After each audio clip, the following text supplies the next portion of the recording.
Hello.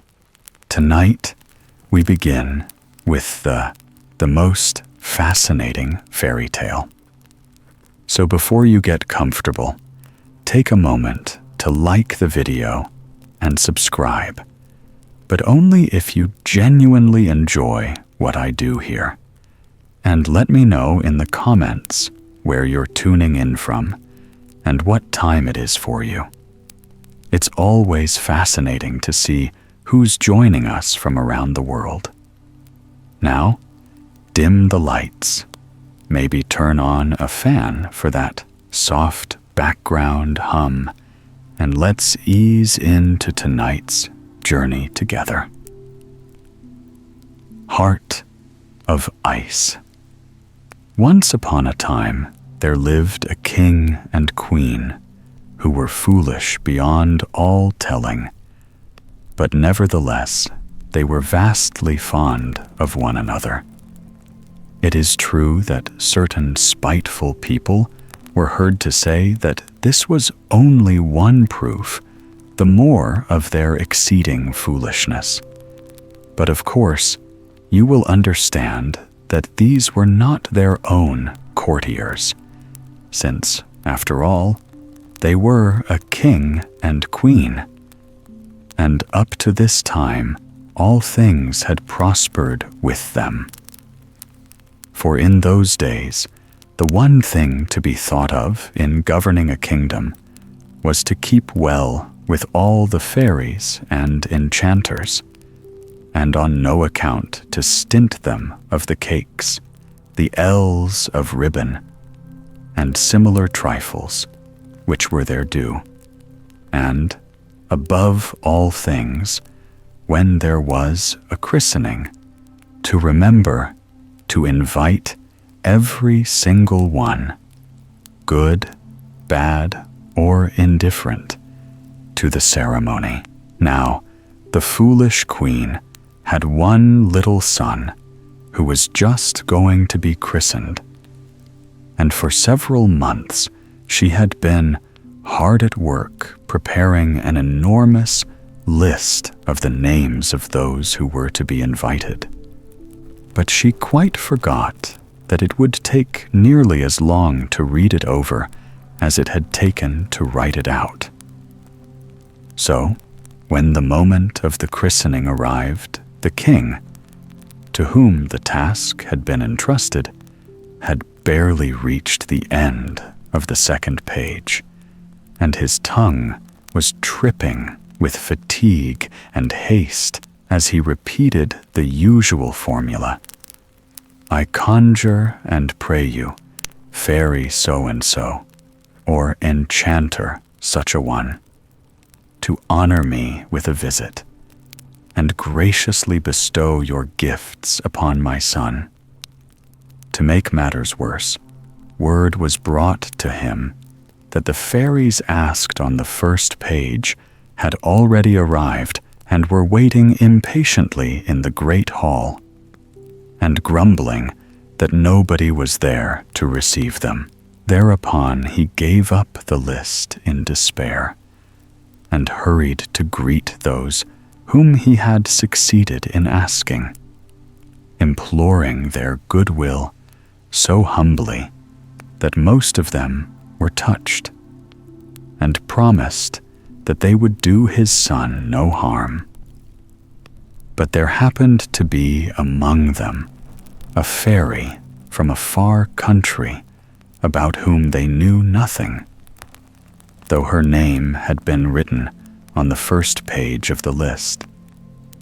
This fairy was annoyed that after having taken the trouble to come so quickly, there had been no one to receive her or help her to alight from the great ostrich on which she had traveled from her distant home. And now she began to mutter to herself in the most alarming way. "Oh, prate away," said she. "Your son will never be anything to boast of. Say what you will, he will be nothing but a mannequin. no doubt she would have gone on longer in this strain, and given the unhappy little prince half a dozen undesirable gifts, if it had not been for the good fairy Genesta, who held the kingdom under her special protection, and who luckily hurried in just in time to prevent further mischief, when she had by compliments and entreaties pacified the unknown fairy and persuaded her to say no more. She gave the king a hint that now was the time to distribute the presents, after which ceremony they all took their departure, excepting the fairy Genesta, who then went to see the queen and said to her, "A nice mass you seem to have made of this business, madam. Why did you not condescend to consult me? But foolish people like you always think they can do without help or advice, and I observe that in spite of all my goodness to you, you had not even the civility to invite me." "Ah, dear madam," cried the king, throwing himself at her feet, "did I ever have time to get as far as your name? See where I put in this mark when I abandoned the hopeless undertaking which I had but just begun." There, said the fairy. "I am not offended. I don't allow myself to be put out by trifles like that with people I really am fond of. But now, about your son. I have saved him from a great many disagreeable things, but you must let me take him away and take care of him, and you will not see him again until he is all covered with fur." At these mysterious words, the king and queen burst into tears, for they lived in such a hot climate themselves that how or why the prince should come to be covered with fur they could not imagine, and thought it must portend some great misfortune to him. However, Genesta told them not to disquiet themselves. "If I left him to you to bring up," said she, "you would be certain to make him as foolish as yourselves. I do not even intend to let him know that he is your son. As for you, you had better give your minds to governing your kingdom properly." So saying, she opened the window, and catching up the little prince, cradle and all, she glided away in the air as if she were skating upon ice, leaving the king and queen in the greatest affliction. They consulted everyone who came near them as to what the fairy could possibly have meant by saying that when they saw their son again, he would be covered with fur. But nobody could offer any solution of the mystery. Only they all seemed to agree that it must be something frightful, and the king and queen made themselves more miserable than ever, and wandered about their palace in a way to make anyone pity them. Meantime, the fairy had carried off the little prince to her own castle, and placed him under the care of a young peasant woman, whom she bewitched so as to make her think that this new baby was one of her own children. So the prince grew up healthy and strong, leading the simple life of a young peasant. For the fairy thought that he could have no better training. Only as he grew older, she kept him more and more with herself, that his mind might be cultivated and exercised as well as his body. But her care did not cease there. She resolved that he should be tried by hardships and disappointments and the knowledge of his fellow men. For indeed, she knew the prince would need every advantage that she could give him, since though he increased in years, he did not increase in height, but remained the tiniest of princes. However, in spite of this, he was exceedingly active and well-formed, and altogether so handsome and agreeable that the smallness of his stature was of no real consequence. The prince was perfectly aware that he was called by the ridiculous name of mannequin, but he consoled himself by vowing that, happen what might, he would make it illustrious in order to carry out her plans for his welfare. The fairy now began to send Prince Mannequin the most wonderful dreams of adventure by sea and land. And of these adventures, he himself was always the hero. Sometimes he rescued a lovely princess from some terrible danger. Again, he earned a kingdom by some brave deed, until at last he longed to go away and seek his fortune in a far country where his humble birth would not prevent his gaining honor and riches by his courage. And it was with a heart full of ambitious projects that he rode one day into a great city not far from the fairy's castle. As he had set out, intending to hunt in the surrounding forest, he was quite simply dressed, and carried only a bow and arrows, and a light spear. But even thus arrayed, he looked graceful and distinguished. As he entered the city, he saw that the inhabitants were all racing with one accord towards the marketplace, and he also turned his horse in the same direction, curious to know what was going forward. When he reached the spot, he found that certain foreigners of strange and outlandish appearance were about to make a proclamation to the assembled citizens, and he hastily pushed his way into the crowd until he was near enough to hear the words of the venerable old man who was their spokesman.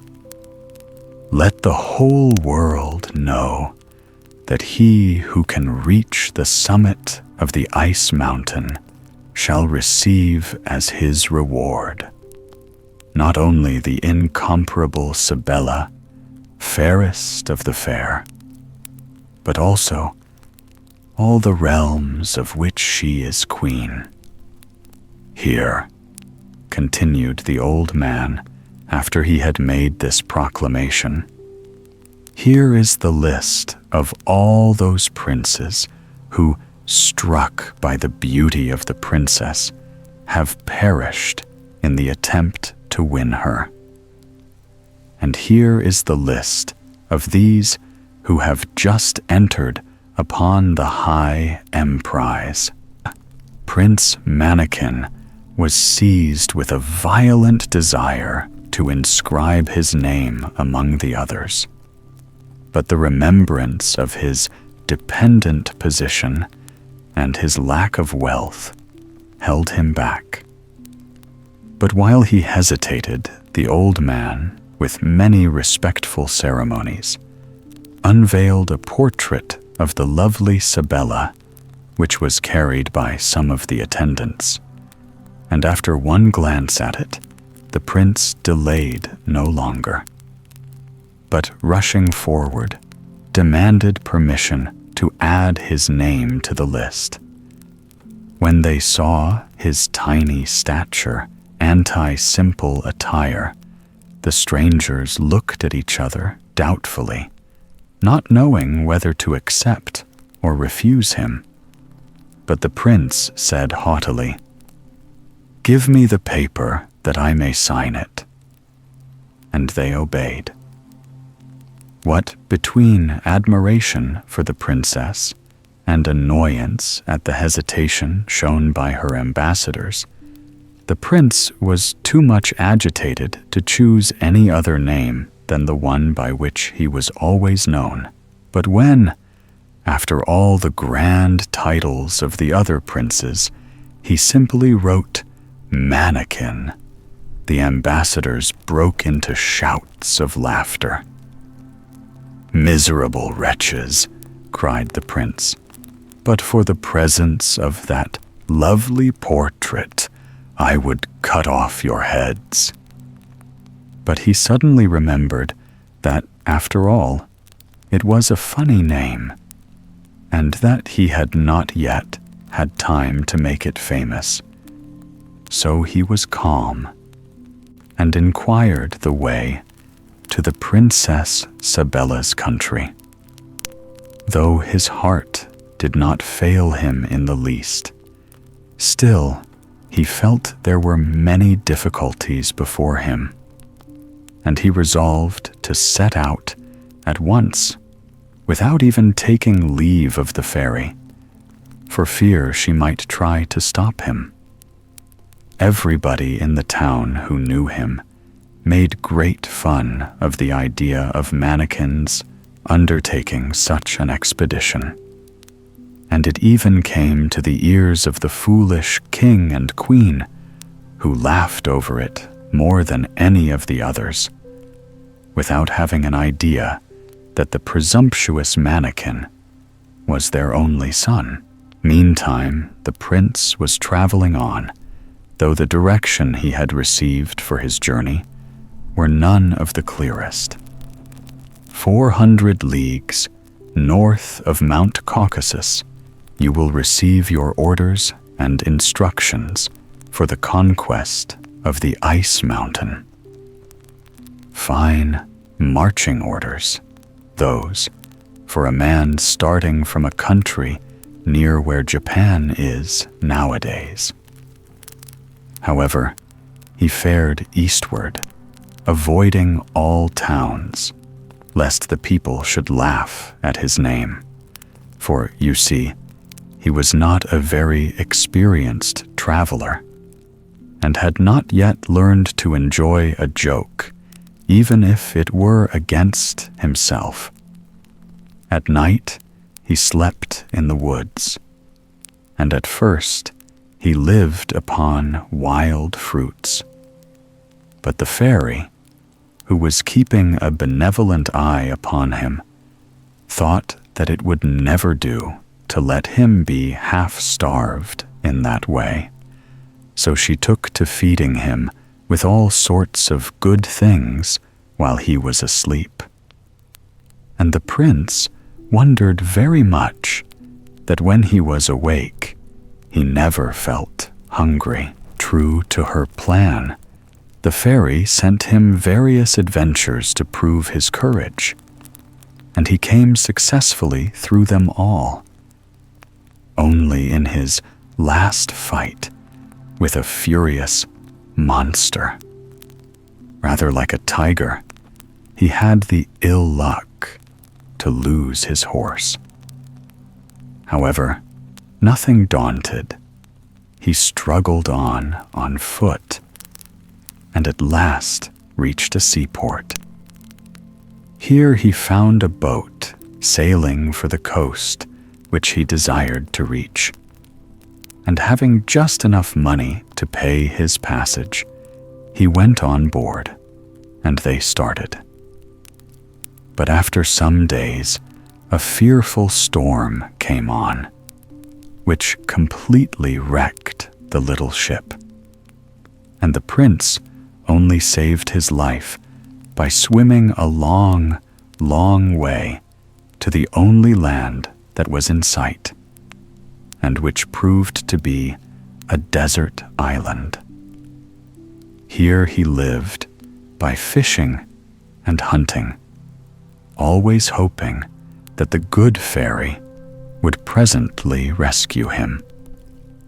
One day, as he was looking sadly out to sea, he became aware of a curious-looking boat, which was drifting slowly towards the shore, and which presently ran into a little creek, and there stuck fast in the sand. Prince Mannikin rushed down eagerly to examine it, and saw with amazement that the masts and spars were all branched and covered thickly with leaves until it looked like a little wood.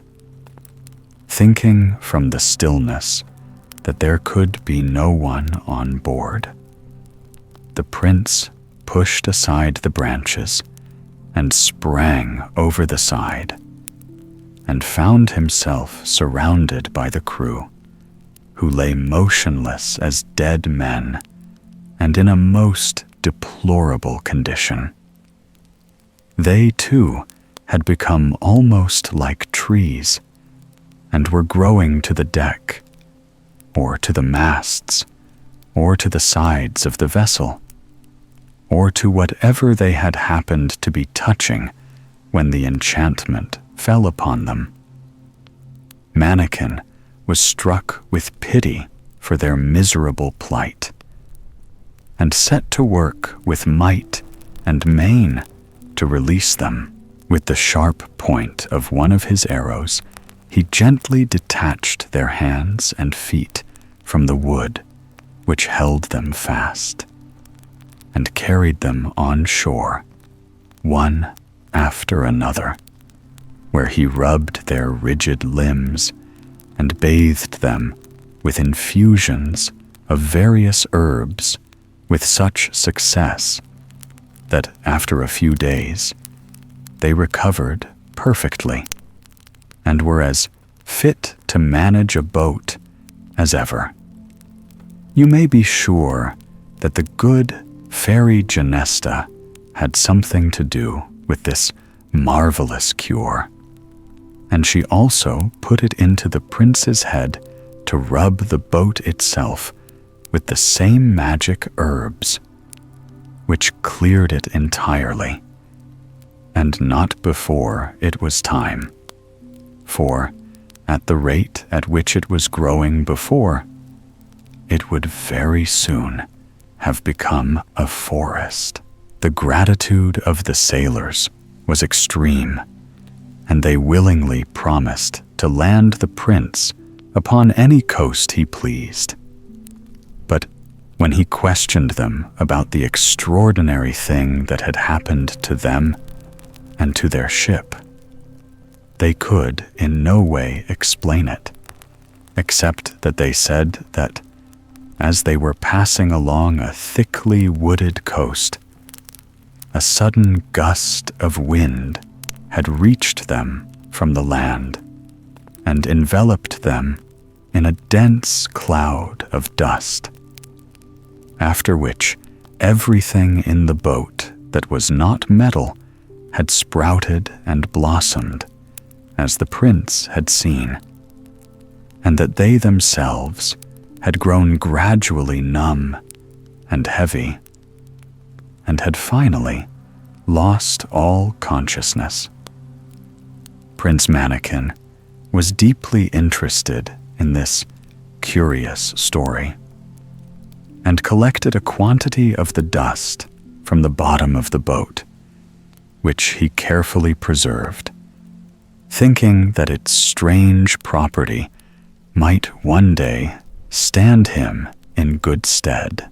Then they joyfully left the desert island and after a long and prosperous voyage over calm seas, they at length came in sight of land, and resolved to go on shore, not only to take in a fresh stock of water and provisions, but also to find out, if possible, where they were and in what direction to proceed. As they neared the coast, they wondered if this could be another uninhabited land, for no human beings could be distinguished. And yet that something was stirring became evident, for in the dust clouds that moved near the ground, small, dark forms were dimly visible. These appeared to be assembling at the exact spot where they were preparing to run ashore. And what was their surprise to find they were nothing more nor less than large and beautiful spaniels, some mounted as sentries, others grouped in companies and regiments, all eagerly watching their disembarkation. When they found that Prince Mannikin, instead of saying, "Shoot them," as they had feared, said, "Hi, good dog," in a thoroughly friendly and ingratiating way, they crowded round him with a great wagging of tails and giving of paws, and very soon made him understand that they wanted him to leave his men with the boat and follow them. The prince was so curious to know more about them that he agreed willingly.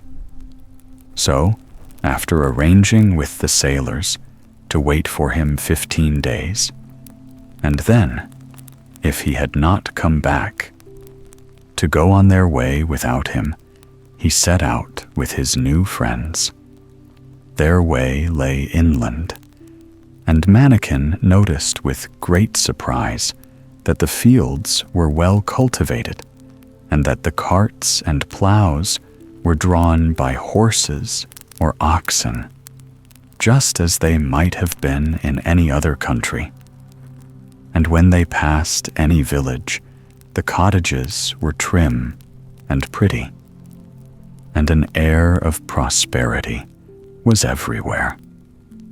At one of the villages, a dainty little repast was set before the prince, and while he was eating, a chariot was brought, drawn by 2 splendid horses, which were driven with great skill by a large spaniel. In this carriage, he continued his journey very comfortably, passing many similar equipages upon the road, and being always most courteously saluted by the spaniels who occupied them.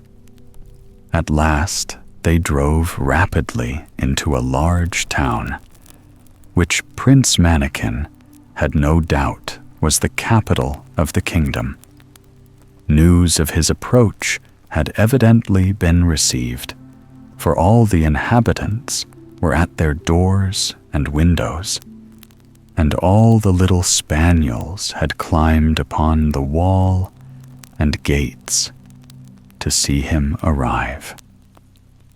The prince was delighted with the hearty welcome they gave him, and looked round him with the deepest interest. After passing through a few wide streets, well paved, and adorned with avenues of fine trees, they drove into the courtyard of a grand palace, which was full of spaniels who were evidently soldiers. "The king's bodyguard," thought the prince to himself as he returned their salutations. And then the carriage stopped, and he was shown into the presence of the king, who lay upon a rich Persian carpet, surrounded by several little spaniels, who were occupied in chasing away the flies lest they should disturb his majesty. He was the most beautiful of all spaniels, with a look of sadness in his large eyes, which, however, quite disappeared as he sprang up to welcome Prince Mannikin with every demonstration of delight, after which he made a sign to his courtiers, who came one by one to pay their respects to the visitor.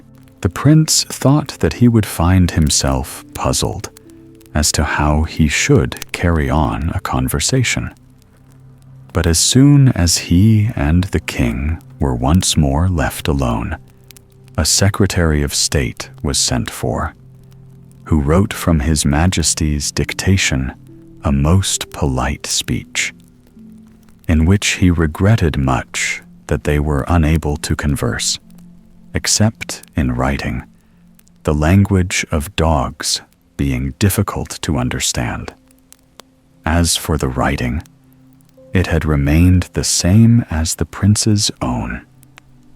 Mannikin thereupon wrote a suitable reply, and then begged the king to satisfy his curiosity about all the strange things he had seen and heard since his landing. This appeared to awaken sad recollections in the king's mind, but he informed the prince that he was called King Bayard, and that a fairy, whose kingdom was next his own, had fallen violently in love with him, and had done all she could to persuade him to marry her, but that he could not do so, as he himself was the devoted lover of the Queen of the Spice Islands.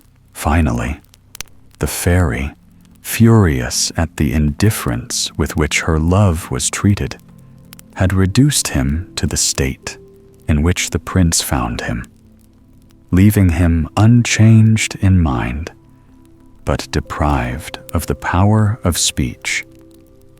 And not content with wreaking her vengeance upon the king alone, she had condemned all his subjects to a similar fate, saying, "Bark, and run upon 4 feet, until the time comes when virtue shall be rewarded by love and fortune," which, as the poor king remarked, was very much the same thing as if she had said, "Remain a spaniel for ever and ever."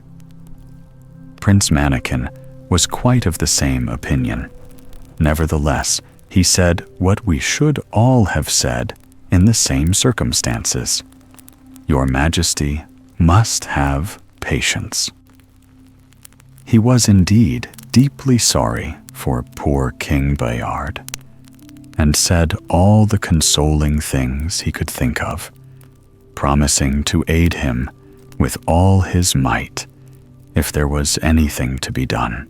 In short, they became firm friends, and the king proudly displayed to Mannikin the portrait of the Queen of the Spice Islands, and he quite agreed that it was worthwhile to go through anything for the sake of a creature so lovely.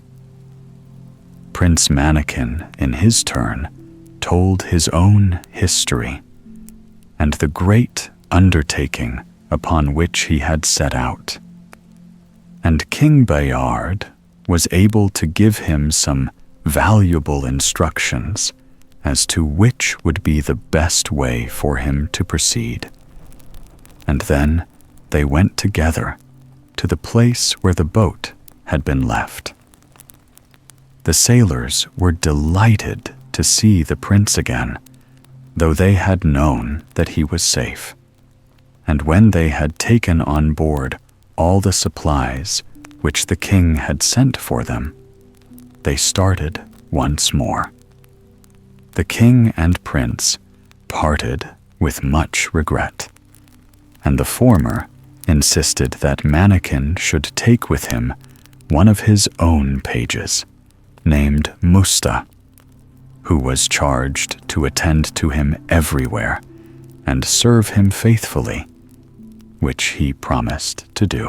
The wind being favorable, they were soon out of hearing of the general howl of regret from the whole army, which had been given by order of the king, as a great compliment, and it was not long before the land was entirely lost to view.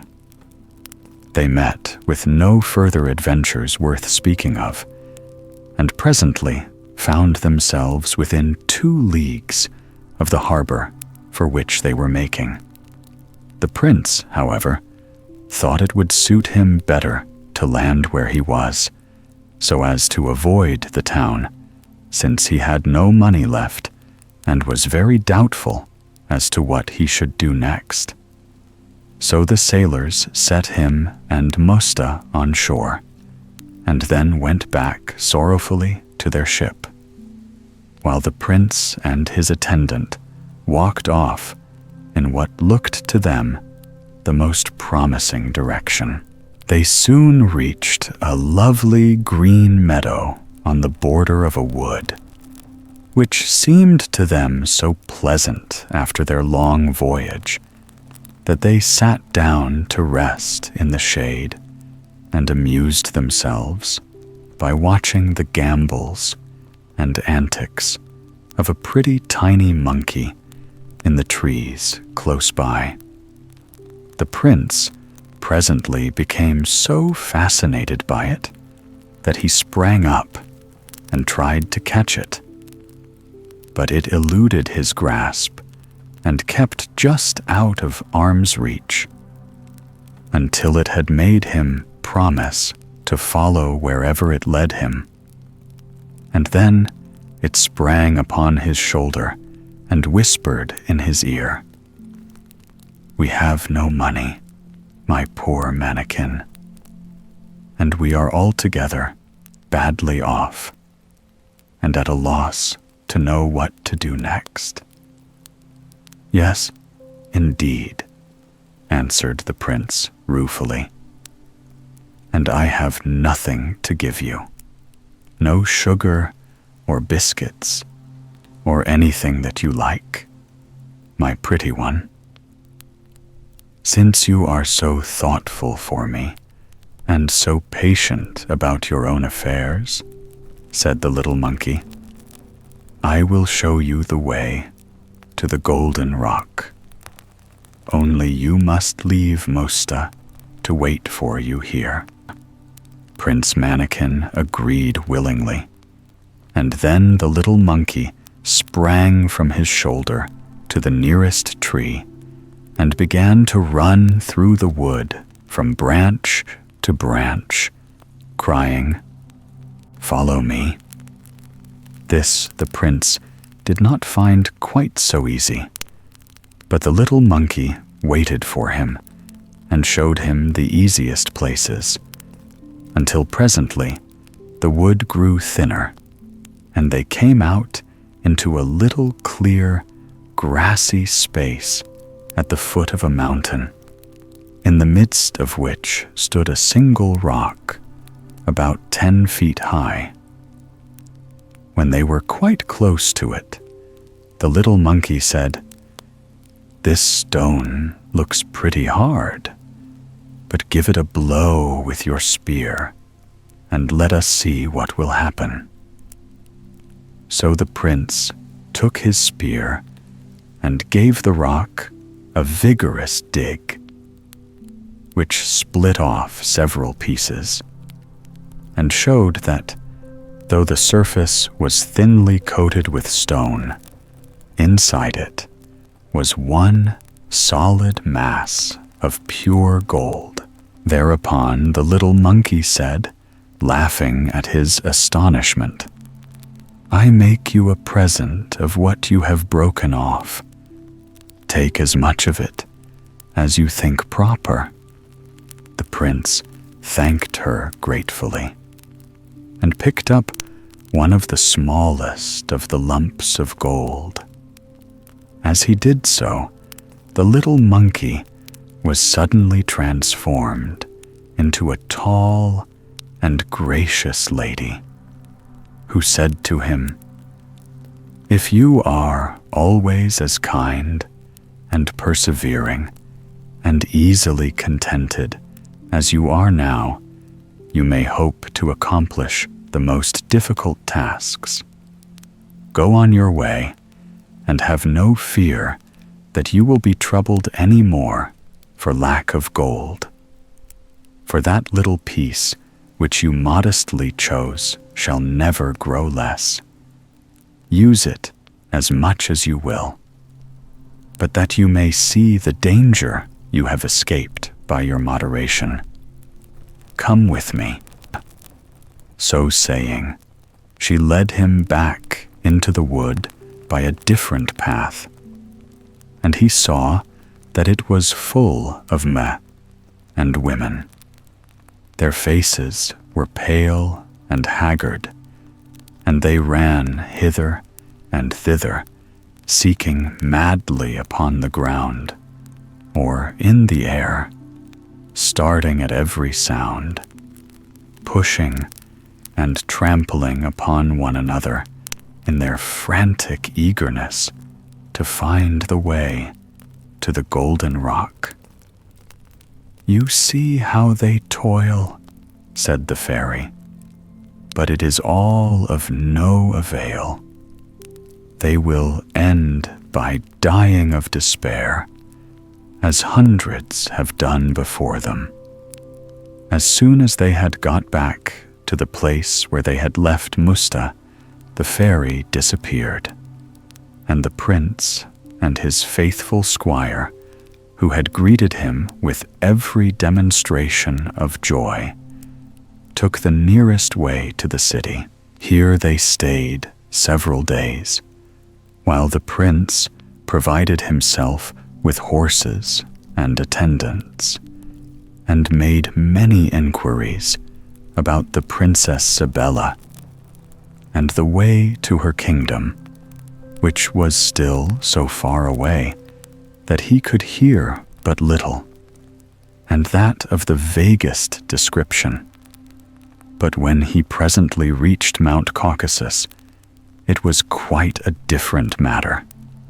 Here they seemed to talk of nothing but the Princess Sibella, and strangers from all parts of the world were traveling towards her father's court.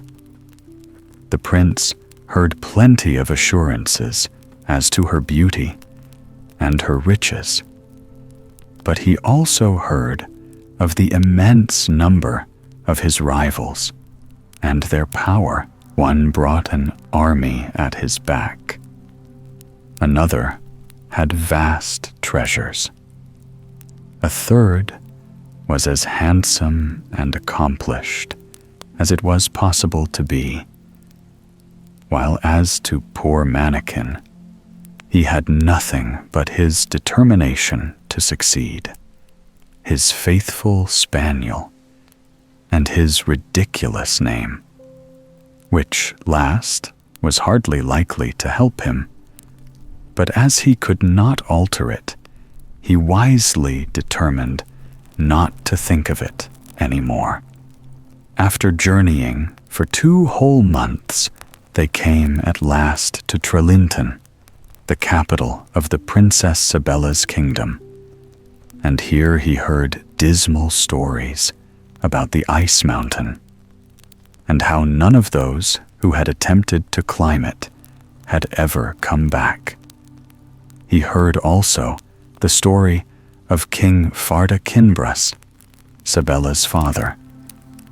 It appeared that he, being a rich and powerful monarch, had married a lovely princess named Bourbantine, and they were as happy as the day was long.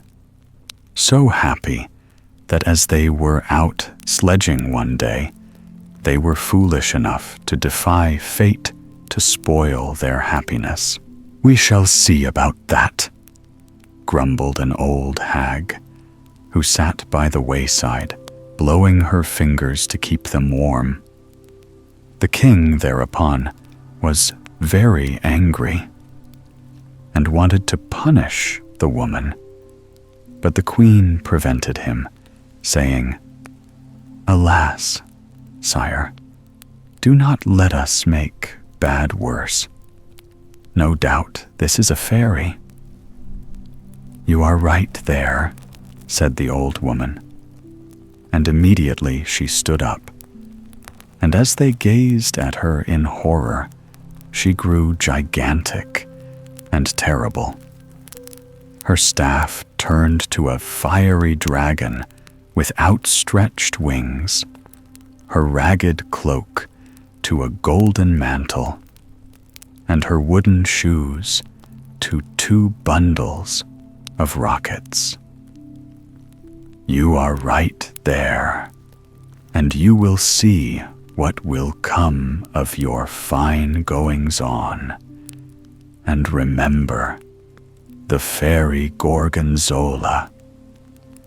So saying, she mounted the dragon and flew off, the rockets shooting in all directions and leaving long trails of sparks. In vain did Farda Kinbras and Burbantine beg her to return, and endeavor, by their humble apologies, to pacify her. She never so much as looked at them, and was very soon out of sight, leaving them a prey to all kinds of dismal forebodings. Very soon after this, the queen had a little daughter, who was the most beautiful creature ever seen. All the fairies of the north were invited to her christening, and warned against the malicious Gorgonzola. She also was invited, but she neither came to the banquet nor received her present. But as soon as all the others were seated at table, after bestowing their gifts upon the little princess, she stole into the palace, disguised as a black cat, and hid herself under the cradle until the nurses and the cradle rockers had all turned their backs. And then she sprang out, and in an instant had stolen the little princess's heart and made her escape, only being chased by a few dogs and scullions on her way across the courtyard. Once outside, she mounted her chariot and flew straight away to the North Pole, where she shut up her stolen treasure on the summit of the ice mountain, and surrounded it with so many difficulties that she felt quite easy about its remaining there as long as the princess lived. And then she went home, chuckling at her success. As to the other fairies, they went home after the banquet without discovering that anything was amiss, and so the king and queen were quite happy. Sabella grew prettier day by day. She learnt everything a princess ought to know without the slightest trouble. And yet, something always seemed lacking to make her perfectly charming. She had an exquisite voice, but whether her songs were grave or gay, it did not matter. She did not seem to know what they meant, and everyone who heard her said, "She certainly sings perfectly, but there is no tenderness, no heart in her voice." Poor Sabella, how could there be when her heart was far away on the ice mountains? And it was the same with all the other things that she did. As time went on, in spite of the admiration of the whole court and the blind fondness of the king and queen. It became more and more evident that something was fatally wrong. For those who love no one cannot long be loved. And at last the king called a general assembly and invited the fairies to attend, that they might, if possible, find out what was the matter.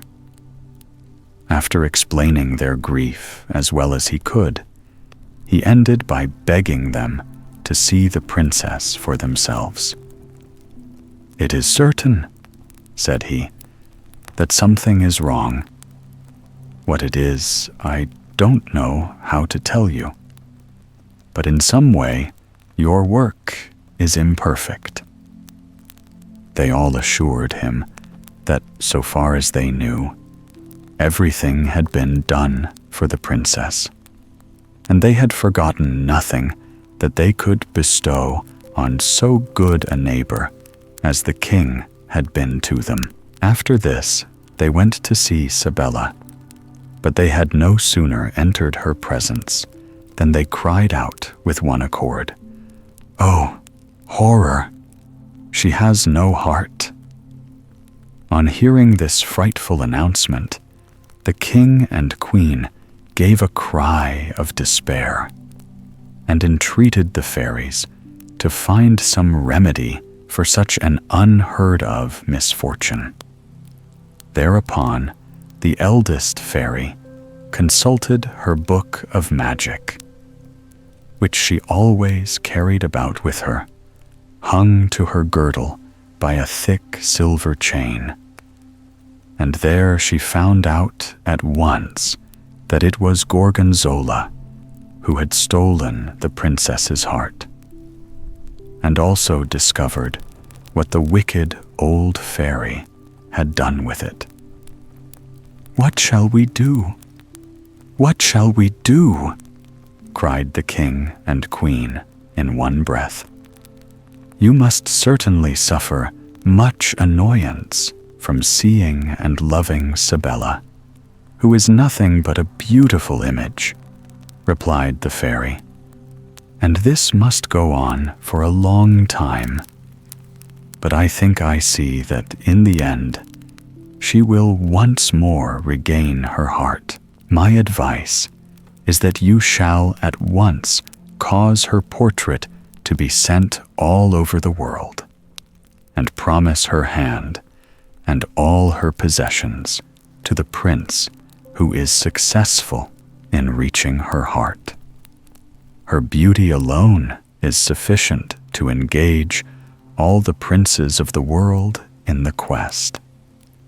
This was accordingly done, and Prince Mannikin heard that already 500 princes had perished in the snow and ice, not to mention their squires and pages, and that more continued to arrive daily, eager to try their fortune.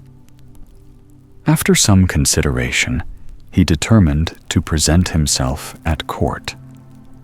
But his arrival made no stir, as his retinue was as inconsiderable as his stature, and the splendor of his rivals was great enough to throw even Farda Kinbras himself into the shade. However, he paid his respects to the king very gracefully, and asked permission to kiss the hand of the princess in the usual manner. But when he said he was called Mannikin, the king could hardly repress a smile, and the princes who stood by openly shouted with laughter. Turning to the king, Prince Mannikin said with great dignity, "Pray laugh if it pleases your majesty. I am glad that it is in my power to afford you any amusement.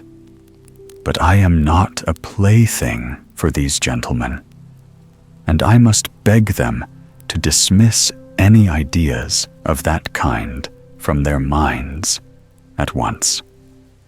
And with that, he turned upon the one who had laughed the loudest and proudly challenged him to a single combat.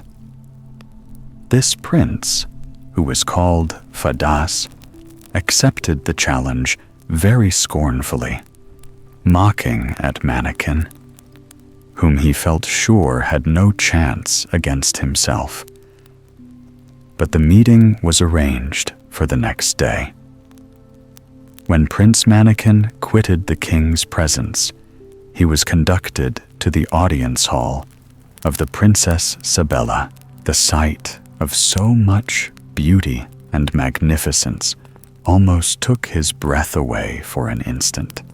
But, recovering himself with an effort, he said, "Lovely princess, irresistibly drawn by the beauty of your portrait, I come from the other end of the world to offer my services to you.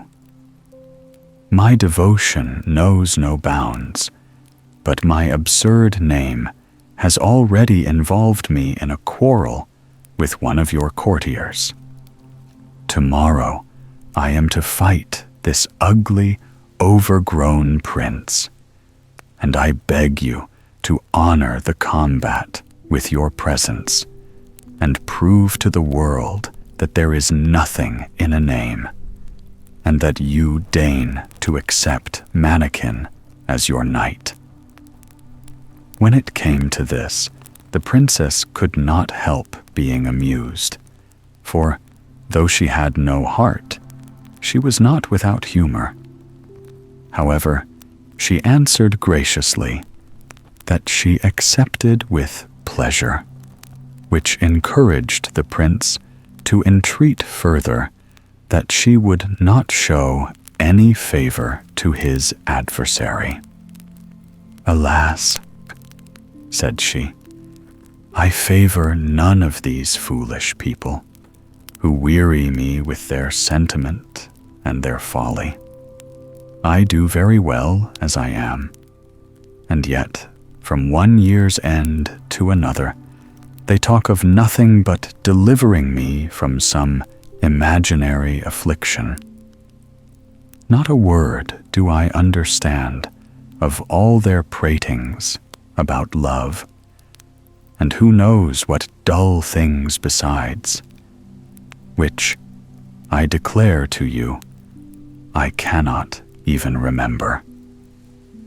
Mannequin was quick enough to gather from this speech that to amuse and interest the princess would be a far surer way of gaining her favor than to add himself to the list of those who continually teased her about that mysterious thing called love, which she was so incapable of comprehending. So he began to talk of his rivals, and found in each of them something to make merry over, in which diversion the princess joined him heartily. And so well did he succeed in his attempt to amuse her, that before very long she declared that of all the people at court, he was the one to whom she preferred to talk. The following day, at the time appointed for the combat, when the king, the queen, and the princess had taken their places, and the whole court and the whole town were assembled to see the show, Prince Fadas rode into the lists magnificently armed and accoutred, followed by 24 squires and 100 men-at-arms, each one leading a splendid horse, while Prince Mannequin entered from the other side, armed only with his spear, and followed by the faithful Musta. The contrast between the two champions was so great that there was a shout of laughter from the whole assembly. But when at the sounding of a trumpet, the combatants rushed upon each other, and Mannequin, eluding the blow aimed at him, succeeded in thrusting Prince Fadasa from his horse and pinning him to the sand with his spear. It changed to a murmur of admiration. So soon as he had him at his mercy, however, Mannikin, turning to the princess, assured her that he had no desire to kill anyone who called himself her courtier. And then he bade the furious and humiliated Fadas rise and thank the princess to whom he owed his life. Then, amid the sounding of the trumpets and the shoutings of the people, he and Mosta retired gravely from the lists.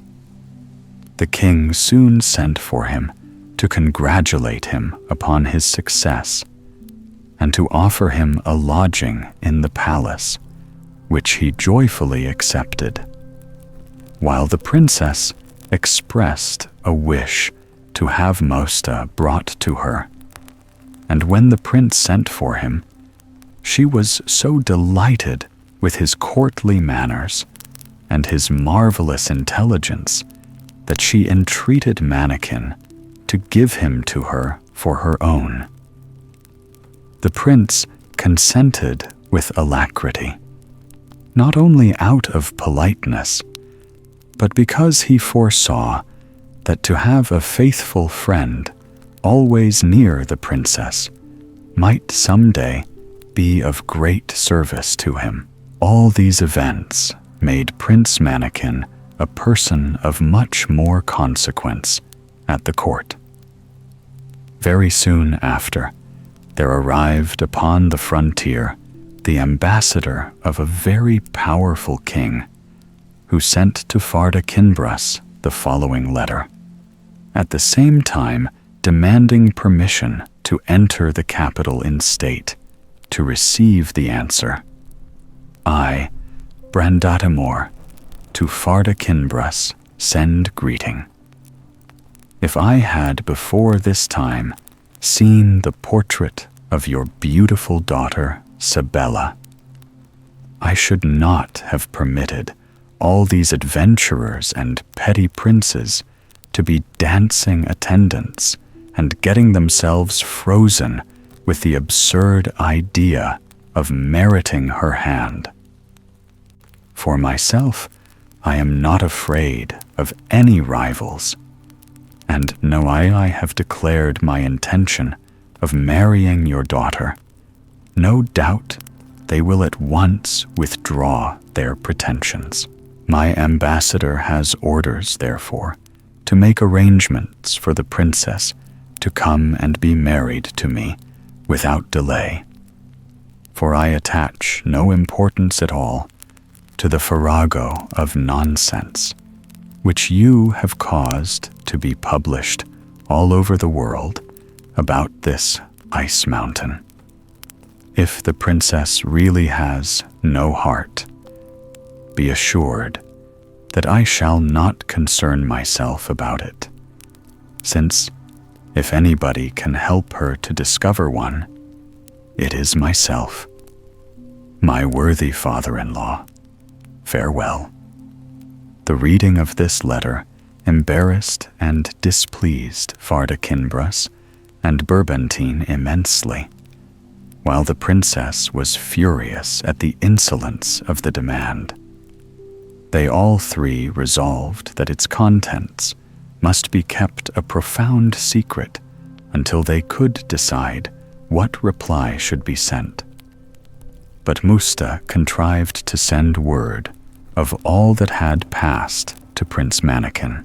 He was actually alarmed and indignant, and, after thinking it over a little, he begged an audience of the princess, and led the conversation so cunningly up to the subject that was uppermost in her thoughts, as well as his own, that she presently told him all about the matter, and asked his advice as to what it would be best to do.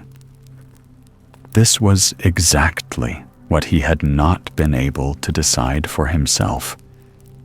However, he replied that he should advise her to gain a little time by promising her answer after the grand entry of the ambassador. And this was accordingly done. The ambassador did not at all like being put off after that fashion, but he was obliged to be content, and only said, very arrogantly, that so soon as his equipages arrived, as he expected they would do very shortly, he would give all the people of the city, and the stranger princes with whom it was inundated, an idea of the power and the magnificence of his master. Mannikin, in despair, resolved that he would for once beg the assistance of the kind fairy Genesta. He often thought of her, and always with gratitude, but from the moment of his setting out, he had determined to seek her aid only on the greatest occasions. That very night, when he had fallen asleep, quite worn out, with thinking over all the difficulties of the situation, he dreamed that the fairy stood beside him and said, "Mannikin, you have done very well so far. Continue to please me, and you shall always find good friends when you need them most.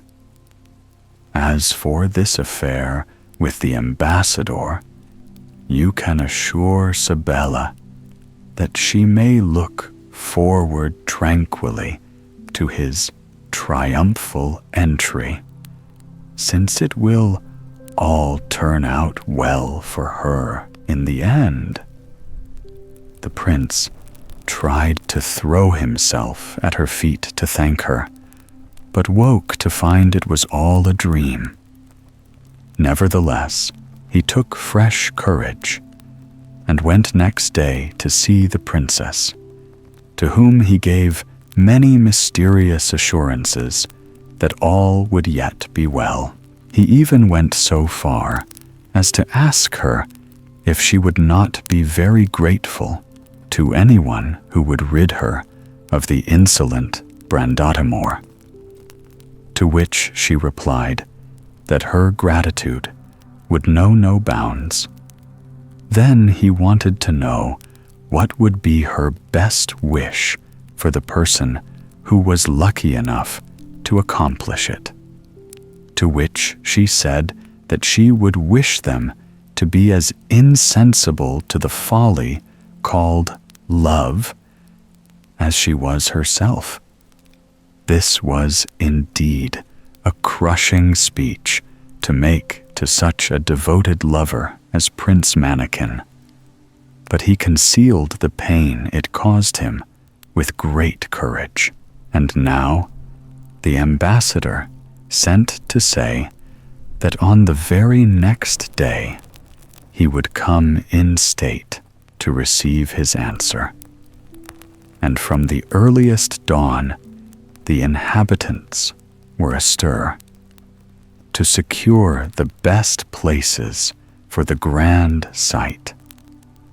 But the good fairy Genesta was providing them an amount of amusement they were far from expecting, for she so enchanted the eyes of all the spectators that when the ambassador's gorgeous procession appeared, the splendid uniforms seemed to them miserable rags that a beggar would have been ashamed to wear. The prancing horses appeared as wretched skeletons, hardly able to drag one leg after the other, while their trappings, which really sparkled with gold and jewels, looked like old sheepskins that would not have been good enough for a plow horse. The pages resembled the ugliest sweeps. The trumpets gave no more sound than whistles made of onion stalks or combs wrapped in paper, while the train of 50 carriages looked no better than 50 donkey carts. In the last of these sat the ambassador with the haughty and scornful air which he considered becoming in the representative of so powerful a monarch. For this was the crowning point of the absurdity of the whole procession, that all who took part in it wore the expression of vanity and self-satisfaction and pride in their own appearance and all their surroundings, which they believed their splendor amply justified.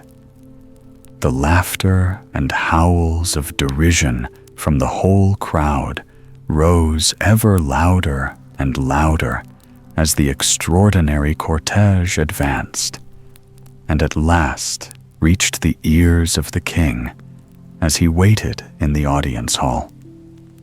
And before the procession reached the palace, he had been informed of its nature, and, supposing that it must be intended as an insult, he ordered the gates to be closed. You may imagine the fury of the ambassador when, after all his pomp and pride, the king absolutely and unaccountably refused to receive him. He raved wildly, both against king and people, and the cortege retired in great confusion, jeered at, and pelted with stones and mud by the enraged crowd. It is needless to say that he left the country as fast as horses could carry him, but not before he had declared war, with the most terrible menaces, threatening to devastate the country with fire and sword. Some days after this disastrous embassy, King Bayard sent couriers to Prince Manikin with a most friendly letter, offering his services in any difficulty, and inquiring with the deepest interest how he fared. Manikin at once replied, relating all that had happened since they parted, not forgetting to mention the event which had just involved Farda Kinbras and Brandety Moor in this deadly quarrel.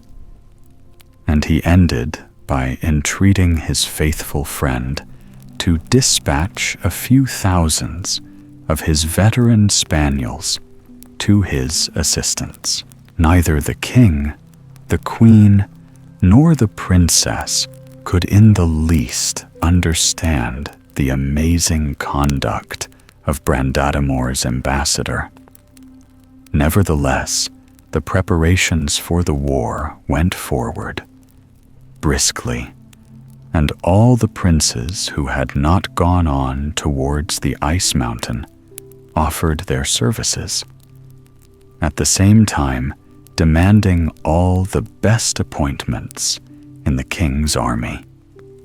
Manikin was one of the first to volunteer, but he only asked to go as aide-de-camp to the commander-in-chief, who was a gallant soldier and celebrated for his victories. As soon as the army could be got together, it was marched to the frontier, where it met the opposing force headed by Brandatimor himself, who was full of fury, determined to avenge the insult to his ambassador and to possess himself of the Princess Sabella. All the army of Farda Kinbras could do, being so heavily outnumbered, was to act upon the defensive, and before long, Mannequin won the esteem of the officers for his ability, and of the soldiers for his courage, and care for their welfare. And in all the skirmishes which he conducted, he had the good fortune to vanquish the enemy. At last, Brandatimor engaged the whole army in a terrific conflict. And though the troops of Farda Kinbras fought with desperate courage, their general was killed, and they were defeated and forced to retreat with immense loss.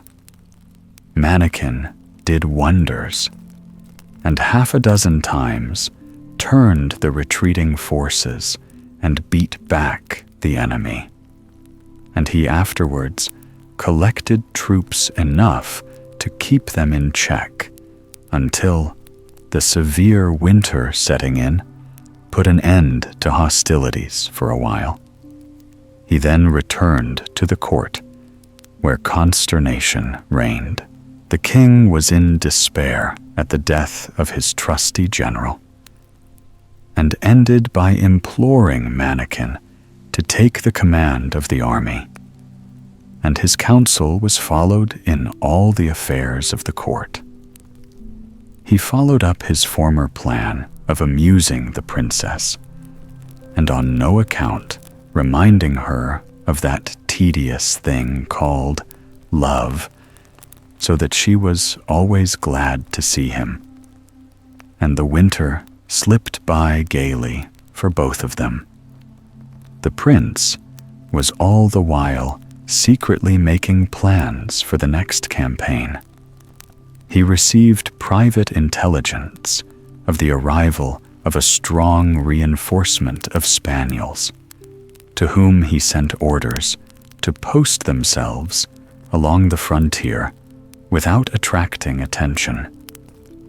And as soon as he possibly could, he held a consultation with their commander, who was an old and experienced warrior.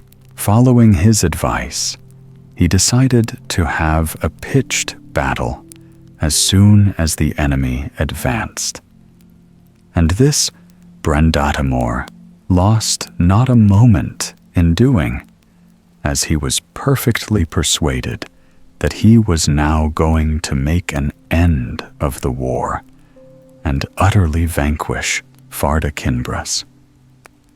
But no sooner had he given the order to charge than the spaniels, who had mingled with his troops unperceived, leaped each upon the horse nearest to him, and not only threw the whole squadron into confusion by the terror they caused, but, springing at the throats of the riders, unhorsed many of them by the suddenness of their attack. Then, turning the horses to the rear, they spread consternation everywhere and made it easy for Prince Mannequin to gain a complete victory.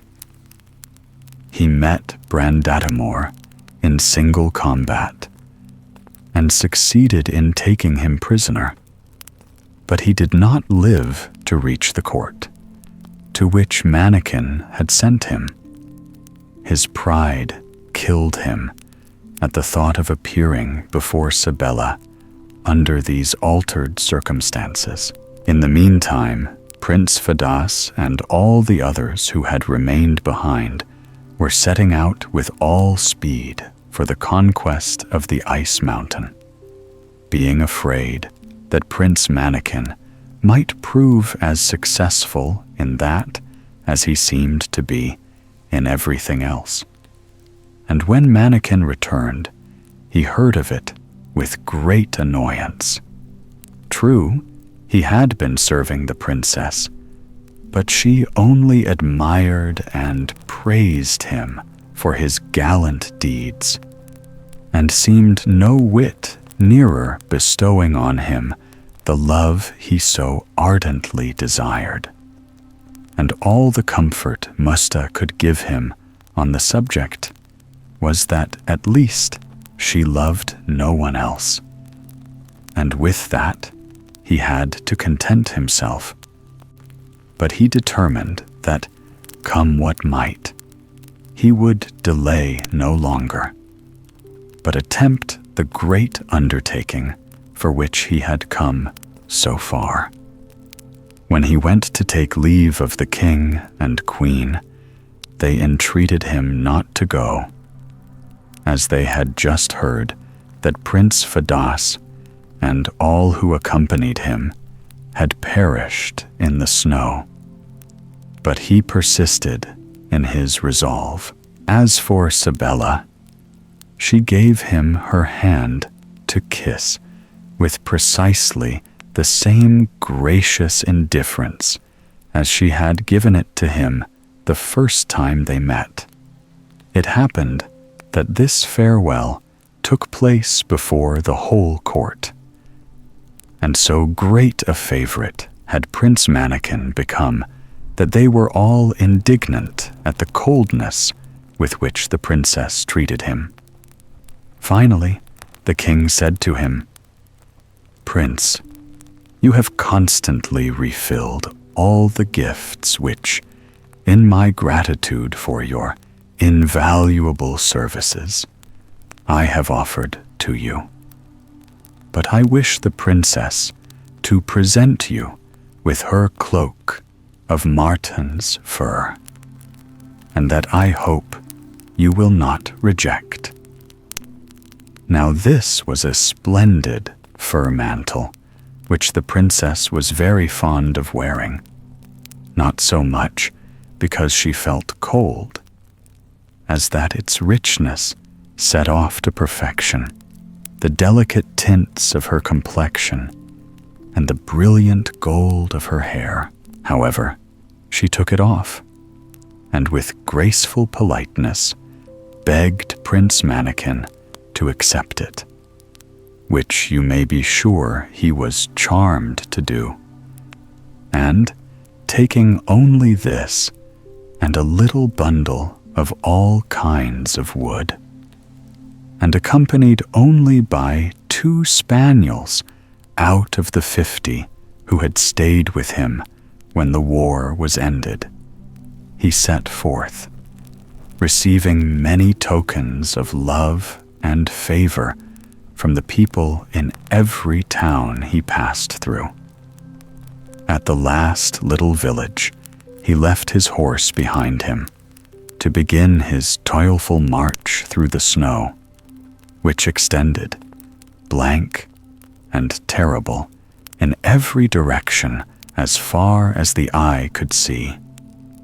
Here he had appointed to meet the other 48 spaniels, who received him joyfully, and assured him that, happen what might, they would follow and serve him faithfully. And so they started, full of heart and hope. At first there was a slight track, difficult, but not impossible to follow.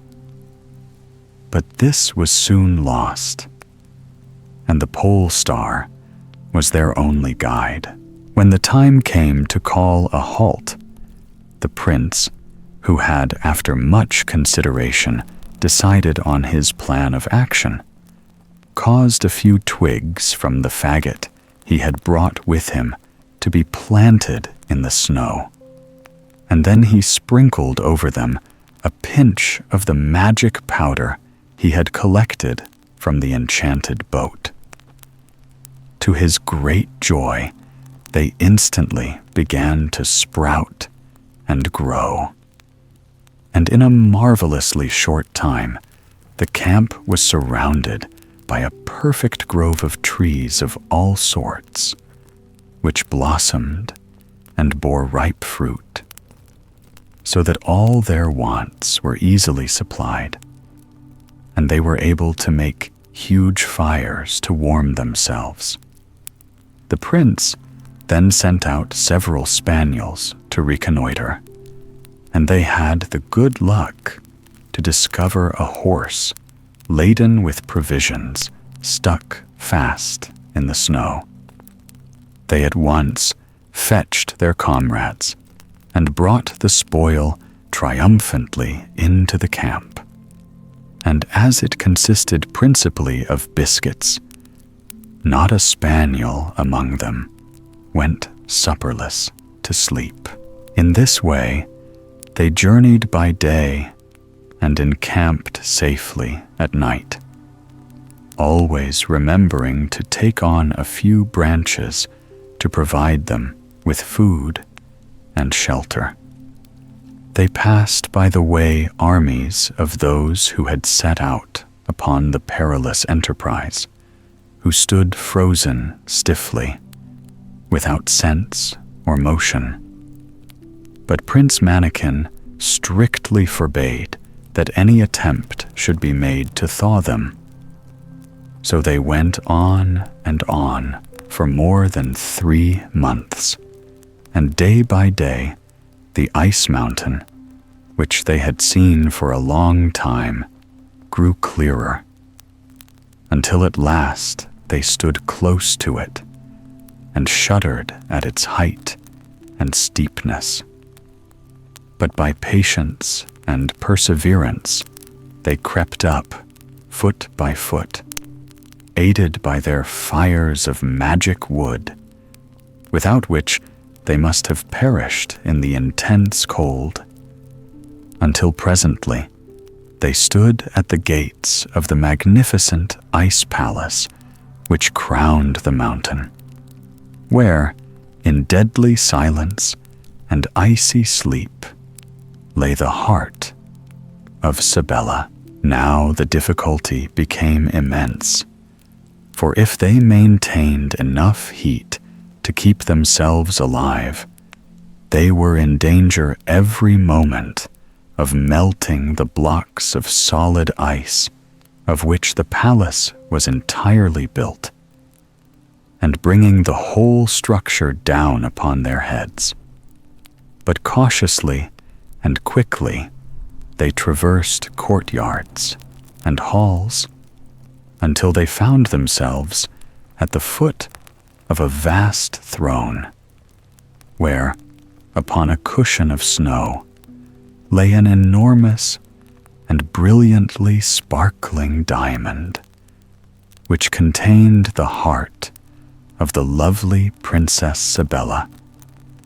Upon the lowest step of the throne was inscribed in icy letters, "Whosoever thou art, who by courage and virtue canst win the heart of Sibella, enjoy peacefully the good fortune which thou hast richly deserved."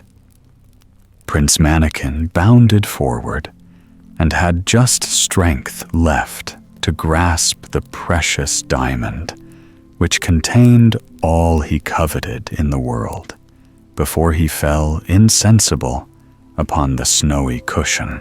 But his good spaniels lost no time in rushing to the rescue, and between them they bore him hastily from the hall, and not a moment too soon, for all around them they heard the clang of the falling blocks of ice as the fairy palace slowly collapsed under the unwanted heat.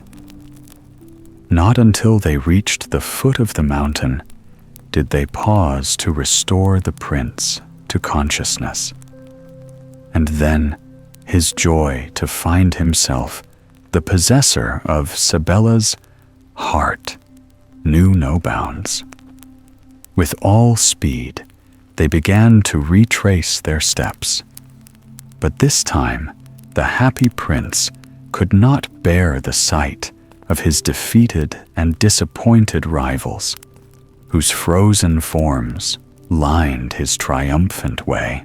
He gave orders to his spaniels to spare no pains to restore them to life.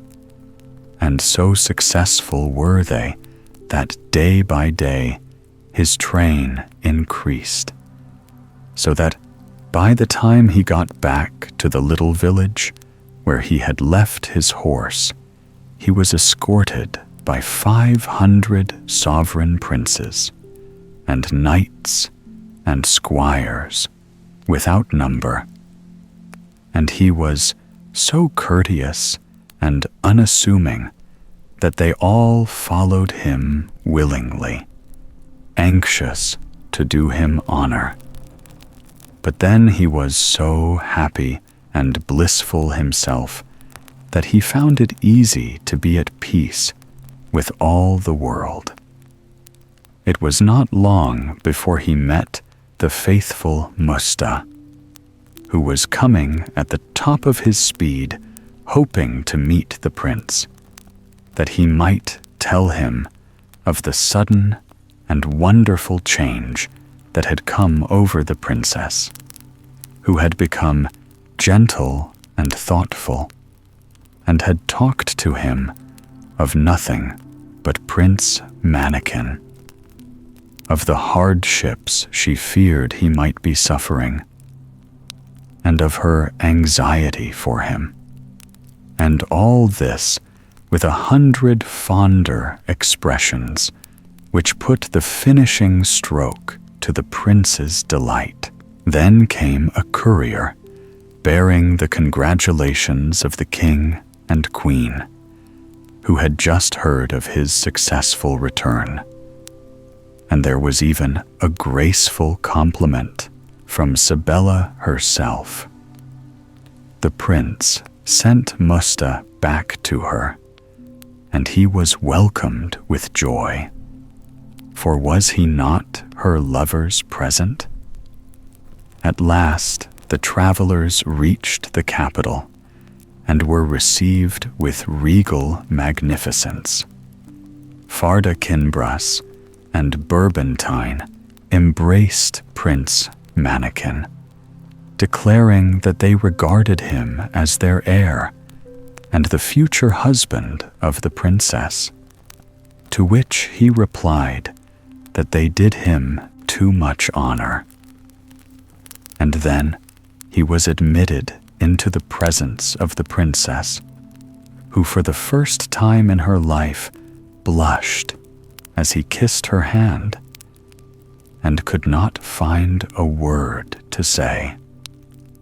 But the prince, throwing himself on his knees beside her, held out the splendid diamond, saying, "Madam, this treasure is yours, since none of the dangers and difficulties I have gone through have been sufficient to make me deserve it." "Ah, Prince," said she, "if I take it, it is only that I may give it back to you, since truly it belongs to you already." At this moment, in came the king and queen, and interrupted them by asking all the questions imaginable, and not infrequently the same over and over again. It seems that there is always one thing that is sure to be said about an event by everybody, and Prince Mannikin found that the question which he was asked by more than 1,000 people on this particular occasion was, "And didn't you find it very cold?" The king had come to request Prince Mannikin and the princess to follow him to the council chamber, which they did, not knowing that he meant to present the prince to all the nobles assembled there as his son-in-law and successor. But when Mannikin perceived his intention, he begged permission to speak first, and told his whole story, even to the fact that he believed himself to be a peasant's son. Scarcely had he finished speaking when the sky grew black, the thunder growled, and the lightning flashed, and in the blaze of light, the good fairy Genesta suddenly appeared.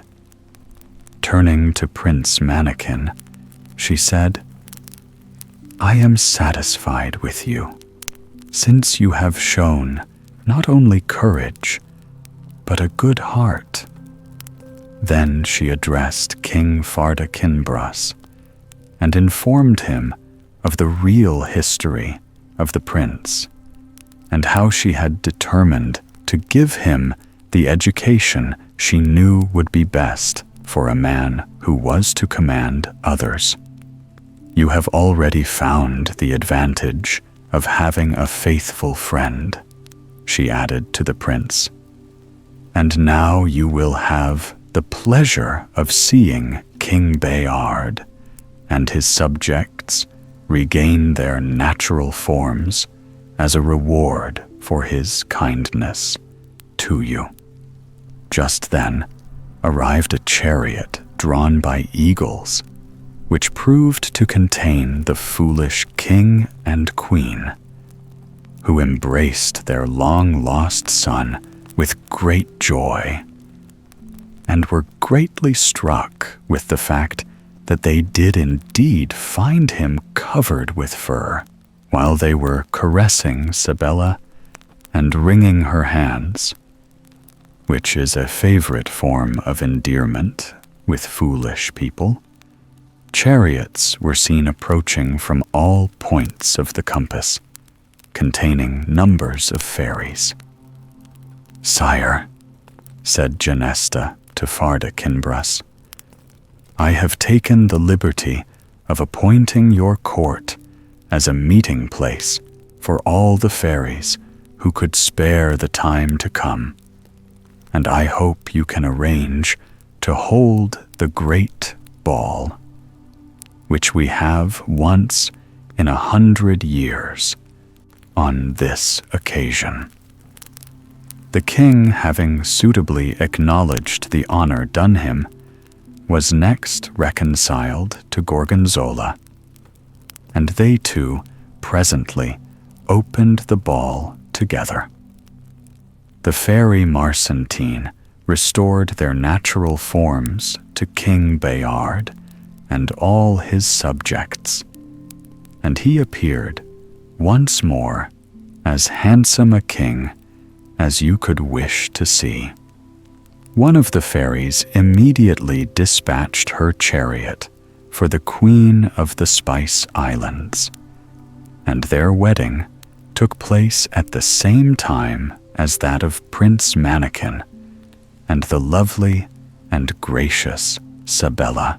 They lived happily ever afterwards, and their vast kingdoms were presently divided between their children. The prince, out of grateful remembrance of the Princess Sabella's first gift to him, bestowed the right of bearing her name upon the most beautiful of the martens, and that is why they are called sables to this day. Comte de Caylus.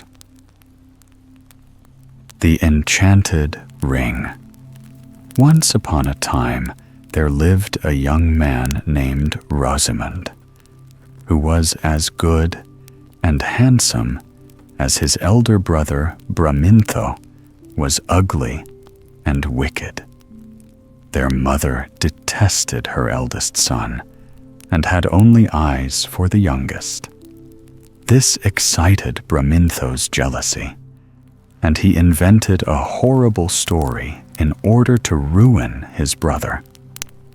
He told his father that Rosamond was in the habit of visiting a neighbor who was an enemy of the family, and betraying to him all that went on in the house, and was plotting with him to poison their father.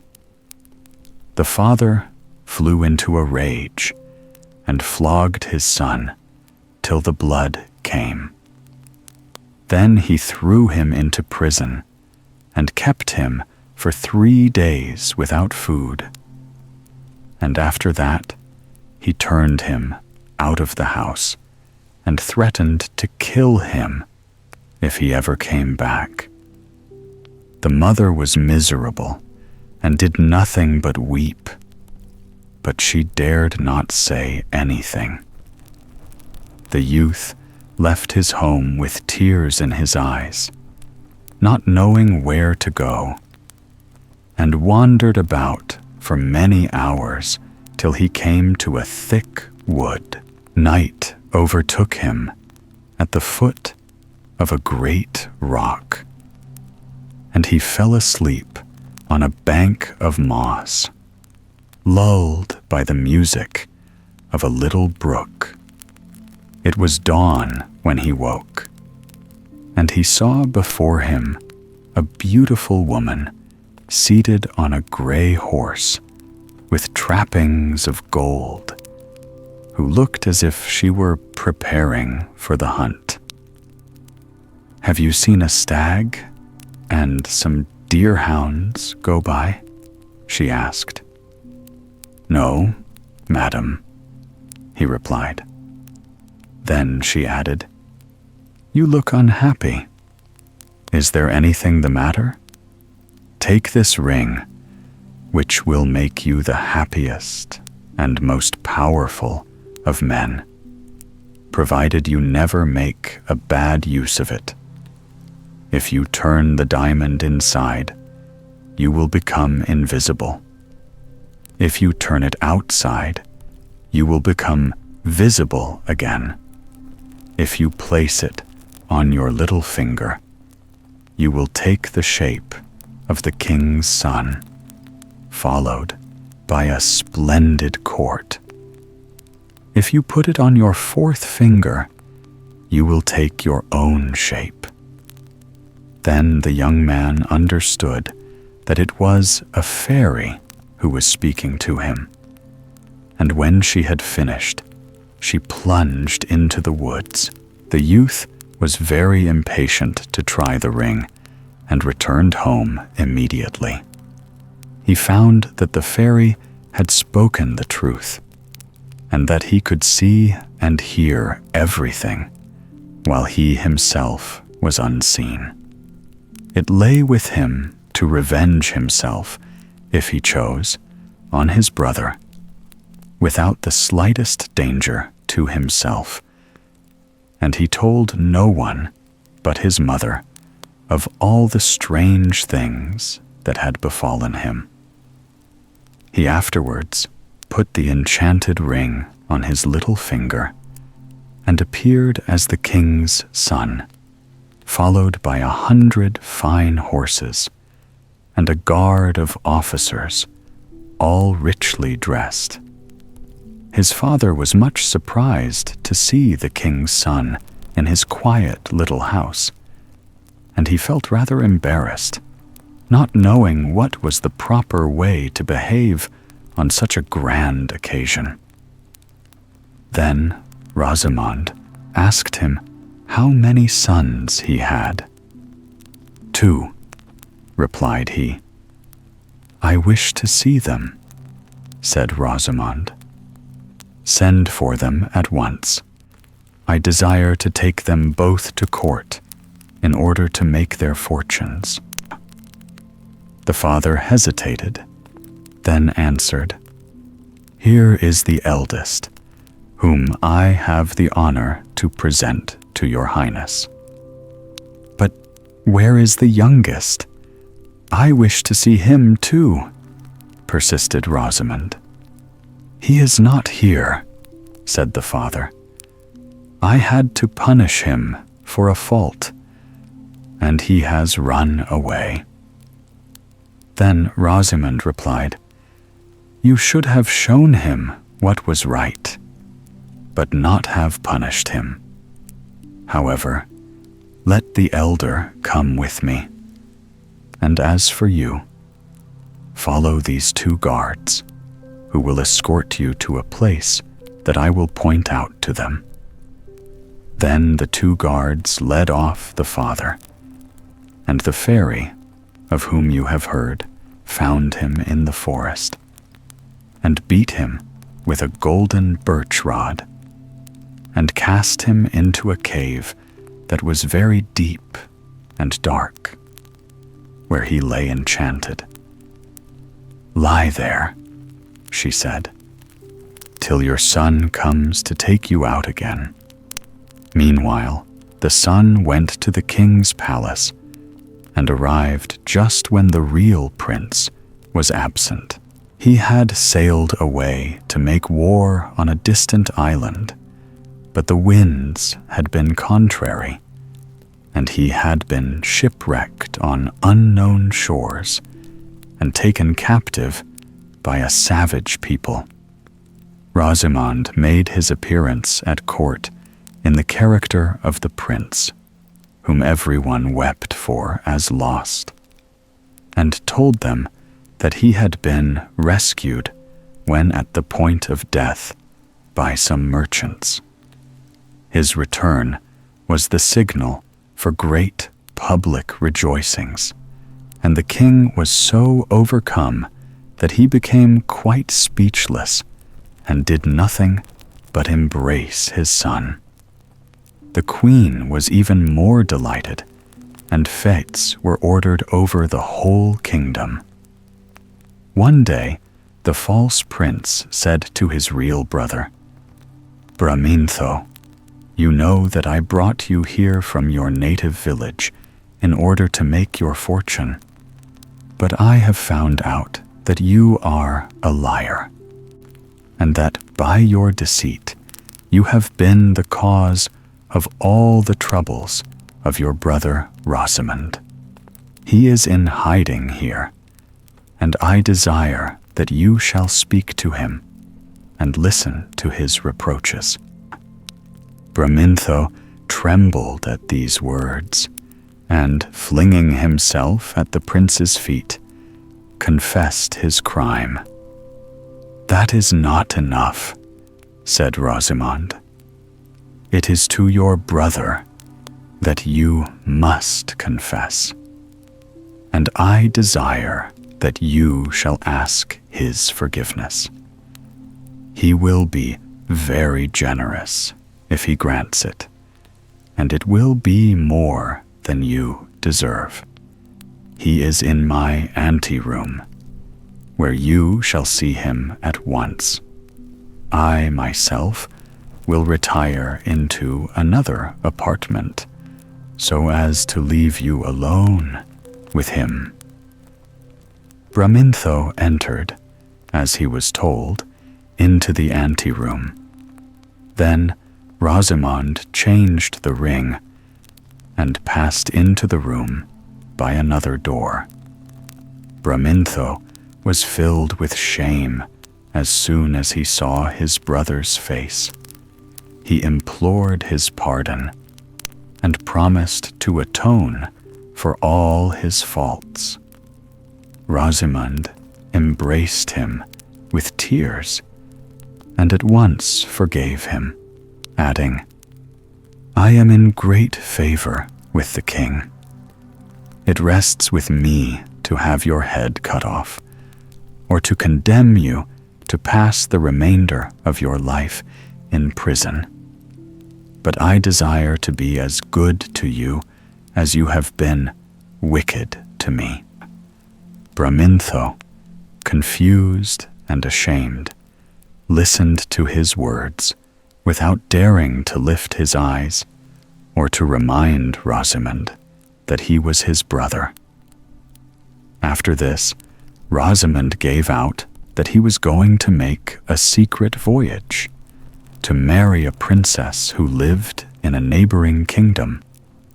But in reality, he only went to see his mother, whom he told all that had happened at the court, giving her at the same time some money that she needed. For the king allowed him to take exactly what he liked, though he was always careful not to abuse this permission. Just then, a furious war broke out between the king his master and the sovereign of the adjoining country, who was a bad man, and one that never kept his word. Rosamond went straight to the palace of the wicked king, and by means of his ring was able to be present at all the councils, and learnt all their schemes, so that he was able to forestall them and bring them to naught. He took the command of the army, which was brought against the wicked king, and defeated him in a glorious battle, so that peace was at once concluded on conditions that were just to everyone. Henceforth, the king's one idea was to marry the young man to a princess who was the heiress to a neighboring kingdom, and, besides that, was as lovely as the day. But one morning, while Rosamond was hunting in the forest, where for the first time he had seen the fairy, his benefactress suddenly appeared before him. "Take heed," she said to him in severe tones, "that you do not marry anybody who believes you to be a prince. You must never deceive anyone. The real prince, whom the whole nation thinks you are, will have to succeed his father, for that is just and right. Go and seek him in some distant island, and I will send winds that will swell your sails and bring you to him. Hasten to render this service to your master, although it is against your own ambition, and prepare, like an honest man, to return to your natural state. If you do not do this, you will become wicked and unhappy, and I will abandon you to all your former troubles." Rosamond took these wise counsels to heart. He gave out that he had undertaken a secret mission to a neighboring state, and embarked on board a vessel, the winds carrying him straight to the island where the fairy had told him he would find the real prince. This unfortunate youth had been taken captive by a savage people who had kept him to guard their sheep. Rosamond, becoming invisible, went to seek him amongst the pastures, where he kept his flock, and, covering him with his mantle, he delivered him out of the hands of his cruel masters, and bore him back to the ship. Other winds sent by the fairy swelled the sails, and together the two young men entered the king's presence. Rosamond spoke first and said, "You have believed me to be your son. I am not he, but I have brought him back to you." The king, filled with astonishment, turned to his real son and asked, "Was it not you, my son, who conquered my enemies and won such a glorious peace? Or is it true that you have been shipwrecked and taken captive, and that Rosamond has set you free?" "Yes, my father," replied the prince. "It is he who sought me out in my captivity and set me free, and to him I owe the happiness of seeing you once more. It was he, not I, who gained the victory." The king could hardly believe his ears, but Rosamond, turning the ring, appeared before him in the likeness of the prince, and the king gazed distractedly at the two youths, who seemed both to be his son.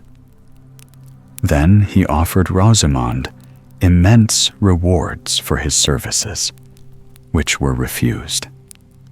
And the only favor the young man would accept was that one of his posts at court should be conferred on his brother Bramintho, for he feared for himself the changes of fortune, the envy of mankind, and his own weakness. His desire was to go back to his mother and his native village, and to spend his time in cultivating the land. One day, when he was wandering through the woods, he met the fairy, who showed him the cavern where his father was imprisoned, and told him what words he must use in order to set him free. He repeated them joyfully, for he had always longed to bring the old man back and to make his last days happy. Rosamond thus became the benefactor of all his family, and had the pleasure of doing good to those who had wished to do him evil. As for the court, to whom he had rendered such services, all he asked was the freedom to live far from its corruption, and to crown all, fearing that if he kept the ring, he might be tempted to use it in order to regain his lost place in the world. He made up his mind to restore it to the fairy. For many days he sought her up and down the woods, and at last he found her. "I want to give you back," he said, holding out the ring. "A gift as dangerous as it is powerful, and which I fear to use wrongfully. I shall never feel safe till I have made it impossible for me to leave my solitude and to satisfy my passions." While Rosamond was seeking to give back the ring to the fairy, Bramintho, who had failed to learn any lessons from experience, gave way to all his desires and tried to persuade the prince, lately become king, to ill-treat Rosamond. But the fairy, who knew all about everything, said to Rosamond, when he was imploring her to accept the ring, "Your wicked brother is doing his best to poison the mind of the king towards you, and to ruin you. He deserves to be punished, and he must die. And in order that he may destroy himself, I shall give the ring to him." Rosamond wept at these words, and then asked, "What do you mean by giving him the ring as a punishment? He will only use it to persecute everyone and to become master." "The same things," answered the fairy, "are often a healing medicine to one person and a deadly poison to another. Prosperity is the source of all evil to a naturally wicked man. If you wish to punish a scoundrel, the first thing to do is to give him power. You will see that with this rope he will soon hang himself." Having said this, she disappeared and went straight to the palace, where she showed herself to Bramintho under the disguise of an old woman covered with rags. She at once addressed him in these words, "I have taken this ring from the hands of your brother, to whom I had lent it, and by its help he covered himself with glory. I now give it to you, and be careful what you do with it." Bramintho replied with a laugh, "I shall certainly not imitate my brother, who was foolish enough to bring back the prince instead of reigning in his place. And he was as good as his word. The only use he made of the ring was to find out family secrets and betray them, to commit murders and every sort of wickedness, and to gain wealth for himself unlawfully. All these crimes, which could be traced to nobody, filled the people with astonishment. The king, seeing so many affairs, public and private, exposed, was at first as puzzled as anyone, till Bramintho's wonderful prosperity and amazing insolence made him suspect that the enchanted ring had become his property. In order to find out the truth, he bribed a stranger, just arrived at court, one of a nation with whom the king was always at war, and arranged that he was to steal in the night to Bramintho, and to offer him untold honors and rewards if he would betray the state secrets. Bramintho promised everything, and accepted at once the first payment of his crime, boasting that he had a ring which rendered him invisible, and that by means of it he could penetrate into the most private places. But his triumph was short.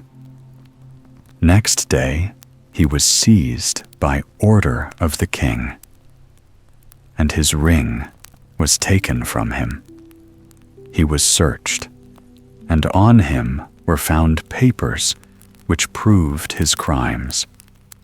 And though Rosamond himself came back to the court to entreat his pardon, it was refused. So Bramintho was put to death, and the ring had been even more fatal to him than it had been useful in the hands of his brother. To console Rosamond for the fate of Bramintho, the king gave him back the enchanted ring as a pearl without price. The unhappy Rosamond did not look upon it in the same light, and the first thing he did on his return home was to seek the fairy in the woods. "Here," he said, "is your ring. My brother's experience has made me understand many things that I did not know before. Keep it. It has only led to his destruction. Ah, without it, he would be alive now. And my father and mother would not in their old age be bowed to the earth with shame and grief. Perhaps he might have been wise and happy if he had never had the chance of gratifying his wishes.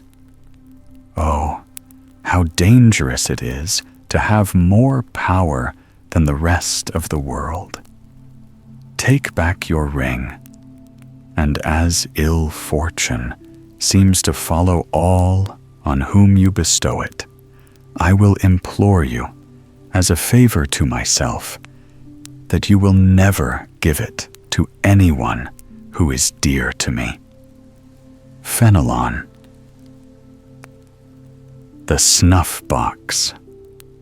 As often happens in this world, there was once a young man who spent all his time in traveling. One day, as he was walking along, he picked up a snuff-box. He opened it, and the snuff-box said to him in the Spanish language, "What do you want?" He was very much frightened, but luckily, instead of throwing the box away, he only shut it tight and put it in his pocket. Then he went on, away, away, away. And as he went, he said to himself, "If it says to me again, 'What do you want?' I shall know better what to say this time." So he took out the snuff-box and opened it. And again it asked, "What do you want?" "My hat full of gold," answered the youth. And immediately it was full. Our young man was enchanted. Henceforth, he should never be in need of anything. So on he traveled, away, away, away, through thick forests, till at last he came to a beautiful castle. In the castle there lived a king. The young man walked round and round the castle, not caring who saw him, till the king noticed him and asked what he was doing there. "I was just looking at your castle." "You would like to have one like it, wouldn't you?" The young man did not reply, but when it grew dark, he took his snuff-box and opened the lid. "What do you want?" "Build me a castle with laths of gold and tiles of diamond, and the furniture all of silver and gold." He had scarcely finished speaking when there stood in front of him, exactly opposite the king's palace, a castle built precisely as he had ordered. When the king awoke, he was struck dumb at the sight of the magnificent house shining in the rays of the sun. The servants could not do their work for stopping to stare at it. Then the king dressed himself and went to see the young man, and he told him plainly that he was a very powerful prince, and that he hoped that they might all live together in one house or the other, and that the king would give him his daughter to wife.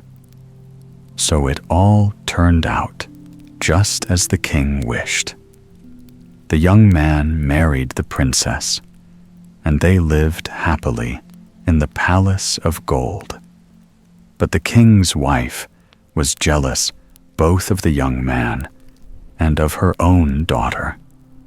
The princess had told her mother about the snuff-box, which gave them everything they wanted, and the queen bribed a servant to steal the snuff-box. They noticed carefully where it was put away every night. And one evening, when the whole world was asleep, the woman stole it and brought it to her old mistress. Oh, how happy the queen was. She opened the lid, and the snuff-box said to her, "What do you want?" And she answered at once, "I want you to take me and my husband and my servants and this beautiful house and set us down on the other side of the Red Sea. But my daughter and her husband are to stay behind." When the young couple woke up, they found themselves back in the old castle without their snuff-box. They hunted for it high and low, but quite vainly. The young man felt that no time was to be lost, and he mounted his horse and filled his pockets with as much gold as he could carry. On he went, away, away, away. But he sought the snuff-box in vain, all up and down the neighboring countries, and very soon he came to the end of all his money. But still he went on, as fast as the strength of his horse would let him, begging his way. Someone told him that he ought to consult the moon, for the moon traveled far, and might be able to tell him something. So he went away, and ended, somehow or other, by reaching the land of the moon. There, he found a little old woman who said to him, "What are you doing here? My son eats all living things he sees, and if you are wise, you will go away without coming any further." But the young man told her all his sad tale, and how he possessed a wonderful snuff-box, and how it had been stolen from him, and how he had nothing left, now that he was parted from his wife and was in need of everything. And he said that perhaps her son, who traveled so far, might have seen a palace with laths of gold and tiles of diamond, and furnished all in silver and gold. As he spoke these last words, the moon came in and said he smelt mortal flesh and blood.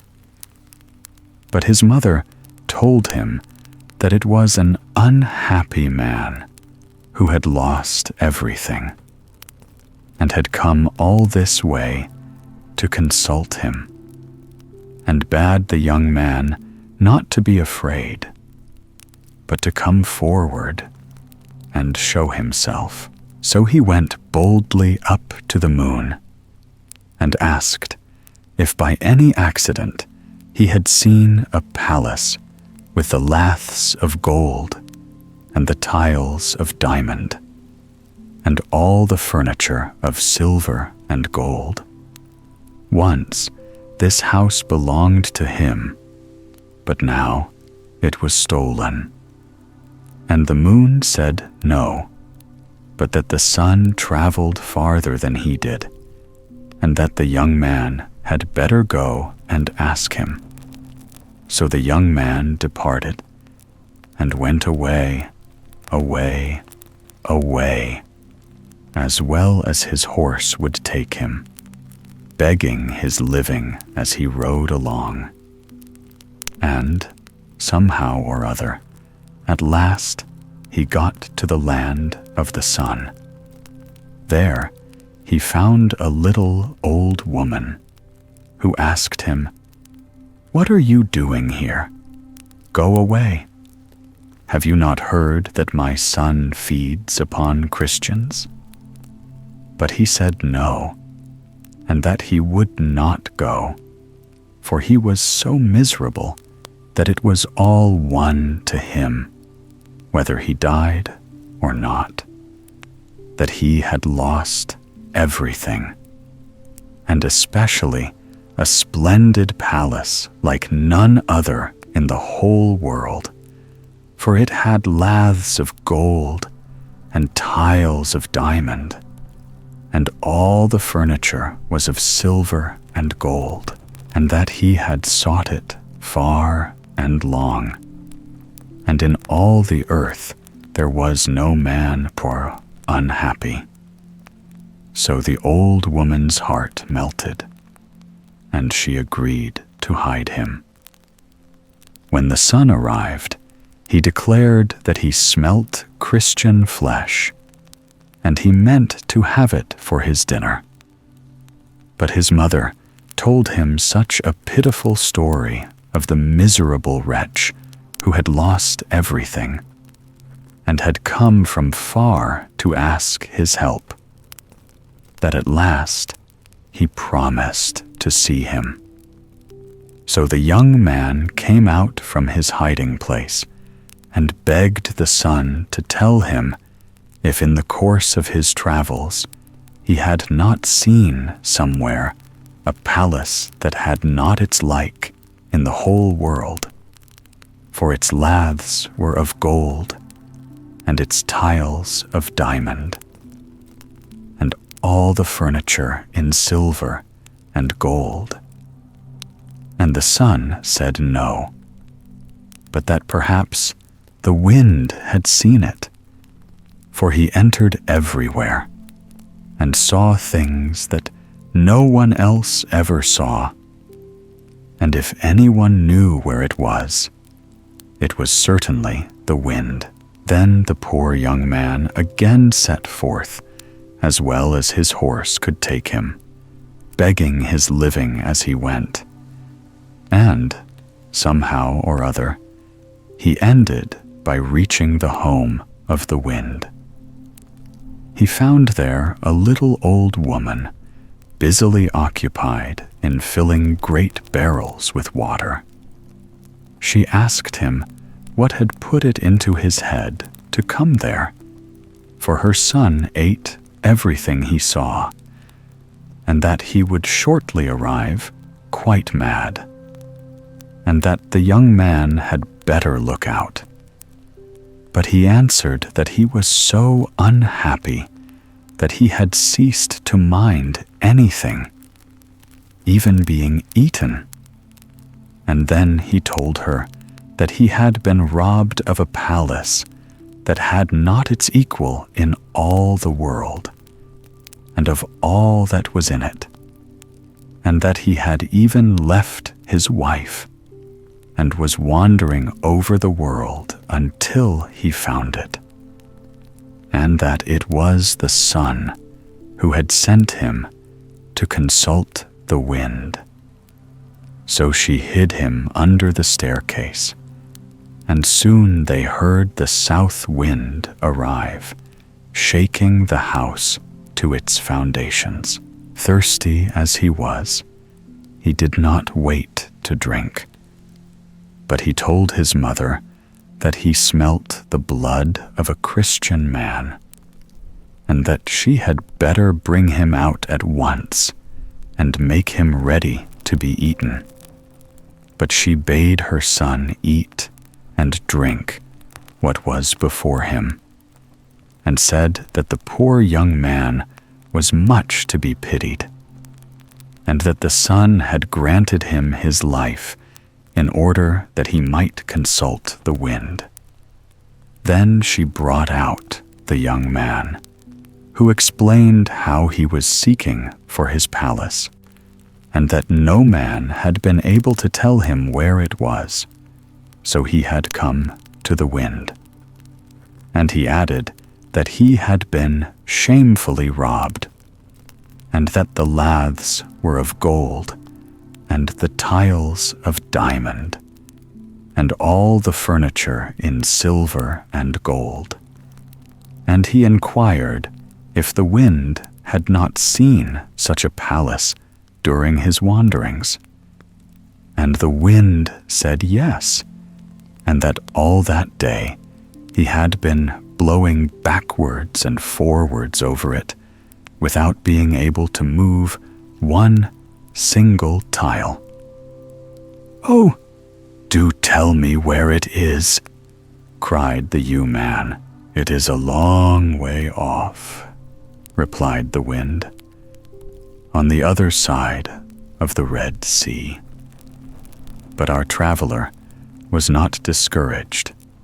He had already journeyed too far. So he set forth at once, and somehow or other he managed to reach that distant land. And he inquired if anyone wanted a gardener. He was told that the head gardener at the castle had just left, and perhaps he might have a chance of getting the place. The young man lost no time, but walked up to the castle and asked if they were in want of a gardener, and how happy he was when they agreed to take him. Now he passed most of his day in gossiping with the servants about the wealth of their masters and the wonderful things in the house. He made friends with one of the maids, who told him the history of the Snuff-Box, and he coaxed her to let him see it. One evening, she managed to get hold of it, and the young man watched carefully where she hid it away. in a secret place in the bedchamber of her mistress. The following night, when everyone was fast asleep, he crept in and took the snuff-box. Think of his joy as he opened the lid. When it asked him, as of yore, "What do you want?" he replied, "What do I want? What do I want? Why, I want to go with my palace to the old place, and for the king and the queen and all their servants to be drowned in the Red Sea." He hardly finished speaking when he found himself back again with his wife, while all the other inhabitants of the palace were lying at the bottom of the Red Sea. C'est below. The Golden Blackbird. Once upon a time, there was a great lord who had 3 sons. He fell very ill, sent for doctors of every kind, even bone setters, but they, none of them, could find out what was the matter with him, or even give him any relief. At last, there came a foreign doctor who declared that the Golden Blackbird alone could cure the sick man. So the old lord dispatched his eldest son to look for the wonderful bird, and promised him great riches if he managed to find it and bring it back. The young man began his journey, and soon arrived at a place where 4 roads met. He did not know which to choose, and tossed his cap in the air, determining that the direction of its fall should decide him. After traveling for 2 or 3 days, he grew tired of walking, without knowing where or for how long, and he stopped at an inn which was filled with merrymakers, and ordered something to eat and drink. "My faith," said he, "it is sheer folly to waste more time hunting for this bird. My father is old, and if he dies, I shall inherit his goods."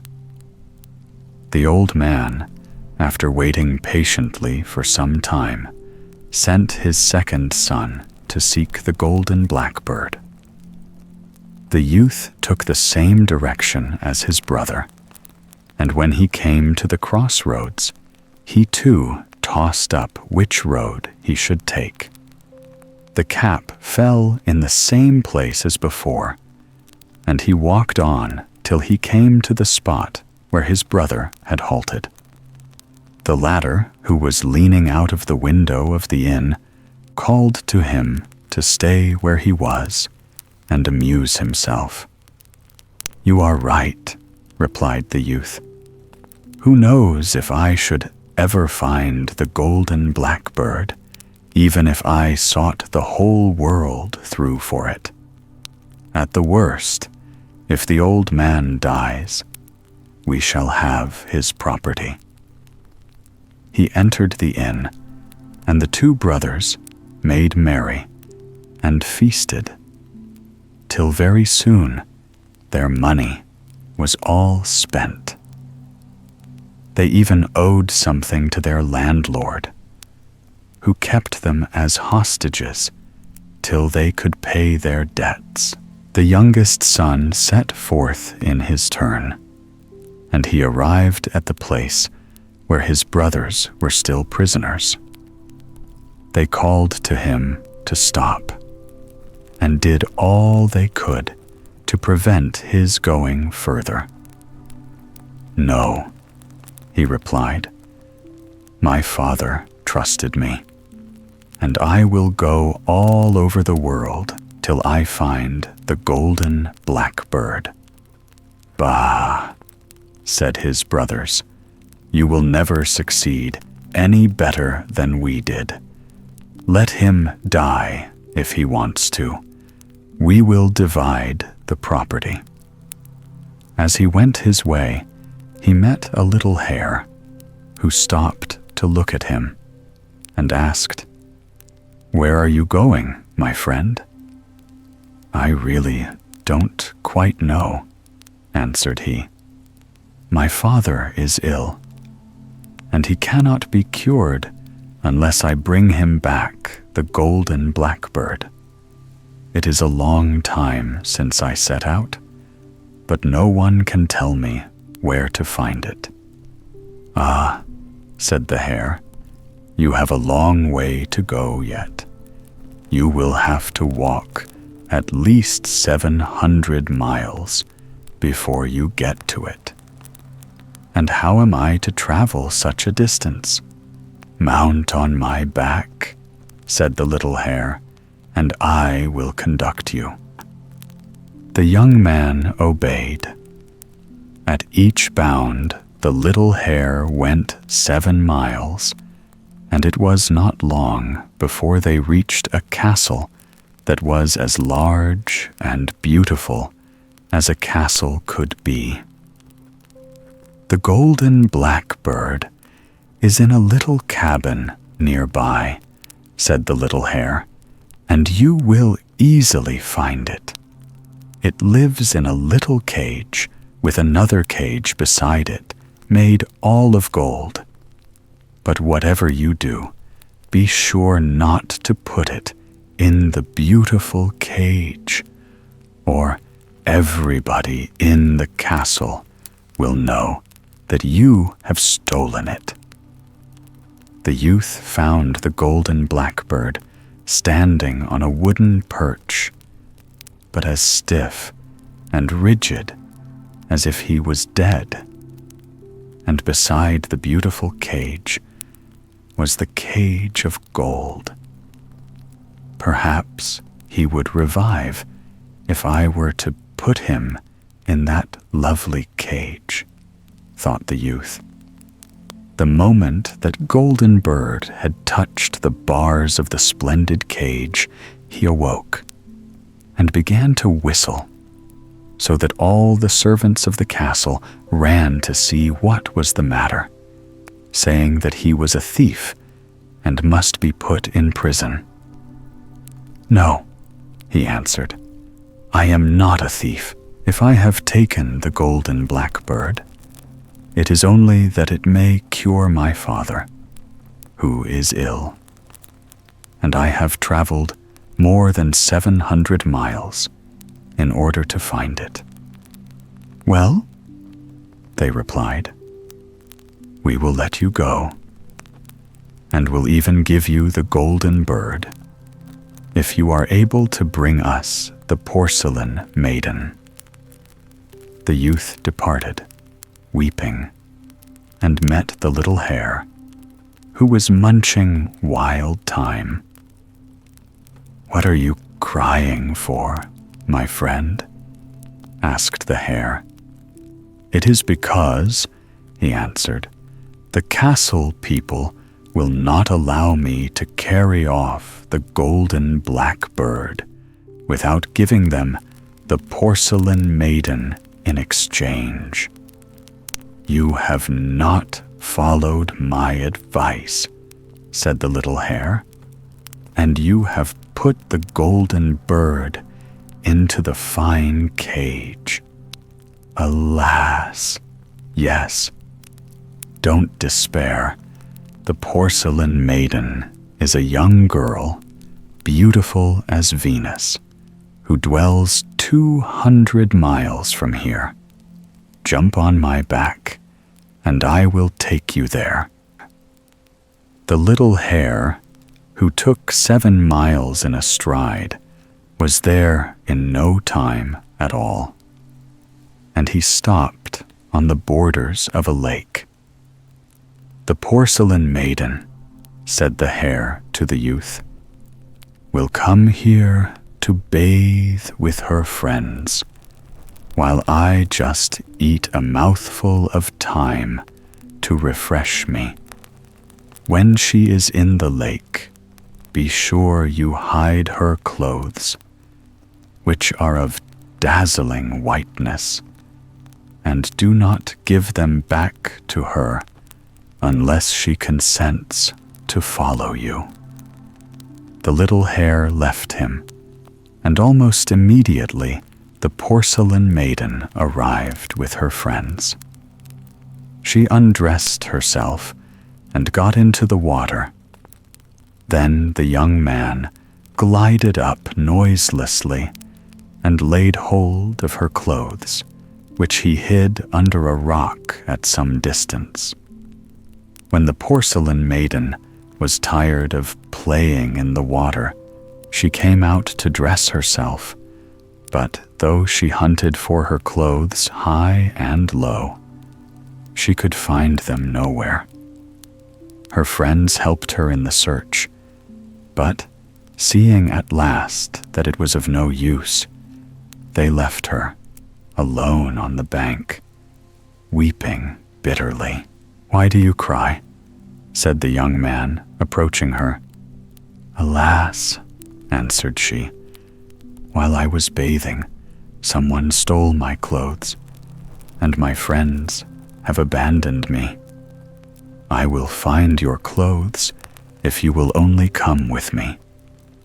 And the porcelain maiden agreed to follow him, and after having given up her clothes, the young man bought a small horse for her, which went like the wind. The little hare brought them both back to seek for the Golden Blackbird.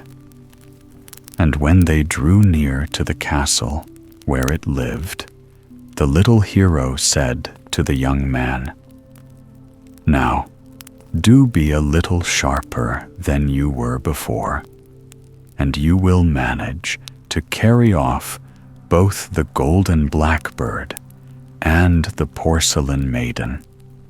Take the golden cage in one hand, and leave the bird in the old cage where he is, and bring that away too." The little hare then vanished. The youth did as he was bid, and the castle servants never noticed that he was carrying off the golden bird. When he reached the inn where his brothers were detained, he delivered them by paying their debt. They set out all together, but as the two elder brothers were jealous of the success of the youngest, they took the opportunity as they were passing by the shores of a lake to throw themselves upon him, seize the golden bird, and fling him in the water. Then they continued their journey, taking with them the porcelain maiden, in the firm belief that their brother was drowned. But happily, he had snatched in falling at a tuft of rushes and called loudly for help. The little hare came running to him and said, "Take hold of my leg and pull yourself out of the water." When he was safe on shore, the little hare said to him, "Now this is what you have to do. Dress yourself like a Breton seeking a place as stable boy, and go and offer your services to your father. Once there, you will easily be able to make him understand the truth." The young man did as the little hare bade him, and he went to his father's castle and inquired if they were not in want of a stable boy. "Yes," replied his father, "very much indeed, but it is not an easy place. There is a little horse in the stable which will not let anyone go near it, and it has already kicked to death several people who have tried to groom it.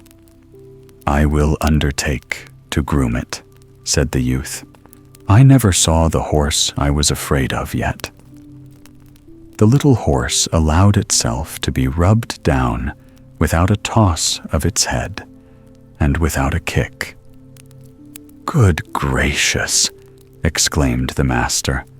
"How is it that he lets you touch him when no one else can go near him?" "Perhaps he knows me," answered the stable boy. 2 or 3 days later, the master said to him, "The porcelain maiden is here, but though she is as lovely as the dawn, she is so wicked that she scratches everyone that approaches her. Try if she will accept your services." So, when the youth entered the room where she was, the Golden Blackbird broke forth into a joyful song, and the porcelain maiden sang too, and jumped for joy. "Good gracious!" cried the master.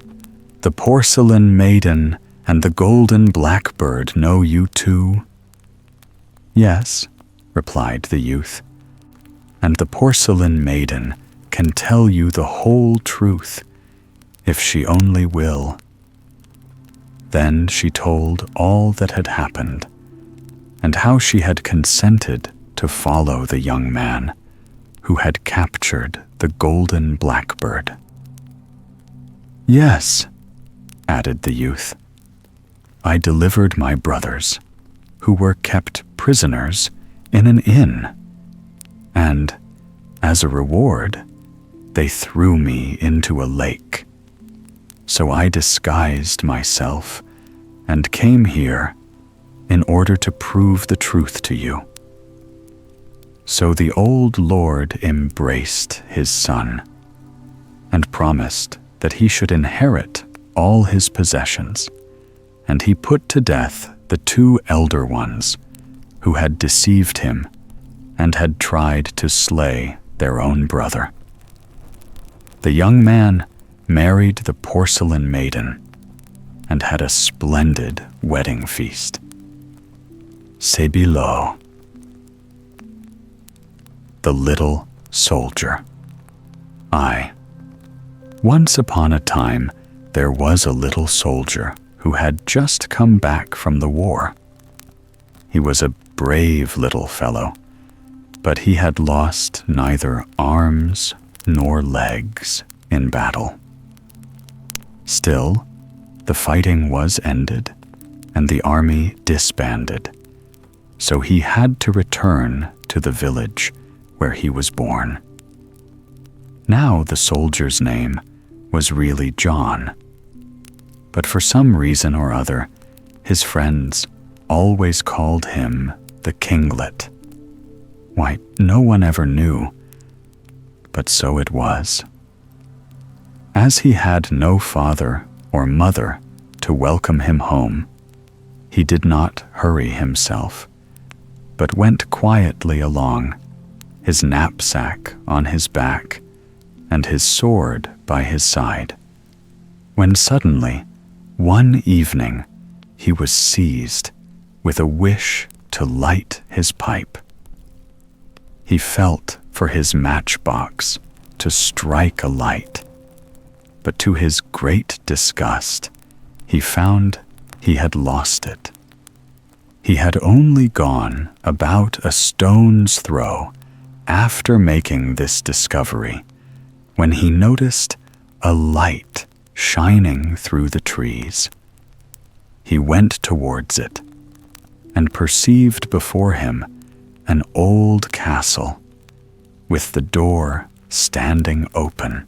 The little soldier entered the courtyard and, peeping through a window, saw a large fire blazing at the end of a low hall.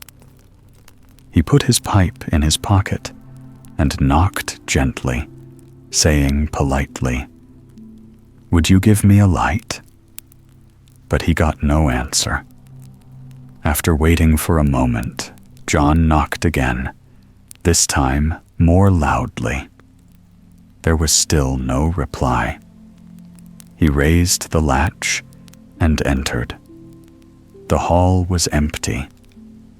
The little soldier made straight for the fireplace, seized the tongs, and was stooping down to look for a nice, red, hot coal with which to light his pipe, when, click, something went, like a spring giving way, and in the very midst of the flames, an enormous serpent reared itself up close to his face. And what was more strange still, this serpent had the head of a woman. At such an unexpected sight, many men would have turned and run for their lives.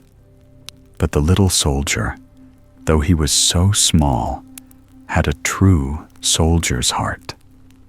He only made one step backwards and grasped the hilt of his sword. "Don't unsheath it," said the serpent. "I have been waiting for you, as it is you who must deliver me. Who are you?"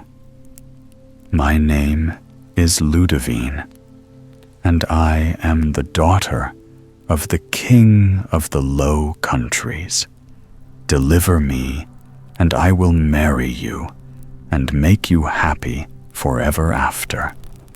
Now, some people might not have liked the notion of being made happy by a serpent with the head of a woman, but the kinglet had no such fears, and besides, he felt the fascination of Ludovine's eyes, which looked at him as a snake looks at a little bird. They were beautiful green eyes, not round like those of a cat, but long and almond-shaped, and they shone with a strange light, and the golden hair which floated round them seemed all the brighter for their luster. The face had the beauty of an angel, though the body was only that of a serpent. "What must I do?" asked the kinglet. "Open that door. You will find yourself in a gallery with a room at the end just like this. Cross that, and you will see a closet, out of which you must take a tunic and bring it back to me." The little soldier boldly prepared to do as he was told. He crossed the gallery in safety, but when he reached the room, he saw by the light of the stars 8 hands on a level with his face, which threatened to strike him. And, turn his eyes which way he would, he could discover no bodies belonging to them. He lowered his head and rushed forward amidst a storm of blows, which he returned with his fists. When he got to the closet, he opened it, took down the tunic, and brought it to the first room. "Here it is," he panted, rather out of breath. Click! Once more the flames parted. Ludovine was a woman down to her waist. She took the tunic and put it on. It was a magnificent tunic of orange velvet, embroidered in pearls. But the pearls were not so white as her own neck. "That is not all," she said. "Go to the gallery. Take the staircase which is on the left, and in the second room on the first story, you will find another closet with my skirt. Bring this to me."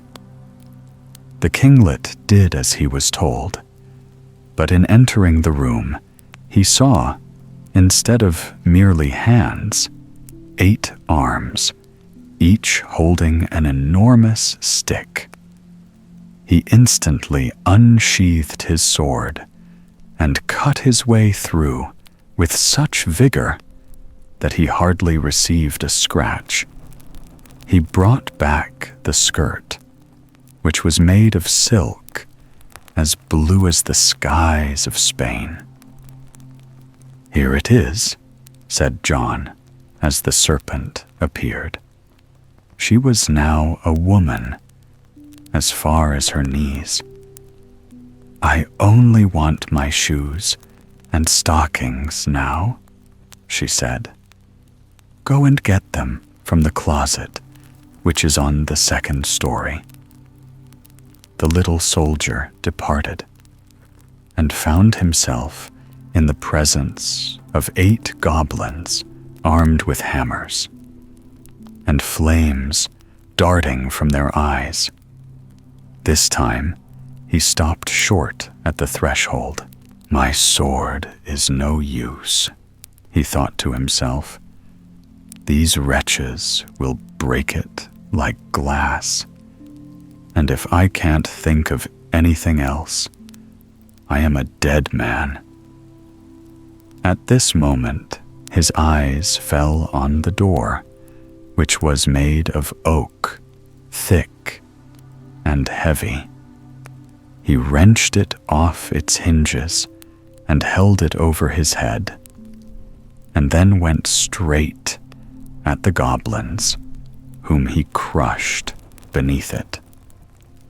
After that, he took the shoes and stockings out of the closet and brought them to Ludovine, who, directly she had put them on, became a woman all over. When she was quite dressed in her white silk stockings and little blue slippers dotted over with carbuncles, she said to her deliverer, "Now you must go away and never come back here, whatever happens. Here is a purse with 200 ducats. Sleep tonight at the inn, which is at the edge of the wood, and awake early in the morning, for at 9 o'clock I shall pass the door and shall take you up in my carriage." "Why shouldn't we go now?" asked the little soldier. "Because the time has not yet come," said the princess. "But first, you may drink my health in this glass of wine." And as she spoke, she filled a crystal goblet with a liquid that looked like melted gold. John drank, then lit his pipe and went out. 2. When he arrived at the inn, he ordered supper, but no sooner had he sat down to eat it than he felt that he was going sound asleep. "I must be more tired than I thought," he said to himself, and after telling them to be sure to wake him next morning at 8 o'clock, he went to bed. All night long he slept like a dead man. At 8 o'clock they came to wake him, and at past, and a quarter of an hour later, but it was no use, and at last they decided to leave him in peace. The clocks were striking 12 when John awoke. He sprang out of bed, and scarcely waiting to dress himself, hastened to ask if anyone had been to inquire for him. "There came a lovely princess," replied the landlady, "in a coach of gold. She left you this bouquet, and a message to say that she would pass this way tomorrow morning at 8 o'clock. The little soldier cursed his sleep, but tried to console himself by looking at his bouquet. which was of immortelles. "It is the flower of remembrance," thought he, forgetting that it is also the flower of the dead. When the night came, he slept with one eye open and jumped up 20 times an hour. When the birds began to sing, he could lie still no longer, and climbed out of his window into the branches of one of the great lime trees that stood before the door. There he sat, dreamily gazing at his bouquet, till he ended by going fast asleep. Once asleep, nothing was able to wake him, neither the brightness of the sun, nor the songs of the birds, nor the noise of Ludovine's golden coach, nor the cries of the landlady, who sought him in every place she could think of. As the clock struck 12, he woke, and his heart sank as he came down out of his tree and saw them laying the table for dinner. "Did the princess come?" he asked. "Yes, indeed, she did. She left this flower-colored scarf for you. Said she would pass by tomorrow at 7 o'clock, but it would be the last time. I must have been bewitched," thought the little soldier. Then he took the scarf, which had a strange kind of scent, and tied it round his left arm, thinking all the while that the best way to keep awake was not to go to bed at all. So he paid his bill and bought a horse with the money that remained. And when the evening came, he mounted his horse and stood in front of the inn door, determined to stay there all night. Every now and then, he stooped to smell the sweet perfume of the scarf round his arm. And gradually, he smelt it so often that at last his head sank on to the horse's neck, and he and his horse snored in company.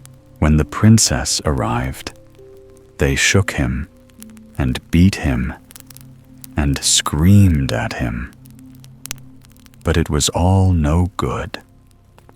Neither man nor horse woke till the coach was seen vanishing away in the distance. Then John put spurs to his horse, calling with all his might, "Stop! Stop!" But the coach drove on as before, and though the little soldier rode after it for a day and a night, he never got one step nearer. Thus they left many villages and towns behind them, till they came to the sea itself. Here John thought that at last the coach must stop. But wonder of wonders!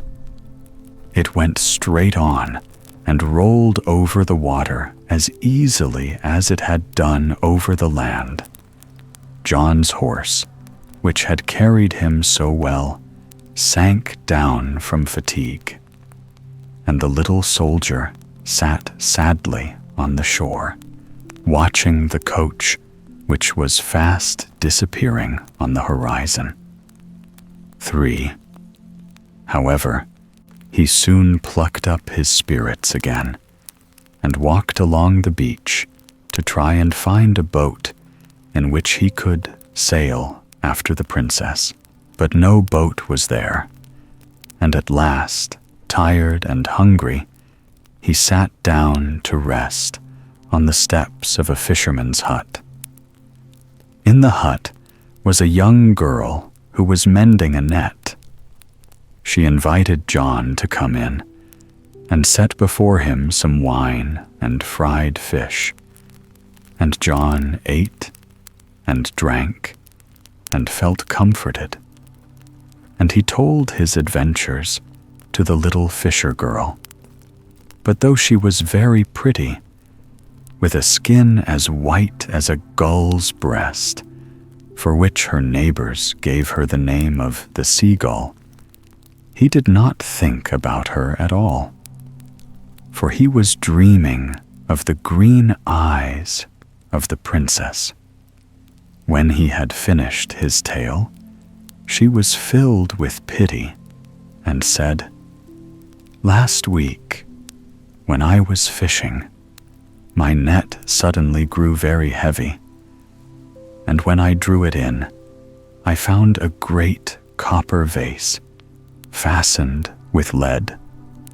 I brought it home and placed it on the fire. When the lead had melted a little, I opened the vase with my knife and drew out a mantle of red cloth and a purse containing 50 crowns. That is the mantle covering my bed, and I have kept the money for my marriage portion. But take it and go to the nearest seaport, where you will find a ship sailing for the Low Countries. And when you become king, you will bring me back my 50 crowns." And the kinglet answered, "When I am king of the Low Countries, I will make you lady-in-waiting to the queen, for you are as good as you are beautiful. So farewell," said he. And as the seagull went back to her fishing, he rolled himself in the mantle and threw himself down on a heap of dried grass, thinking of the strange things that had befallen him, till he suddenly exclaimed, "Oh, how I wish I was in the capital of the Low Countries." Fear. In one moment, the little soldier found himself standing before a splendid palace. He rubbed his eyes and pinched himself, and when he was quite sure he was not dreaming, he said to a man who was smoking his pipe before the door, "Where am I?" "Where are you? Can't you see?" "Before the king's palace, of course." "What king?" "Why, the king of the Low Countries," replied the man, laughing and supposing that he was mad. Was there ever anything so strange? But as John was an honest fellow, he was troubled at the thought that the seagull would think he had stolen her mantle and purse, and he began to wonder how he could restore them to her the soonest.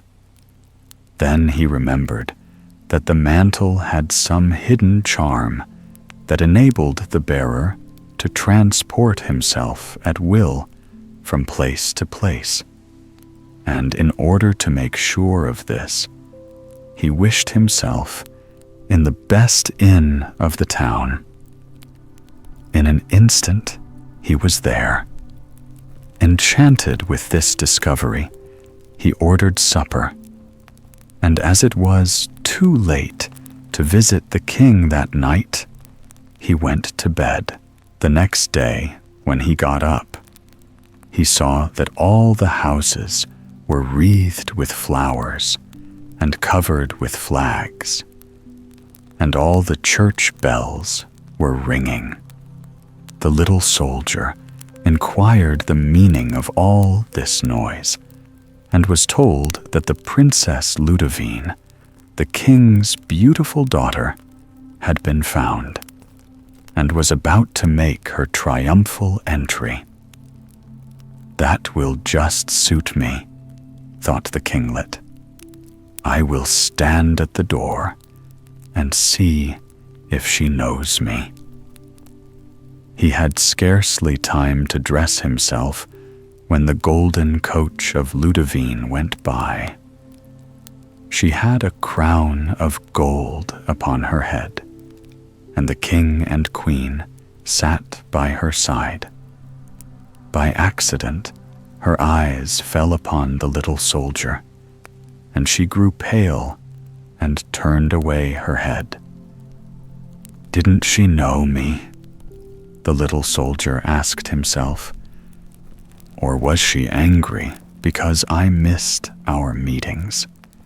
And he followed the crowd till he got to the palace. When the royal party entered, he told the guards that it was he who had delivered the princess and wished to speak to the king. But the more he talked, the more they believed him mad and refused to let him pass. The little soldier was furious. He felt that he needed his pipe to calm him, and he entered a tavern and ordered a pint of beer. "It is this miserable soldier's helmet," said he to himself.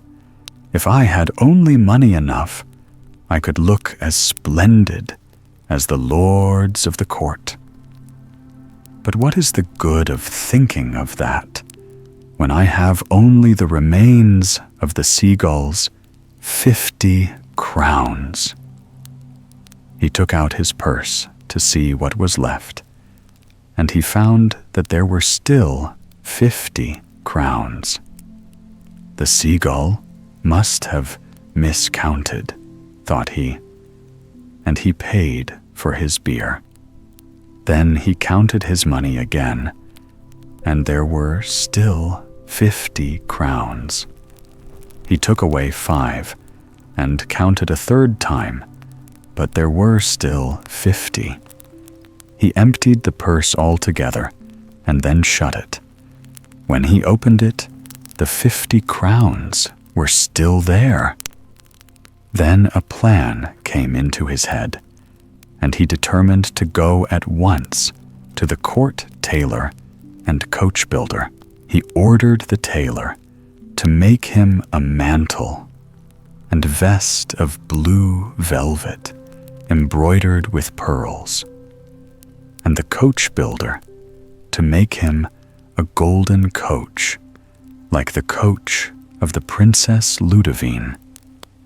If the tailor and the coach builder were quick, he promised to pay them double. A few days later, the little soldier was driven through the city in his coach drawn by 6 white horses, and with 4 lackeys richly dressed standing behind. Inside sat John, clad in blue velvet, with a bouquet of immortelles in his hand and a scarf bound round his arm. He drove twice round the city, throwing money to the right and left. And the third time, as he passed under the palace windows, he saw Ludovine lift a corner of the curtain and peep out. V. The next day, no one talked of anything but the rich lord who had distributed money as he drove along. The talk even reached the court, and the queen, who was very curious, had a great desire to see the wonderful prince. "Very well," said the king. "Let him be asked to come and play cards with me." This time, the kinglet was not late for his appointment. The king sent for the cards, and they sat down to play. They had 6 games, and John always lost. The stake was 50 crowns, and each time he emptied his purse, which was full the next instant. The 6th time, the king exclaimed, "It is amazing!" The queen cried, "It is astonishing!" The princess said. "It is bewildering." "Not so bewildering," replied the little soldier, "as your change into a serpent." "Hush," interrupted the king, who did not like the subject. "I only spoke of it," said John, "because you see in me the man who delivered the princess from the goblins and whom she promised to marry." "Is that true?" asked the king of the princess. "Quite true," answered Ludovine. "But I told my deliverer to be ready to go with me when I passed by with my coach. I passed 3 times, but he slept so soundly that no one could wake him." "What is your name?" said the king. "And who are you?" "My name is John. I am a soldier, and my father is a boatman. You are not a fit husband for my daughter. Still, if you will give us your purse, you shall have her for your wife. My purse does not belong to me, and I cannot give it away. But you can lend it to me till our wedding day," said the princess, with one of those glances the little soldier never could resist. "And when will that be?" "At Easter," said the monarch.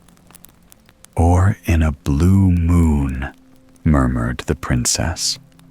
But the kinglet did not hear her, and let her take his purse. Next evening, he presented himself at the palace to play piquet with the king, and to make his court to the princess. But he was told that the king had gone into the country to receive his rents. He returned the following day and had the same answer. Then he asked to see the queen, but she had a headache. When this had happened 5 or 6 times, he began to understand that they were making fun of him. "That is not the way for a king to behave," thought John. "Old scoundrel." And then, suddenly, he remembered his red cloak. "Ah, what an idiot I am," said he. "Of course I can get in whenever I like with the help of this." That evening, he was in front of the palace, wrapped in his red cloak. On the first story, one window was lighted, and John saw on the curtains the shadow of the princess. "I wish myself in the room of the Princess Ludovine," said he, and in a second he was there. The king's daughter was sitting before a table counting the money that she emptied from the inexhaustible purse. 850, 900, 950. 1,000, finished John. "Good evening, everybody." The princess jumped and gave a little cry. "You here? What business have you to do it? Leave at once, or I shall call." "I have come," said the kinglet, "to remind you of your promise. The day after tomorrow is Easter Day, and it is high time to think of our marriage." Ludovine burst out into a fit of laughter. "Our marriage? Have you really been foolish enough to believe that the daughter of the king of the Low Countries would ever marry the son of a boatman?" "Then give me back the purse," said John. Never, said the princess, and put it calmly in her pocket. As you like, said the little soldier. He laughs best who laughs the last. And he took the princess in his arms. I wish, he cried, that we were at the ends of the earth. And in 1 second, he was there, still clasping the princess tightly in his arms. Oof, said John, laying her gently at the foot of a tree. I never took such a long journey before. What do you say, madam? The princess understood that it was no time for jesting, and did not answer. Besides, she was still feeling giddy from her rapid flight, and had not yet collected her senses. Sixa. The king of the Low Countries was not a very scrupulous person, and his daughter took after him. This was why she had been changed into a serpent. It had been prophesied that she should be delivered by a little soldier, and that she must marry him, unless he failed to appear at the meeting place 3 times running.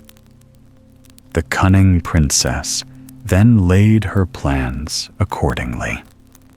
The wine that she had given to John in the castle of the goblins, the bouquet of immortelles, and the scarf, all had the power of producing sleep like death, and we know how they had acted on John. However, even in this critical moment, Ludovine did not lose her head. I thought you were simply a street vagabond, said she, in her most coaxing voice, and I find you are more powerful than any king. Here is your purse. Have you got my scarf and my bouquet? Here they are, said the kinglet, delighted with this change of tone, and he drew them from his bosom. Ludovine fastened one in his buttonhole and the other round his arm. Now, she said, you are my lord and master, and I will marry you at your good pleasure.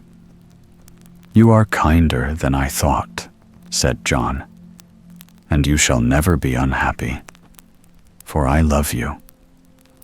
Then, my little husband, tell me how you managed to carry me so quickly to the ends of the world. The little soldier scratched his head. Does she really mean to marry me? He thought to himself. Or is she only trying to deceive me again? But Ludovine repeated, Won't you tell me? In such a tender voice, he did not know how to resist her. After all, he said to himself, what does it matter telling her the secret, as long as I don't give her the cloak? And he told her the virtue of the red mantle. Oh, dear, how tired I am, sighed Ludovine. Don't you think we had better take a nap, and then we can talk over our plans? She stretched herself on the grass, and the kinglet did the same. He laid his head on his left arm, round which the scarf was tied, and was soon fast asleep. Ludovine was watching him out of one eye, and no sooner did she hear him snore than she unfastened the mantle, drew it gently from under him, and wrapped it round her, took the purse from his pocket, and put it in hers, and said, I wish I was back in my own room. In another moment, she was there. 7. Who felt foolish but John when he awoke 24 hours after and found himself without purse, without mantle, and without princess?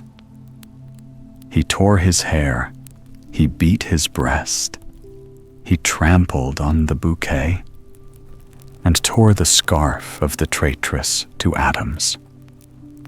Besides this, he was very hungry, and he had nothing to eat. He thought of all the wonderful things his grandmother had told him when he was a child, but none of them helped him now.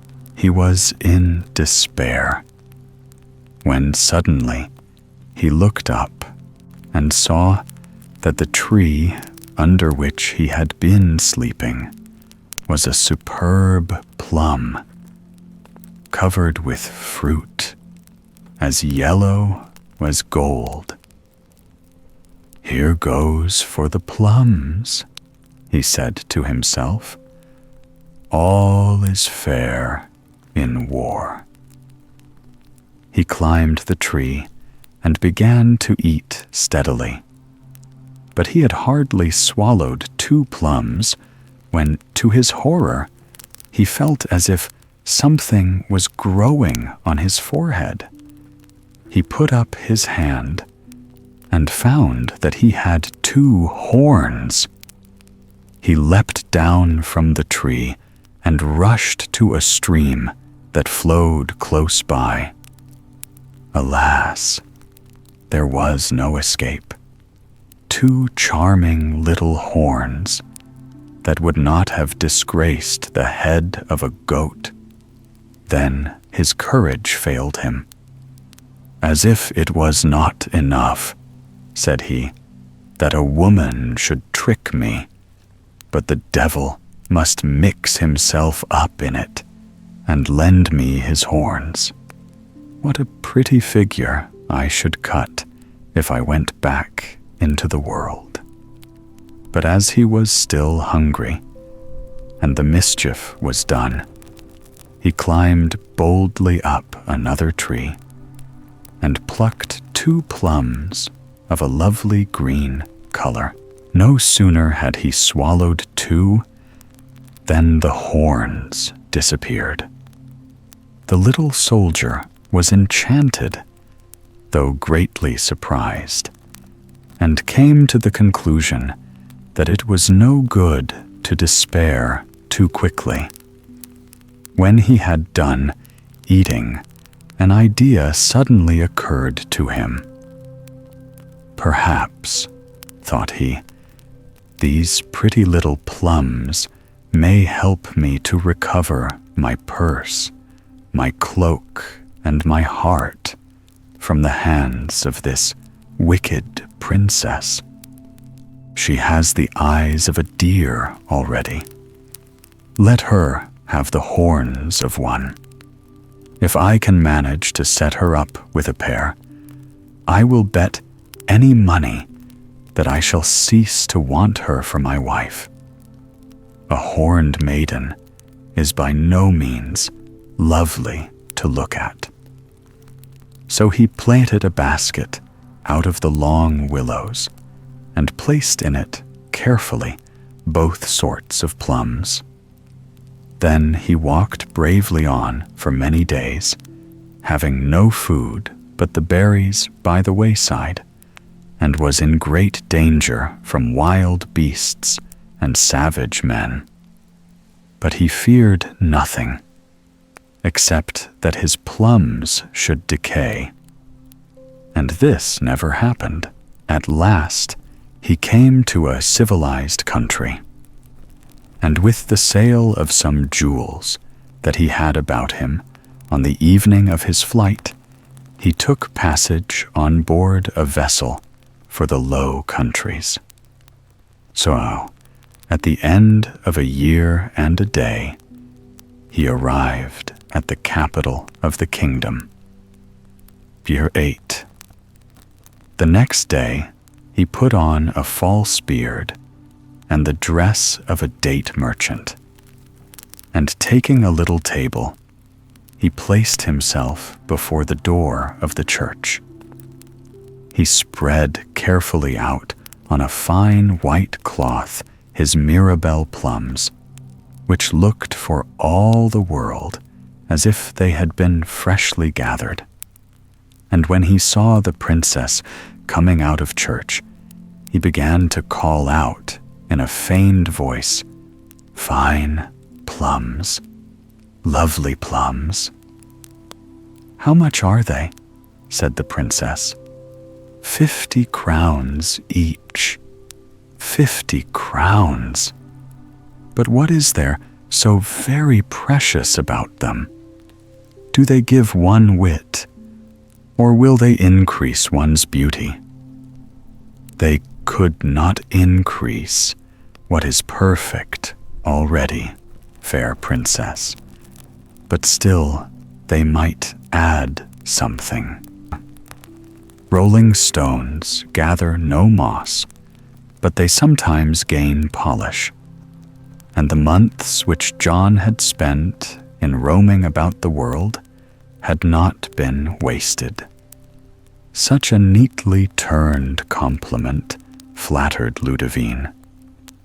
"What will they add?" she smilingly asked. "You will see, fair princess, when you taste them.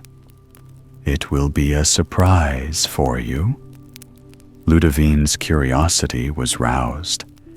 She drew out the purse and shook out as many little heaps of 50 crowns as there were plums in the basket. The little soldier was seized with a wild desire to snatch the purse from her and proclaim her a thief. But he managed to control himself. His plums all sold, he shut up shop, took off his disguise, changed his inn, and kept quiet, waiting to see what would happen. No sooner had she reached her room than the princess exclaimed, "Now let us see what these fine plums can add to my beauty." And throwing off her hood, she picked up a couple and ate them. Imagine with what surprise and horror she felt all of a sudden that something was growing out of her forehead. She flew to her mirror and uttered a piercing cry. "Horns! So that was what he promised me. Let someone find the plum seller at once and bring him to me. Let his nose and ears be cut off. Let him be flayed alive or burnt at a slow fire and his ashes scattered to the winds. Oh, I shall die of shame and despair." Her women ran at the sound of her screams and tried to wrench off the horns, but it was of no use, and they only gave her a violent headache. The king then sent round a herald to proclaim that he would give the hand of the princess to anyone who would rid her of her strange ornaments. So all the doctors and sorcerers and surgeons in the Low Countries and the neighboring kingdoms thronged to the palace, each with a remedy of his own. But it was all no good, and the princess suffered so much from their remedies that the king was obliged to send out a second proclamation that anyone who undertook to cure the princess and who failed to do it should be hanged up to the nearest tree. But the prize was too great for any proclamation to put a stop to the efforts of the crowd of suitors. And that year, the orchards of the Low Countries all bore a harvest of dead men. Ein. The king had given orders that they should seek high and low for the plum seller, but in spite of all their pains, he was nowhere to be found. When the little soldier discovered that their patience was worn out, he pressed the juice of the green queen-clawed plums into a small phial, bought a doctor's robe, put on a wig and spectacles, and presented himself before the king of the Low Countries. He gave himself out as a famous physician who had come from distant lands, and he promised that he would cure the princess, if only he might be left alone with her. "Another madman determined to be hanged," said the king. "Very well, do as he asks. One should refuse nothing to a man with a rope round his neck." As soon as the little soldier was in the presence of the princess, he poured some drops of the liquid into a glass. The princess had scarcely tasted it when the tip of the horns disappeared. "They would have disappeared completely," said the pretended doctor, "if there did not exist something to counteract the effect. It is only possible to cure people whose souls are as clean as the palm of my hand. Are you sure you have not committed some little sin? Examine yourself well." Ludovine had no need to think over it long, but she was torn in pieces between the shame of a humiliating confession and the desire to be unhorned. At last she made answer, with downcast eyes. "I have stolen a leather purse from a little soldier. Give it to me. The remedy will not act till I hold the purse in my hands." It cost Ludovine a great pang to give up the purse, but she remembered that riches would not benefit her if she was still to keep the horns. With a sigh, she handed the purse to the doctor, who poured more of the liquid into the glass, and when the princess had drunk it, she found that the horns had diminished by 1/2. "You must really have another little sin on your conscience. Did you steal nothing from this soldier but his purse?" "I also stole from him his cloak. Give it me. Here it is." This time, Ludovine thought to herself that when once the horns had departed, she would call her attendants and take the things from the doctor by force. She was greatly pleased with this idea, when suddenly the pretended physician wrapped himself in the cloak, flung away the wig and spectacles, and showed to the traitress the face of the little soldier. She stood before him, dumb with fright. "I might," said John, "have left you horned to the end of your days, but I am a good fellow, and I once loved you. And besides, you are too like the devil to have any need of his horns." X. John had wished himself in the house of the seagull. Now the seagull was seated at the window, mending her net, and from time to time her eyes wandered to the sea as if she was expecting someone. At the noise made by the little soldier, she looked up and blushed. "So it is you," she said. "How did you get here?" And then she added in a low voice, "And have you married your princess?" Then John told her all his adventures, and when he had finished, he restored to her the purse and the mantle. "What can I do with them?" said she. "You have proved to me that happiness does not lie in the possession of treasures. It lies in work and in the love of an honest woman," replied the little soldier, who noticed for the first time what pretty eyes she had. "Dear seagull, will you have me for a husband?" And he held out his hand. "Yes, I will," answered the fisher maiden, blushing very red, "but only on condition that we seal up the purse and the mantle in the copper vessel and throw them into the sea." And this they did. Charles Dula. The Magic Swan. There were once upon a time 3 brothers, of whom the eldest was called Jacob, the second Frederick, and the youngest Peter.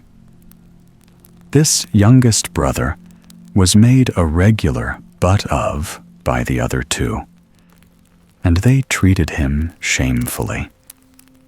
If anything went wrong with their affairs, Peter had to bear the blame and put things right for them. And he had to endure all this ill treatment because he was weak and delicate and couldn't defend himself against his stronger brothers.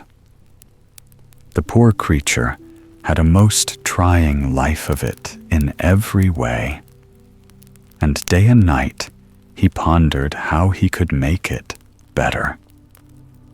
One day, when he was in the wood gathering sticks and crying bitterly, a little old woman came up to him and asked him what was the matter, and he told her all his troubles.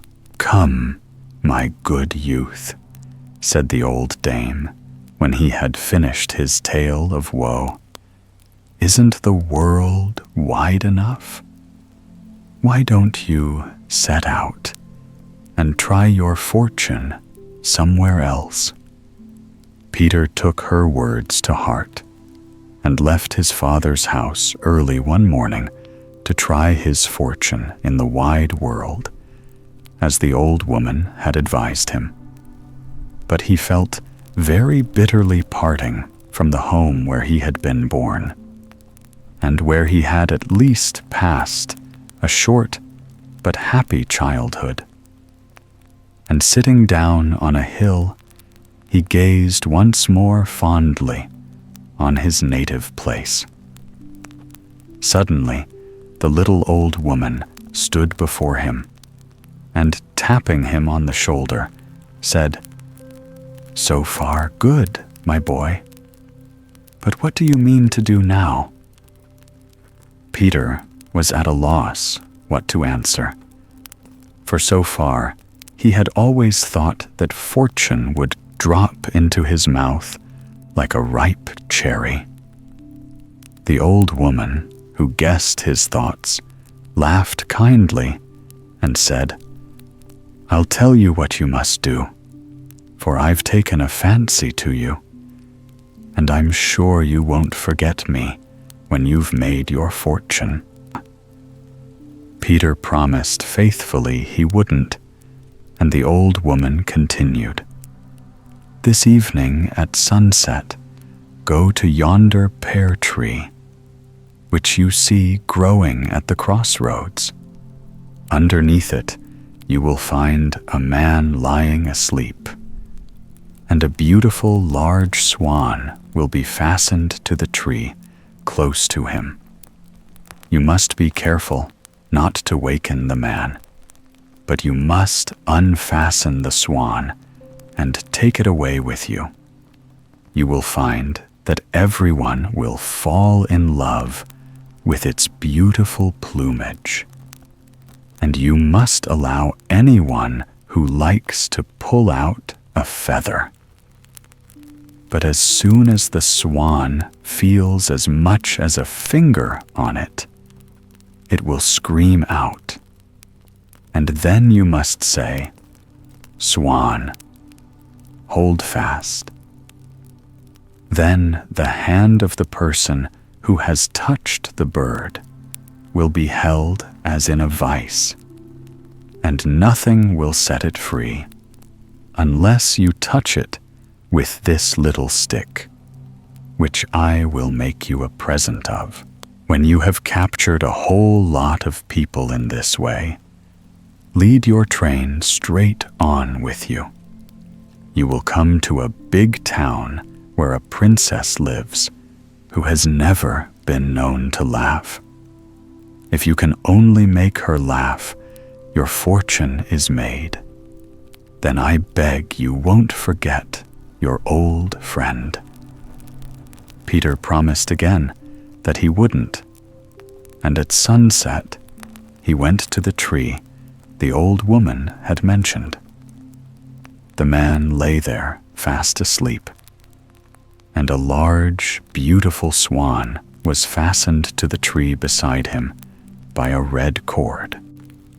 Peter loosed the bird and led it away with him without disturbing the bird's master.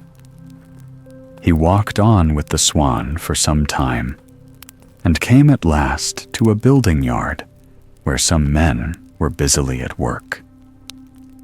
They were all lost in admiration of the bird's beautiful plumage, and one forward youth, who was covered with clay from head to foot, called out, "Oh, if I'd only one of those feathers, how happy I should be."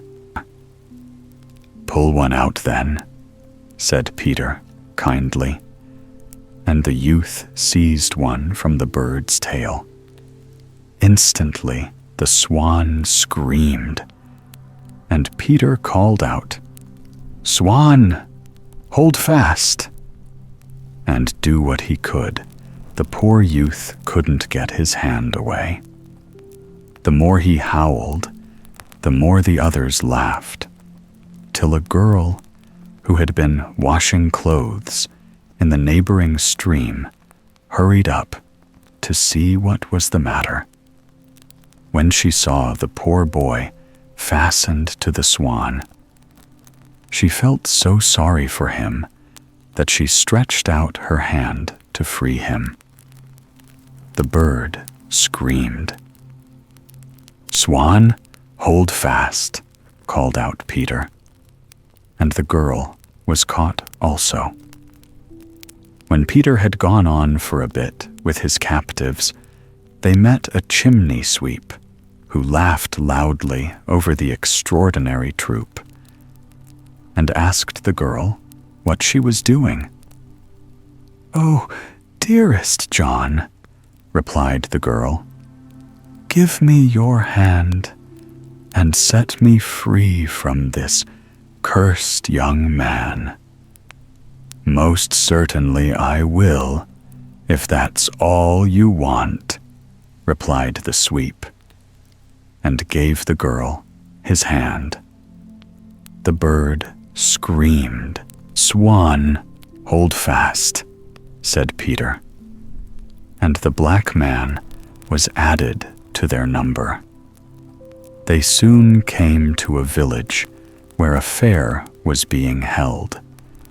A traveling circus was giving a performance, and the clown was just doing his tricks.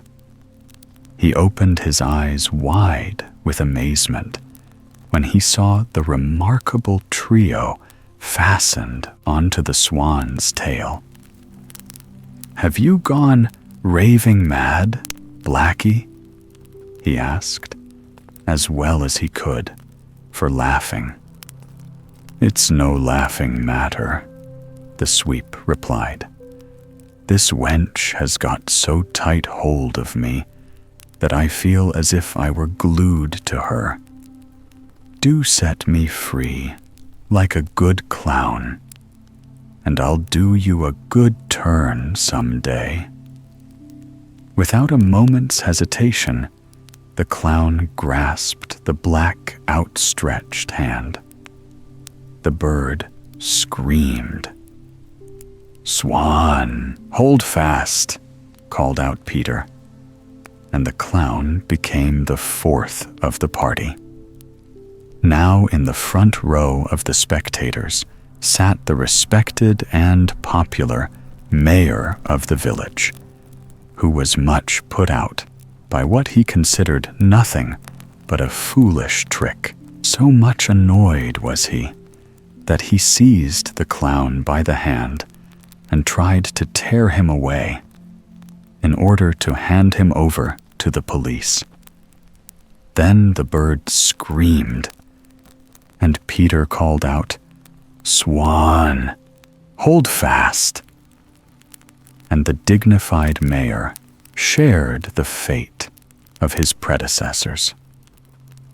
The mayoress, a long, thin stick of a woman, enraged at the insult done to her husband, seized his free arm and tore at it with all her might, with the only result that she too was forced to swell the procession. After this, no one else had any wish to join them. Soon, Peter saw the towers of the capital in front of him. Just before entering it, a glittering carriage came out to meet him, in which was seated a young lady as beautiful as the day, but with a very solemn and serious expression. But no sooner had she perceived the motley crowd fastened to the swan's tail than she burst into a loud fit of laughter, in which she was joined by all her servants and ladies in waiting. "The princess has laughed at last," they all cried with joy. She stepped out of her carriage to look more closely at the wonderful sight, and laughed again over the capers the poor captives cut. She ordered her carriage to be turned round and drove slowly back into the town, never taking her eyes off Peter and his procession. When the king heard the news that his daughter had actually laughed, he was more than delighted, and had Peter and his marvelous train brought before him. He laughed himself when he saw them, till the tears rolled down his cheeks. "My good friend," he said to Peter, "do you know what I promised the person who succeeded in making the princess laugh?" "No, I don't," said Peter. "Then I'll tell you," answered the king. 1,000 gold crowns or a piece of land. Which will you choose?" Peter decided in favor of the land. Then he touched the youth, the girl, the sweep, the clown, the mayor, and the mayoress with his little stick, and they were all free again, and ran away home as if a fire were burning behind them. And their flight, as you may imagine, gave rise to renewed merriment. Then the princess felt moved to stroke the swan, at the same time admiring its plumage. The bird screamed. "Swan, hold fast," called out Peter. And so he won the princess for his bride. But the swan flew up into the air and vanished in the blue horizon. Peter now received a duchy as a present and became a very great man indeed. But he did not forget the little old woman who had been the cause of all his good fortune, and appointed her as head housekeeper to him and his royal bride in their magnificent castle, Kletka. The Dirty Shepherdess. Once upon a time, there lived a king who had 2 daughters, and he loved them with all his heart. When they grew up, he was suddenly seized with a wish to know if they, on their part, truly loved him. And he made up his mind that he would give his kingdom to whichever best proved her devotion. So he called the elder princess and said to her, "How much do you love me?" "As the apple of my eye," answered she. "Ah," exclaimed the king, kissing her tenderly as he spoke, "you are indeed a good daughter." Then he sent for the younger and asked her how much she loved him. "I look upon you, my father," she answered, "as I look upon salt in my food." But the king did not like her words and ordered her to quit the court and never again to appear before him. The poor princess went sadly up to her room and began to cry. But when she was reminded of her father's commands, she dried her eyes and made a bundle of her jewels and her best dresses and hurriedly left the castle where she was born. She walked straight along the road in front of her, without knowing very well where she was going or what was to become of her, for she had never been shown how to work, and all she had learnt consisted of a few household rules and receipts of dishes which her mother had taught her long ago. And as she was afraid that no housewife would want to engage a girl with such a pretty face, she determined to make herself as ugly as she could. She therefore took off the dress that she was wearing and put on some horrible old rags belonging to a beggar, all torn and covered with mud. After that, she smeared mud all over her hands and face and shook her hair into a great tangle. Having thus changed her appearance, she went about offering herself as a goose girl or shepherdess. But the farmers' wives would have nothing to say to such a dirty maiden, and sent her away with a morsel of bread for charity's sake. After walking for a great many days without being able to find any work, she came to a large farm where they were in want of a shepherdess, and engaged her gladly. One day, when she was keeping her sheep in a lonely tract of land, she suddenly felt a wish to dress herself in her robes of splendor. She washed herself carefully in the stream, and as she always carried her bundle with her, it was easy to shake off her rags and transform herself in a few moments into a great lady.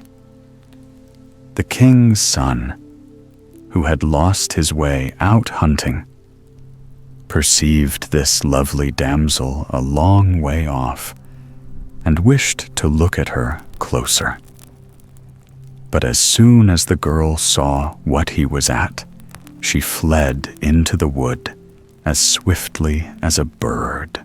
The prince ran after her, but as he was running, he caught his foot in the root of a tree and fell. And when he got up again, she was nowhere to be seen. When she was quite safe, she put on her rags again and smeared over her face and hands. However, the young prince, who was both hot and thirsty, found his way to the farm to ask for a drink of cider, and he inquired the name of the beautiful lady that kept the sheep.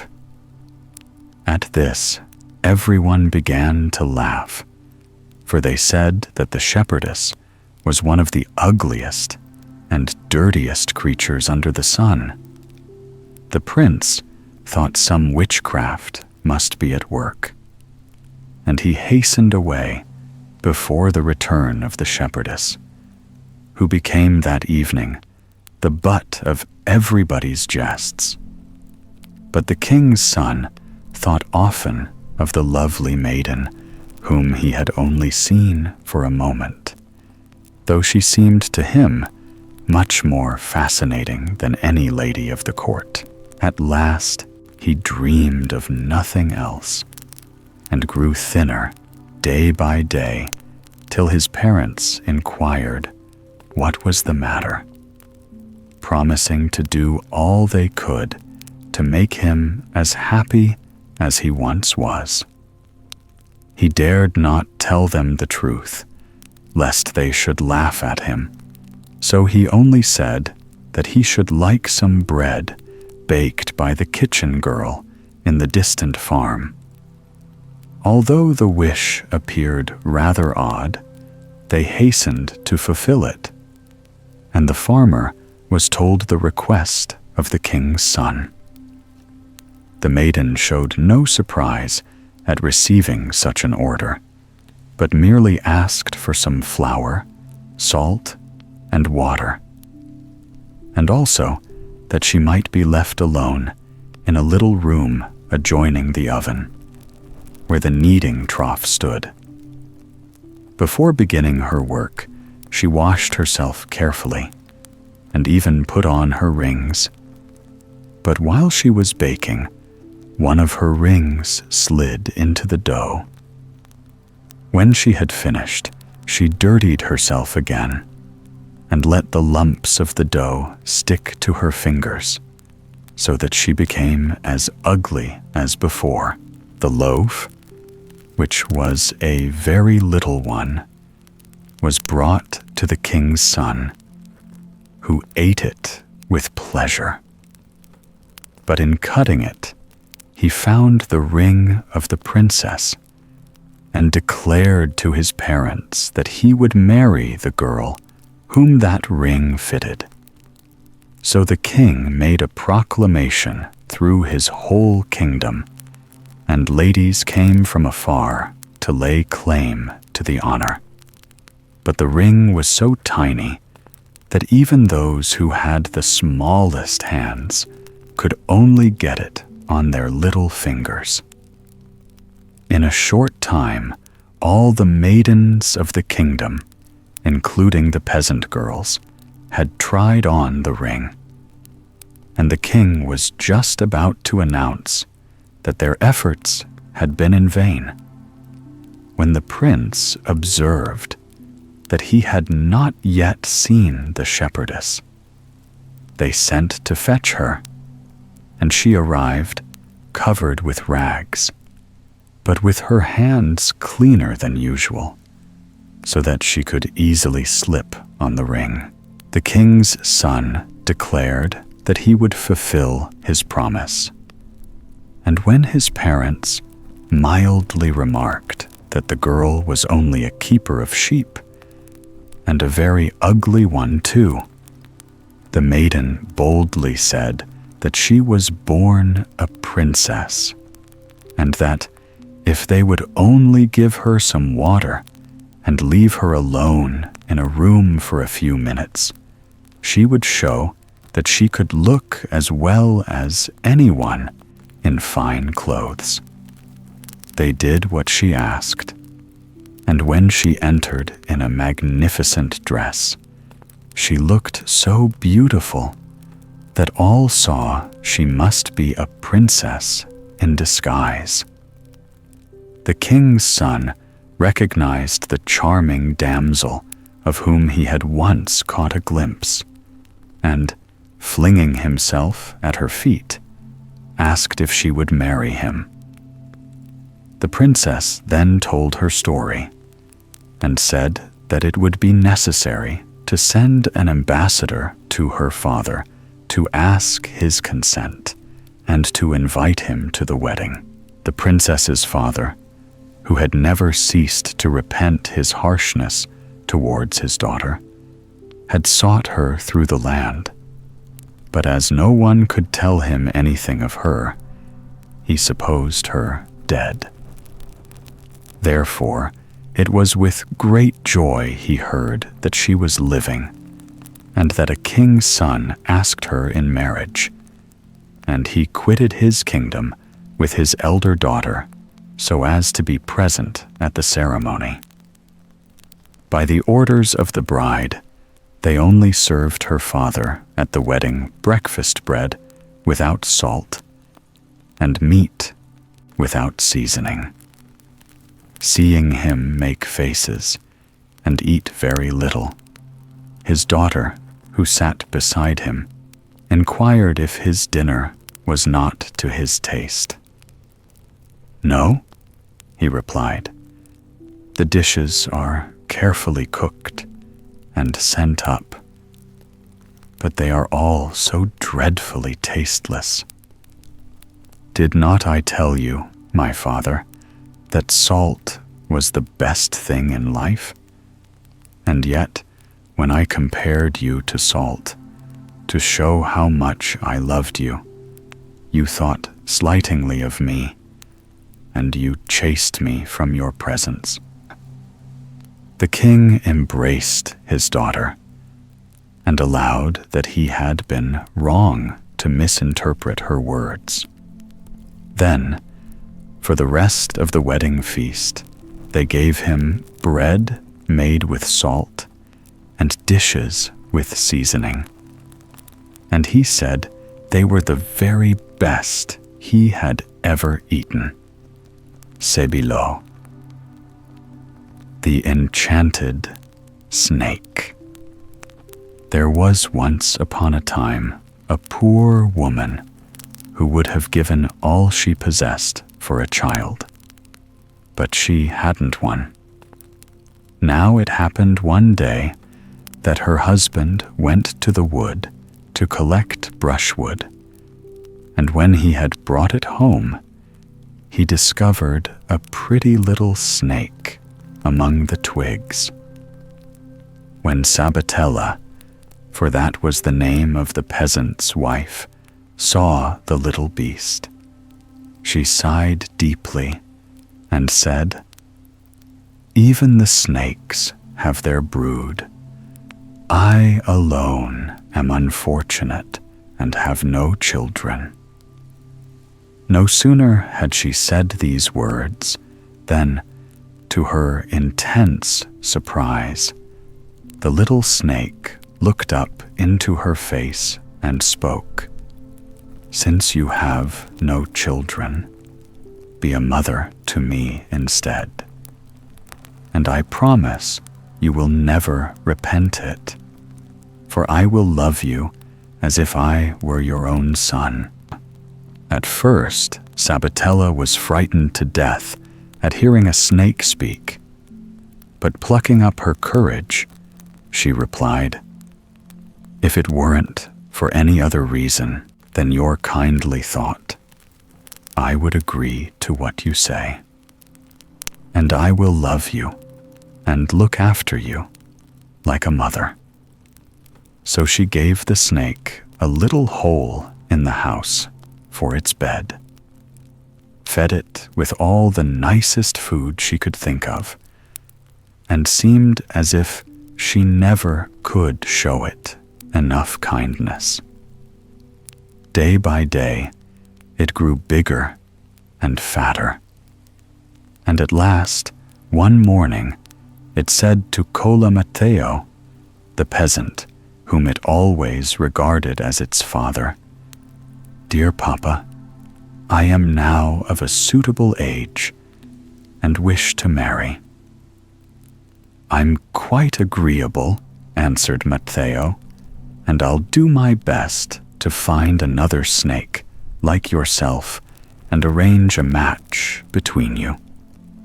"Why, if you do that," replied the snake, "we shall be no better than the vipers and reptiles. And that's not what I want at all. No, I'd much prefer to marry the king's daughter. Therefore, I pray you go without further delay and demand an audience of the king, and tell him a snake wishes to marry his daughter."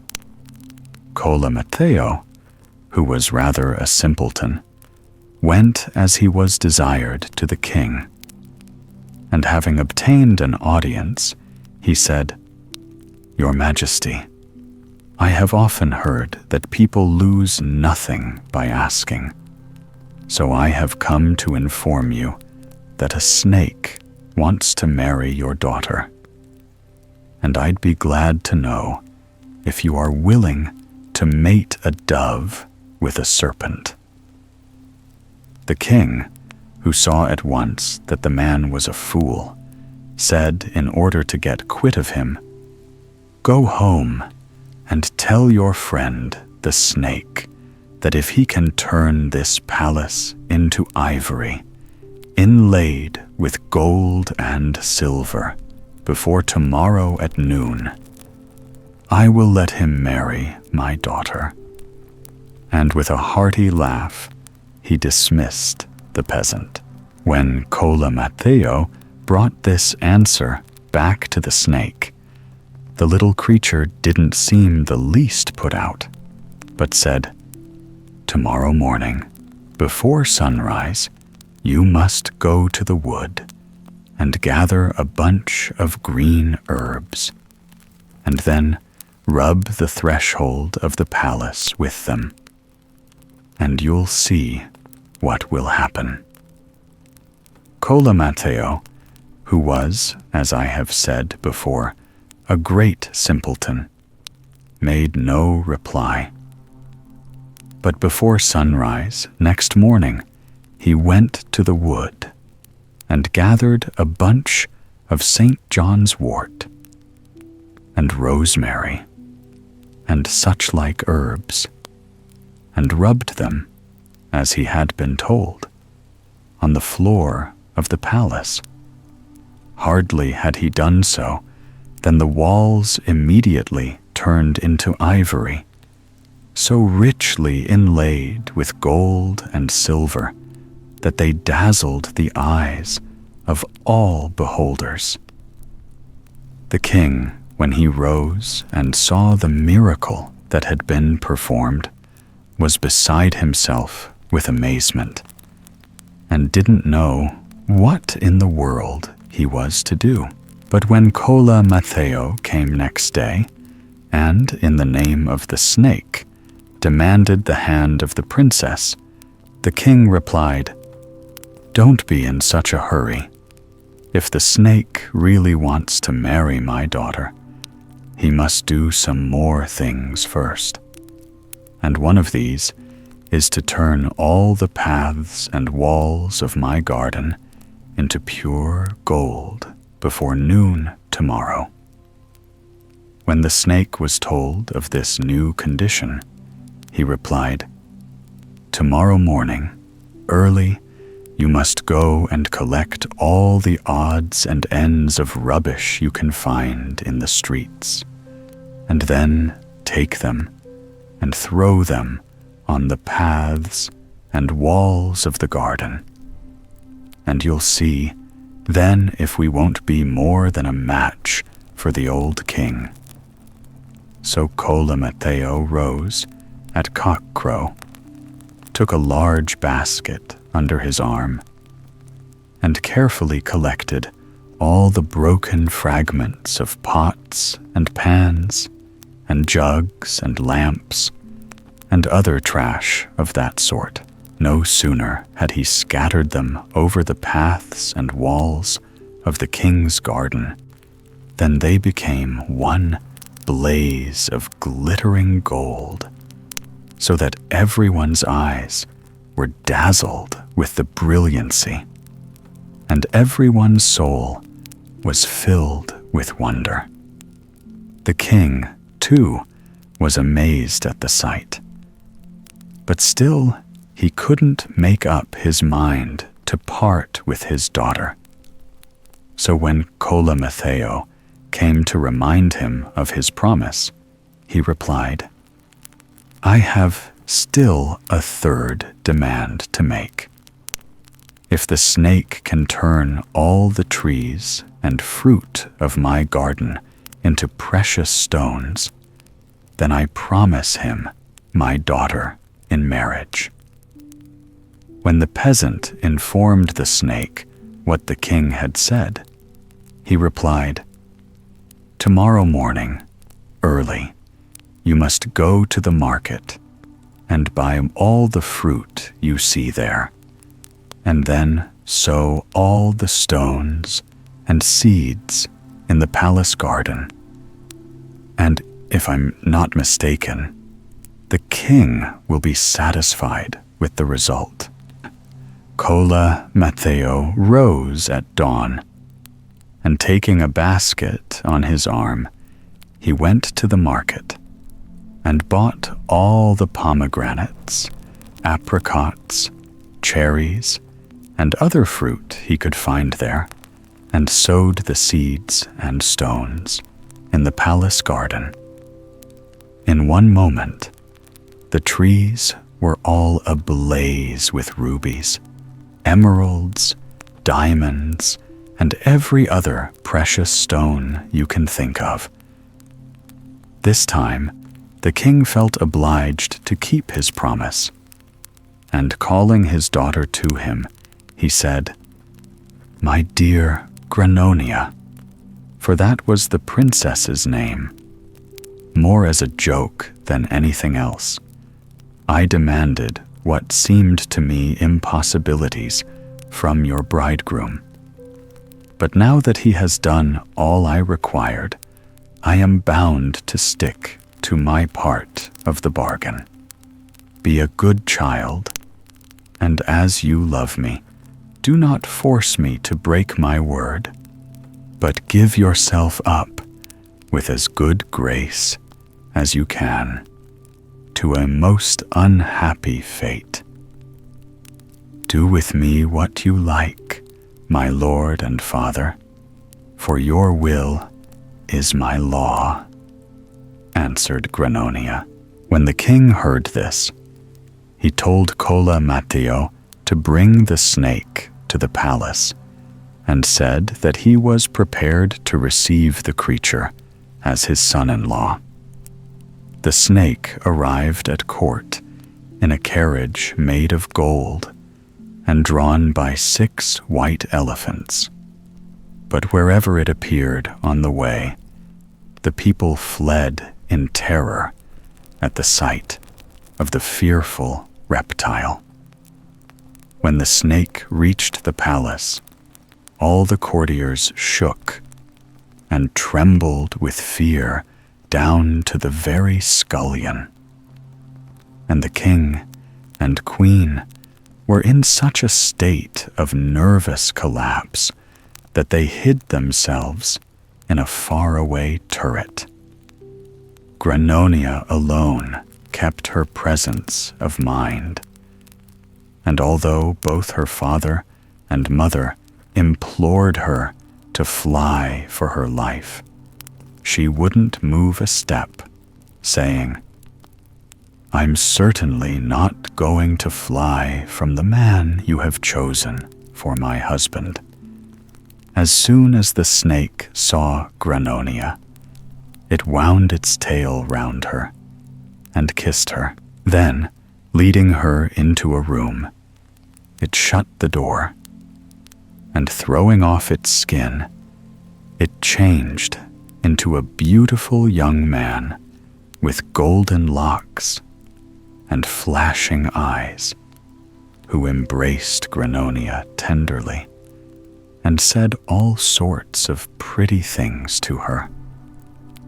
When the king saw the snake shut itself into a room with his daughter, he said to his wife, "Heaven be merciful to our child, for I fear it is all over with her now.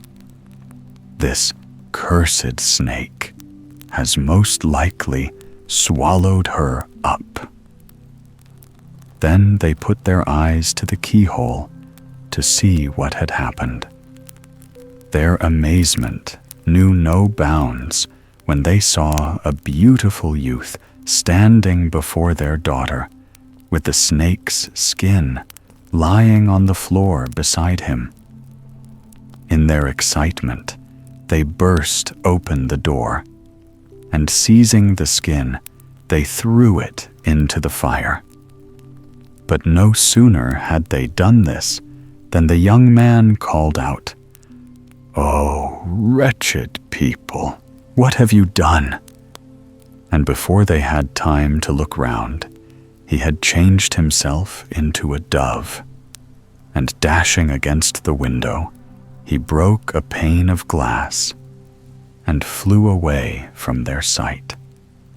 But Granonia, who in one and the same moment saw herself merry and sad, cheerful and despairing, rich and beggared, complained bitterly over this robbery of her happiness, this poisoning of her cup of joy, this unlucky stroke of fortune, and laid all the blame on her parents, though they assured her that they had meant no harm.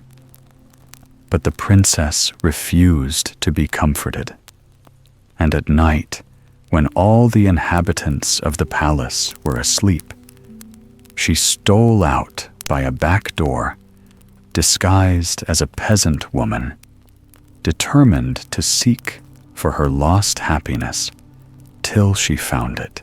When she got to the outskirts of the town, led by the light of the moon, she met a fox who offered to accompany her, an offer which Granonia gladly accepted, saying, "You are most heartily welcome, for I don't know my way at all about the neighborhood." So they went on their way together, and came at last to a wood, where, being tired with walking, they paused to rest under the shade of a tree, where a spring of water sported with the tender grass, refreshing it with its crystal spray. They laid themselves down on the green carpet and soon fell fast asleep, and did not waken again till the sun was high in the heavens.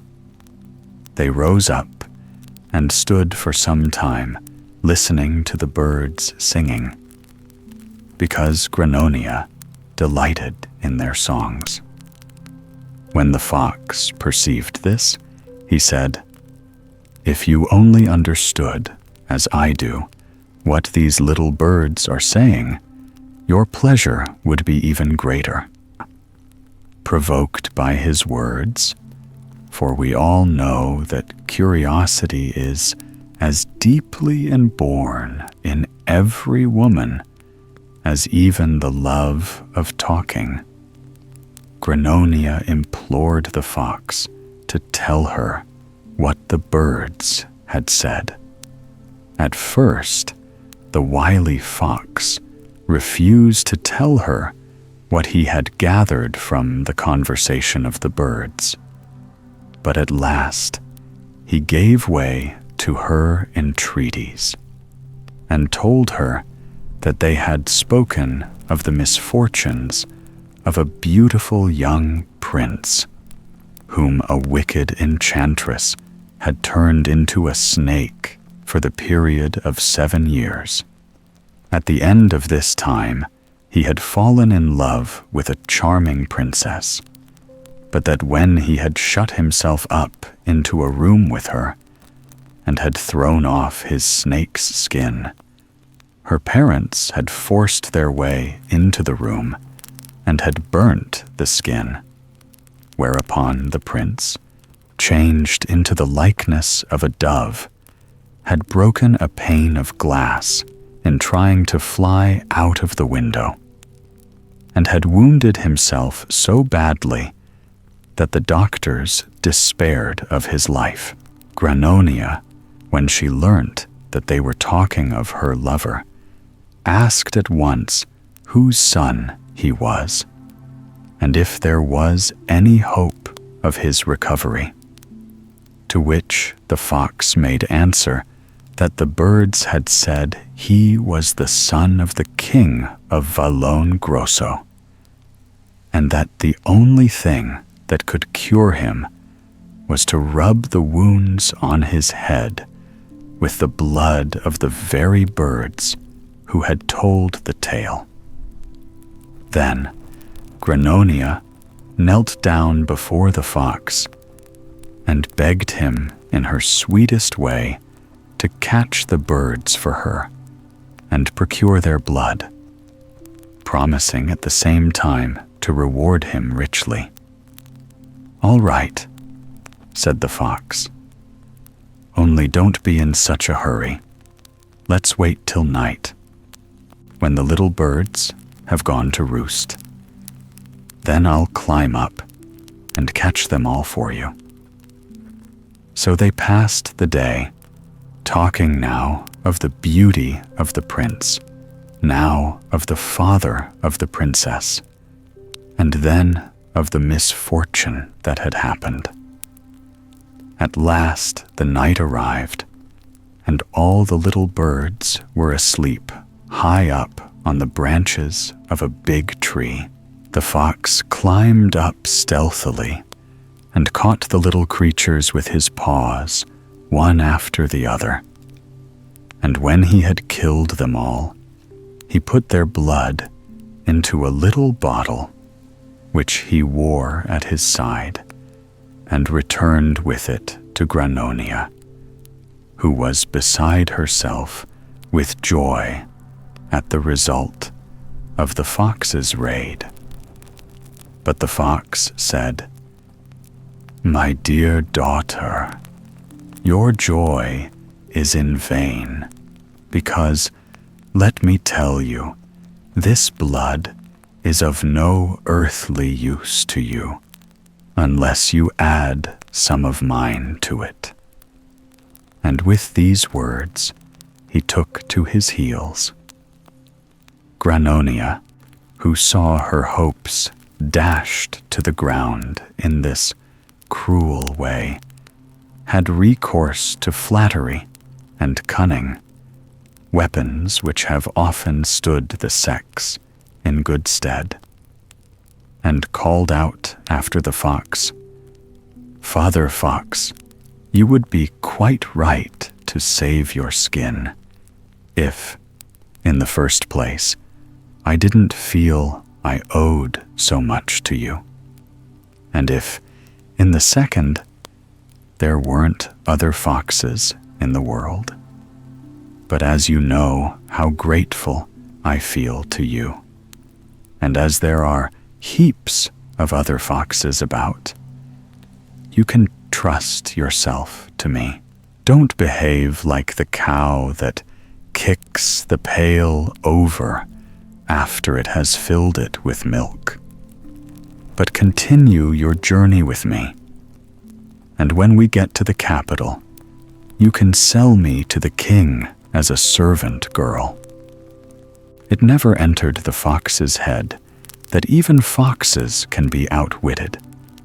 So after a bit, he consented to go with her. But he hadn't gone far before the cunning girl seized a stick and gave him such a blow with it on the head that he dropped down dead on the spot. Then Granonia took some of his blood and poured it into her little bottle and went on her way as fast as she could to Vallone Grosso. When she arrived there, she went straight to the royal palace and let the king be told she had come to cure the young prince. The king commanded her to be brought before him at once, and was much astonished when he saw that it was a girl who undertook to do what all the cleverest doctors of his kingdom had failed in. As an attempt hurts no one, he willingly consented that she should do what she could. "All I ask," said Granonia, "is that, should I succeed in what you desire, you will give me your son in marriage." The king, who had given up all hopes of his son's recovery, replied, "Only restore him to life and health, and he shall be yours. It is only fair to give her a husband who gives me a son." And so they went into the prince's room. The moment Granonia had rubbed the blood on his wounds, the illness left him, and he was as sound and well as ever.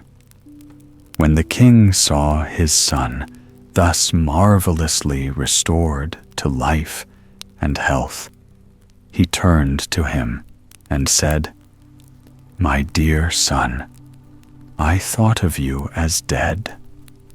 And now, to my great joy and amazement, you are alive again. I promised this young woman that if she should cure you, to bestow your hand and heart on her. And seeing that heaven has been gracious, you must fulfill the promise I made her. For gratitude alone forces me to pay this debt." But the prince answered, "My lord and father, I would that my will were as free as my love for you is great. But as I have plighted my word to another maiden, you will see yourself, and so will this young woman, that I cannot go back from my word and be faithless to her whom I love." When Granonia heard these words and saw how deeply rooted the prince's love for her was, she felt very happy, and blushing rosy red, she said, "But should I get the other lady to give up her rights, would you then consent to marry me?" "Far be it from me," replied the prince, "to banish the beautiful picture of my love from my heart. Whatever she may say, my heart and desire will remain the same, and though I were to lose my life for it, I couldn't consent to this exchange." Granonia could keep silence no longer, and throwing off her peasant's disguise, she discovered herself to the prince, who was nearly beside himself with joy when he recognized his fair lady love. He then told his father at once who she was, and what she had done and suffered for his sake. Then they invited the king and queen of Starza Longa to their court, and had a great wedding feast, and proved once more that there is no better seasoning for the joys of true love than a few pangs of grief. The biter bit. Once upon a time, there lived a man called Simon, who was very rich, but at the same time as stingy and miserly as he could be. He had a housekeeper called Nina, a clever, capable woman, and as she did her work carefully and conscientiously, her master had the greatest respect for her. In his young days, Simon had been one of the gayest and most active youths of the neighborhood. But as he grew old and stiff, he found it very difficult to walk, and his faithful servant urged him to get a horse so as to save his poor old bones. At last, Simon gave way to the request and persuasive eloquence of his housekeeper, and betook himself one day to the market where he had seen a mule, which he thought would just suit him, and which he bought for 7 gold pieces. Now it happened that there were 3 merry rascals hanging about the marketplace, who much preferred living on other people's goods to working for their own living. As soon as they saw that Simon had bought a mule, one of them said to his 2 boon companions, "My friends, this mule must be ours before we are many hours older." "But how shall we manage it?" asked one of them. "We must all 3 station ourselves at different intervals along the old man's homeward way, and must each, in his turn, declare that the mule he has bought is a donkey. If we only stick to it, you'll see the mule will soon be ours." This proposal quite satisfied the others, and they all separated as they had agreed. Now when Simon came by, the first rogue said to him, "God bless you, my fine gentleman." "Thanks for your courtesy," replied Simon. "Where have you been?" asked the thief. "To the market," was the reply. "And what did you buy there?" continued the rogue. "This mule." "Which mule?" "The one I'm sitting upon, to be sure," replied Simon. "Are you in earnest, or only joking?" "What do you mean?" "Because it seems to me you've got hold of a donkey, and not of a mule." "A donkey? Rubbish!" screamed Simon, and without another word he rode on his way. After a few 100 yards, he met the second confederate, who addressed him. "Good day, dear sir. Where are you coming from?" "From the market," answered Simon. "Did things go pretty cheap?" asked the other. "I should just think so," said Simon. "And did you make any good bargain yourself?" "I bought this mule on which you see me." "Is it possible that you really bought that beast for a mule?" "Why, certainly." "But good heavens, it's nothing but a donkey." "A donkey," repeated Simon. "You don't mean to say so.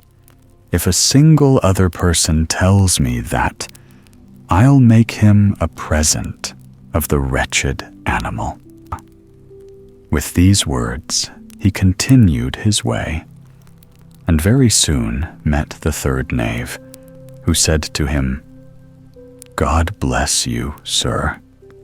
Are you by any chance coming from the market?" "Yes, I am," replied Simon. "And what bargain did you drive there?" asked the cunning fellow. "I bought this mule on which I am riding." "A mule? Are you speaking seriously, or do you wish to make a fool of me?" "I'm speaking in sober earnest," said Simon. "It wouldn't occur to me to make a joke of it." "Oh, my poor friend," cried the rascal. "Don't you see, that is a donkey, and not a mule? You have been taken in by some wretched cheats. You are the third person in the last 2 hours who has told me the same thing," said Simon. But I couldn't believe it, and dismounting from the mule, he spoke. "Keep the animal. I make you a present of it." The rascal took the beast, thanked him kindly, and rode on to join his comrades, while Simon continued his journey on foot. As soon as the old man got home, he told his housekeeper that he had bought a beast under the belief that it was a mule, but that it had turned out to be a donkey. At least, so he had been assured by several people he had met on the road, and that, in disgust, he had at last given it away. "Oh, you simpleton," cried Nina. "Didn't you see that they were only playing you a trick? Really, I thought you'd have had more gumption than that. They wouldn't have taken me in that way." "Never mind," replied Simon. "I'll play them 1 worth 2 of that.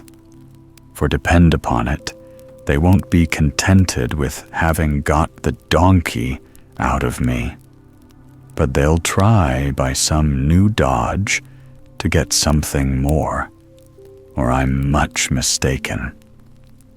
Now there lived in the village, not far from Simon's house, a peasant who had 2 goats, so alike in every respect that it was impossible to distinguish one from the other. Simon bought them both, paid as small a price as he could for them, and leading them home with him, he told Nina to prepare a good meal, as he was going to invite some friends to dinner. He ordered her to roast some veal and to boil a pair of chickens, and gave her some herbs to make a good savory, and told her to bake the best tart she could make. Then he took one of the goats and tied it to a post in the courtyard and gave it some grass to eat, but he bound a cord round the neck of the other goat and led it to the market. Hardly had he arrived there than the 3 gentlemen who had got his mule perceived him, and coming up to him said, "Welcome, Mr. Simon. What brings you here? Are you on the lookout for a bargain?" "I've come to get some provisions," he answered, "because some friends are coming to dine with me today, and it would give me much pleasure if you were to honor me with your company also." The accomplices willingly accepted this invitation, and after Simon had made all his purchases, he tied them on to the goat's back, and said to it, in the presence of the 3 cheats, "Go home now, and tell Nina to roast the veal and boil the chickens, and tell her to prepare a savory with herbs and to bake the best tart she can make. Have you followed me? Then go, and heaven's blessing go with you." As soon as it felt itself free, the laden goat trotted off as quickly as it could, and to this day, nobody knows what became of it. But Simon, after wandering about the market for some time with his 3 friends and some others he had picked up, returned home to his house. When he and his guests entered the courtyard, they noticed the goat tied to the post, quietly chewing the cud. They were not a little astonished at this, for of course they thought it was the same goat that Simon had sent home laden with provisions. As soon as they reached the house, Mr. Ahurshora, Simon said to his housekeeper, "Well, Nina, have you done what I told the goat to tell you to do?" The artful woman, who at once understood her master, answered, "Certainly I have. The veal is roasted, and the chickens boiled." "That's all right," said Simon. When the 3 rogues saw the cooked meats and the tart in the oven, and heard Nina's words, they were nearly beside themselves with amazement, and began to consult at once how they were to get the goat into their own possession. At last, towards the end of the meal, having sought in vain for some cunning dodge to get the goat away from Mr. Simon, one of them said to him, "My worthy host, you must sell your goat to us." Simon replied that he was most unwilling to part with the creature, as no amount of money would make up to him for its loss. Still, if they were quite set on it, he would let them have the goat for 50 gold pieces. The knaves, who thought they were doing a capital piece of business, paid down the 50 gold pieces at once, and left the house quite happily, leading the goat with them. When they got home, they said to their wives, "You needn't begin to cook the dinner tomorrow, till we send the provisions home." The following day, they went to the market and bought chickens and other eatables, and after they had packed them on the back of the goat, which they had brought with them, they told it all the dishes they wished their wives to prepare. As soon as the goat felt itself free, it ran as quickly as it could, and was very soon lost to sight, and, as far as I know, was never heard of again. When the dinner hour approached, all 3 went home and asked their wives if the goat had returned with the necessary provisions, and had told them what they wished prepared for their meal. "Oh, you fools and blockheads," cried their wives. "How could you ever believe for a moment that a goat would do the work of a servant maid? You have been finely deceived for once in a way.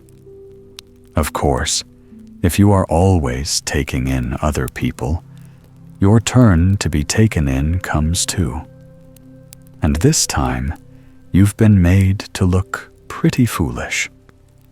When the 3 comrades saw that Mr. Simon had got the better of them, and done them out of 50 gold pieces, they flew into such a rage that they made up their minds to kill him, and, seizing their weapons for this purpose, went to his house. But the sly old man, who was terrified for his life, that the three rogues might do him some harm, was on his guard, and said to his housekeeper, "Nina, take this bladder, which is filled with blood, and hide it under your cloak. Then when these thieves come, I'll lay all the blame on you, and will pretend to be so angry with you that I will run at you with my knife and pierce the bladder with it. Then you must fall on the ground as if you were dead, and leave the rest to me." Hardly had Simon said these words when the three rogues appeared and fell on him to kill him. "My friends," called out Simon to them, "what do you accuse me of? I am in no way to blame. Perhaps my housekeeper has done you some injury, of which I know nothing." And with these words, he turned on Nina with his knife and stuck it right into her, so that he pierced the bladder filled with blood. Instantly, the housekeeper fell down as if she were dead, and the blood streamed all over the ground. Simon then pretended to be seized with remorse at the sight of this dreadful catastrophe, and cried out in a loud voice, "Unhappy wretch that I am! What have I done? Like a madman, I have killed the woman who is the prop and stay of my old age. How could I ever go on living without her?" Then he seized a pipe, and when he had blown into it for some time, Nina sprang up alive and well. The rogues were more amazed than ever. They forgot their anger, and buying the pipe for 200 gold pieces, they went joyfully home. Not long after this, one of them quarreled with his wife, and in his rage he thrust his knife into her breast so that she fell dead on the ground. Then he took Simon's pipe and blew into it with all his might, in the hopes of calling his wife back to life. But he blew in vain, for the poor soul was as dead as a doornail. When one of his comrades heard what had happened, he said, "You blockhead, you can't have done it properly. Just let me have a try." And with these words, he seized his wife by the roots of her hair, cut her throat with a razor, and then took the pipe and blew into it with all his might. But he couldn't bring her back to life. The same thing happened to the third rogue, so that they were now all three without wives. Full of wrath, they ran to Simon's house, and refusing to listen to a word of explanation or excuse, they seized the old man and put him into a sack, meaning to drown him in the neighboring river. On their way there, however, a sudden noise threw them into such a panic that they dropped the sack with Simon in it and ran for their lives. Soon after this, a shepherd happened to pass by with his flock, and while he was slowly following the sheep, who paused here and there by the wayside to browse on the tender grass, he heard a pitiful voice wailing, "They insist on my taking her, and I don't want her, for I am too old, and I really can't have her." The shepherd was much startled, for he couldn't make out where these words, which were repeated more than once, came from, and looked about him to the right and left. At last he perceived the sack in which Simon was hidden, and going up to it, he opened it and discovered Simon repeating his dismal complaint. The shepherd asked him why he had been left there tied up in a sack. Simon replied that the king of the country had insisted on giving him one of his daughters as a wife, but that he had refused the honor because he was too old and too frail. The simple-minded shepherd, who believed his story implicitly, asked him, "Do you think the king of the country would give his daughter to me?" "Yes, certainly. I know he would," answered Simon, "if you were tied up in this sack instead of me." Then, getting out of the sack, he tied the confiding shepherd up in it instead, and at his request fastened it securely and drove the sheep on himself. An hour had scarcely passed when the three rogues returned to the place where they had left Simon in the sack, and without opening it, one of them seized it and threw it into the river. And so the poor shepherd was drowned instead of Mr. Simon.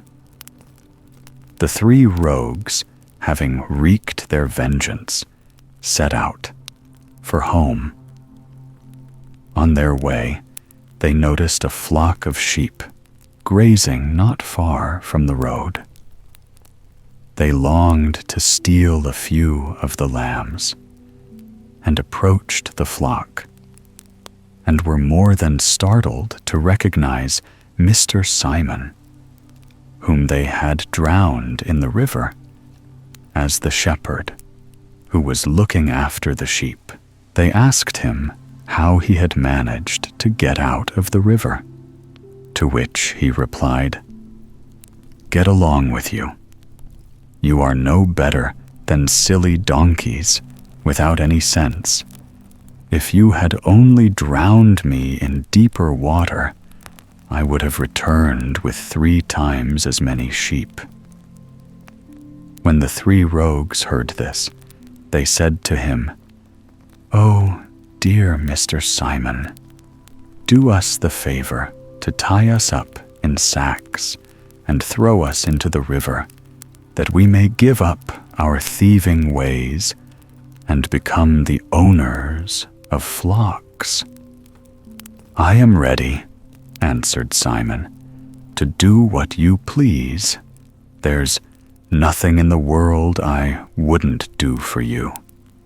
So he took 3 strong sacks and put a man in each of them, and fastened them up so tightly that they couldn't get out.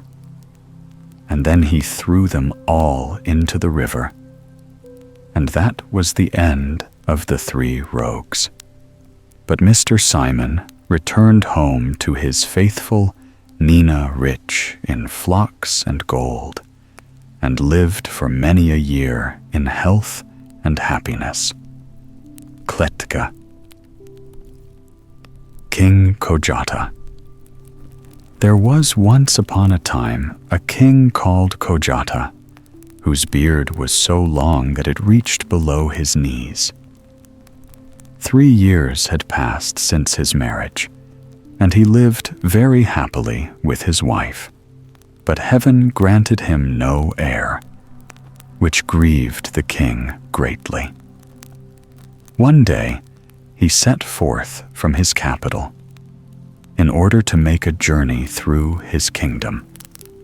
He traveled for nearly a year through the different parts of his territory, and then, having seen all there was to be seen, he set forth on his homeward way. As the day was very hot and sultry, he commanded his servants to pitch tents in the open field, and there await the cool of the evening. Suddenly, a frightful thirst seized the king, and as he saw no water near, he mounted his horse and rode through the neighborhood looking for a spring.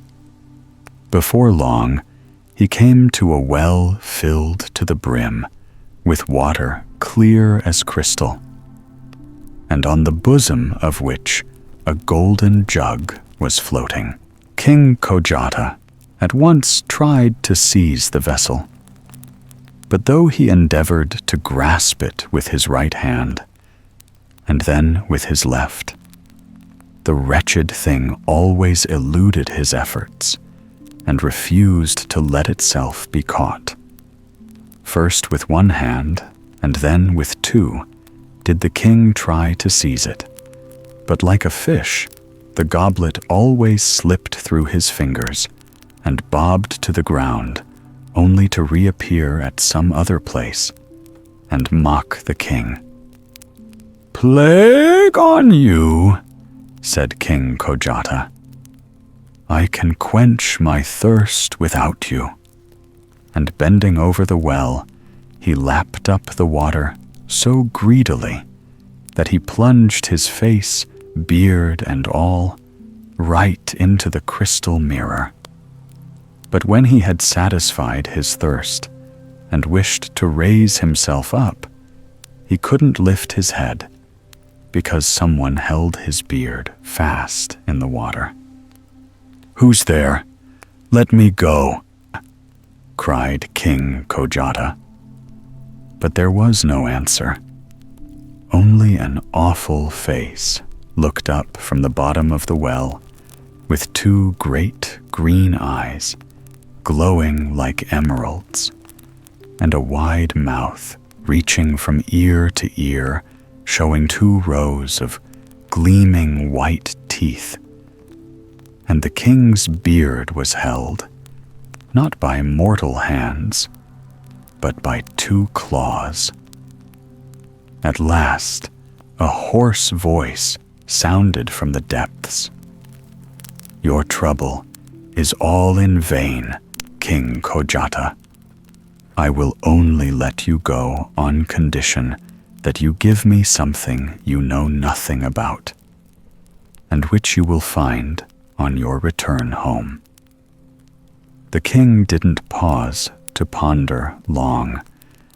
For what, thought he, could be in my palace without my knowing about it? The thing is absurd. So he answered quickly, "Yes, I promise that you shall have it." The voice replied, "Very well, but it will go ill with you if you fail to keep your promise." Then the claws relaxed their hold, and the face disappeared in the depths. The king drew his chin out of the water and shook himself like a dog. Then he mounted his horse and rode thoughtfully home with his retinue. When they approached the capital, all the people came out to meet them with great joy and acclamation. And when the king reached his palace, the queen met him on the threshold. Beside her stood the prime minister, holding a little cradle in his hands, in which lay a newborn child as beautiful as the day. Then the whole thing dawned on the king, and groaning deeply, he muttered to himself, "So this is what I did not know about." And the tears rolled down his cheeks. All the courtiers standing round were much amazed at the king's grief, but no one dared to ask him the cause of it. He took the child in his arms and kissed it tenderly. Then, laying it in its cradle, he determined to control his emotion and began to reign again as before. The secret of the king remained a secret, though his grave, careworn expression escaped no one's notice. In the constant dread that his child would be taken from him, poor Kojata knew no rest night or day. However, time went on and nothing happened. Days and months and years passed, and the prince grew up into a beautiful youth. And at last, the king himself forgot all about the incident that had happened so long ago. One day, the prince went out hunting, and going in pursuit of a wild boar, he soon lost the other huntsman and found himself quite alone in the middle of a dark wood. The trees grew so thick and near together that it was almost impossible to see through them. Only straight in front of him lay a little patch of meadowland, overgrown with thistles and rank weeds, in the center of which a leafy lime tree reared itself. Suddenly, a rustling sound was heard in the hollow of the tree, and an extraordinary old man with green eyes and chin crept out of it. "A fine day, Prince Milan," he said. "You've kept me waiting a good number of years. It was high time for you to come and pay me a visit." "Who are you, in the name of wonder?" demanded the astonished prince. "You'll find out soon enough. But in the meantime, do as I bid you. Greet your father, King Kojata, from me, and don't forget to remind him of his debt. The time has long passed since it was due, but now he will have to pay it. Farewell for the present. We shall meet again." With these words, the old man disappeared into the tree, and the prince returned home, rather startled, and told his father all that he had seen and heard. The king grew as white as a sheet when he heard the prince's story, and said, "Woe is me, my son. The time has come when we must part." And with a heavy heart, he told the prince what had happened at the time of his birth.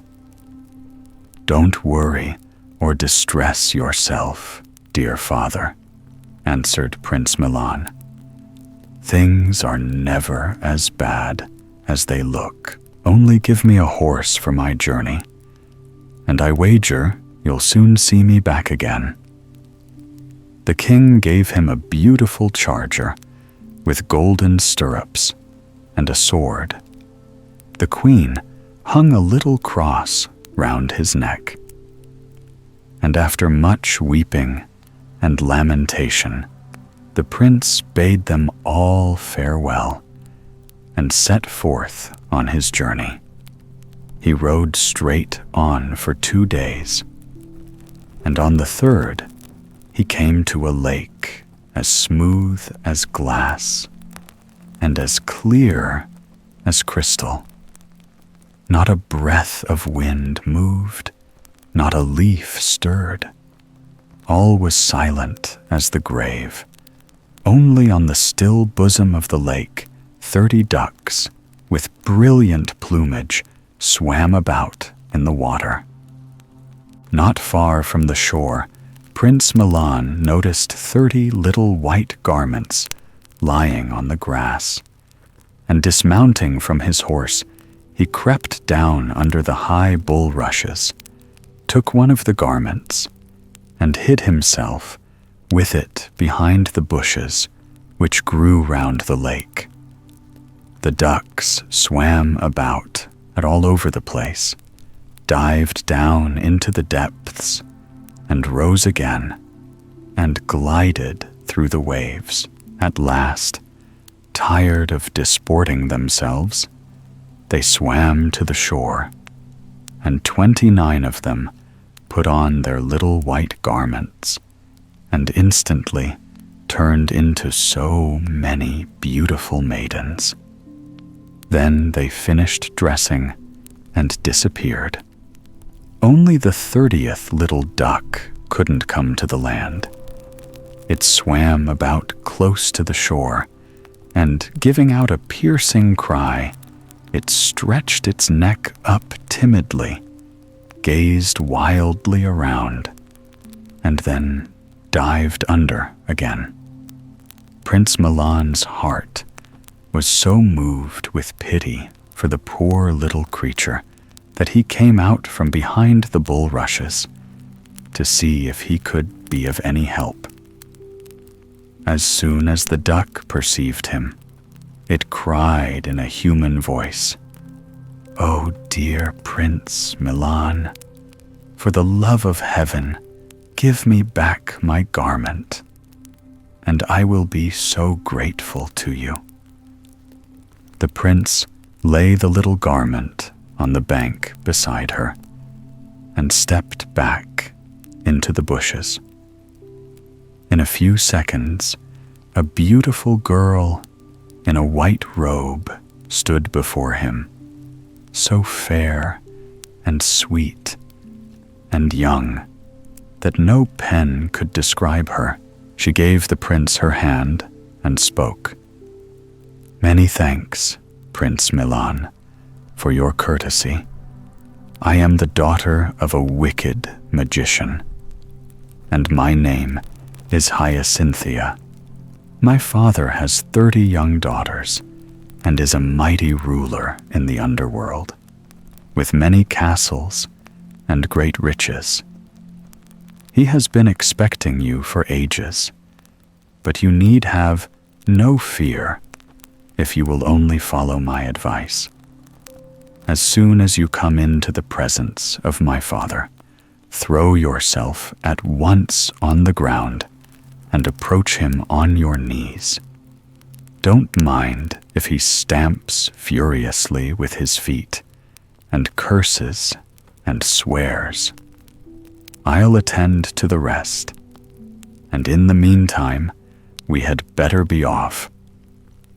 With these words, the beautiful Hyacinthia stamped on the ground with her little foot, and the earth opened, and they both sank down into the lower world. The palace of the magician was all hewn out of a single carbuncle, lighting up the whole surrounding region, and Prince Milan walked into it gaily. The magician sat on a throne, a sparkling crown on his head. His eyes blazed like a green fire, and instead of hands, he had claws. As soon as Prince Milan entered, he flung himself on his knees. The magician stamped loudly with his feet, glared frightfully out of his green eyes, and cursed so loudly that the whole underworld shook. But the prince, mindful of the counsel he had been given, wasn't the least afraid, and approached the throne, still on his knees. At last the magician laughed aloud and said, "You rogue, you have been well advised to make me laugh. I won't be your enemy anymore. Welcome to the underworld. All the same, for your delay in coming here, we must demand 3 services from you. For today you may go, but tomorrow I shall have something more to say to you." Then 2 servants led Prince Milan to a beautiful apartment, and he lay down fearlessly on the soft bed that had been prepared for him, and was soon fast asleep. Early the next morning, the magician sent for him and said, "Let's see now what you've learnt. In the first place, you must build me a palace tonight, the roof of purest gold, the walls of marble, and the windows of crystal. All round, you must lay out a beautiful garden with fish ponds and artistic waterfalls. If you do all this, I will reward you richly. But if you don't, you shall lose your head." "Oh, you wicked monster," thought Prince Milan. "You might as well have put me to death at once." Sadly, he returned to his room, and with bent head sat brooding over his cruel fate till evening. When it grew dark, a little bee flew by, and knocking at the window, it said, "Open and let me in." Milan opened the window quickly, and as soon as the bee had entered, it changed into the beautiful Hyacinthia. "Good evening, Prince Milan. Why are you so sad?" "How can I help being sad? Your father threatens me with death, and I see myself already without a head. And what have you made up your mind to do?" "There's nothing to be done. And after all, I suppose one can only die once. Now, don't be so foolish, my dear prince, but keep up your spirits, for there is no need to despair. Go to bed, and when you wake up tomorrow morning, the palace will be finished. Then you must go all round it, giving a tap here and there on the walls to look as if you had just finished it." And so it all turned out just as she had said. As soon as it was daylight, Prince Milan stepped out of his room and found a palace which was quite a work of art, down to the very smallest detail. The magician himself was not a little astonished at its beauty, and could hardly believe his eyes. "Well, you certainly are a splendid workman," he said to the prince. "I see you are very clever with your hands. Now I must see if you are equally accomplished with your head. I have 30 daughters in my house, all beautiful princesses. Tomorrow, I will place the whole 30 in a row. You must walk past them 3 times, and the 3rd time you must show me which is my youngest daughter, Hyacinthia. If you don't guess rightly, you shall lose your head. This time you've made a mistake," thought Prince Milan, and going to his room, he sat down at the window. "Just fancy my not recognizing the beautiful Hyacinthia. Why, that is the easiest thing in the world." "Not so easy as you think," cried the little bee, who was flying past. "If I weren't to help you, you'd never guess. We are 30 sisters, so exactly alike that our own father can hardly distinguish us apart. Then, "What am I to do?" asked Prince Milan. "Listen," answered Hyacinthia. "You will recognize me by a tiny fly I shall have on my left cheek. But be careful, for you might easily make a mistake." The next day, the magician again commanded Prince Milan to be led before him. His daughters were all arranged in a straight row in front of him, dressed exactly alike, and with their eyes bent on the ground. "Now, you genius," said the magician, "look at these beauties 3 times, and then tell us which is the Princess Hyacinthia." Prince Milan went past them and looked at them closely. But they were all so precisely alike that they looked like one face reflected in 30 mirrors, and the fly was nowhere to be seen. The second time he passed them, he still saw nothing.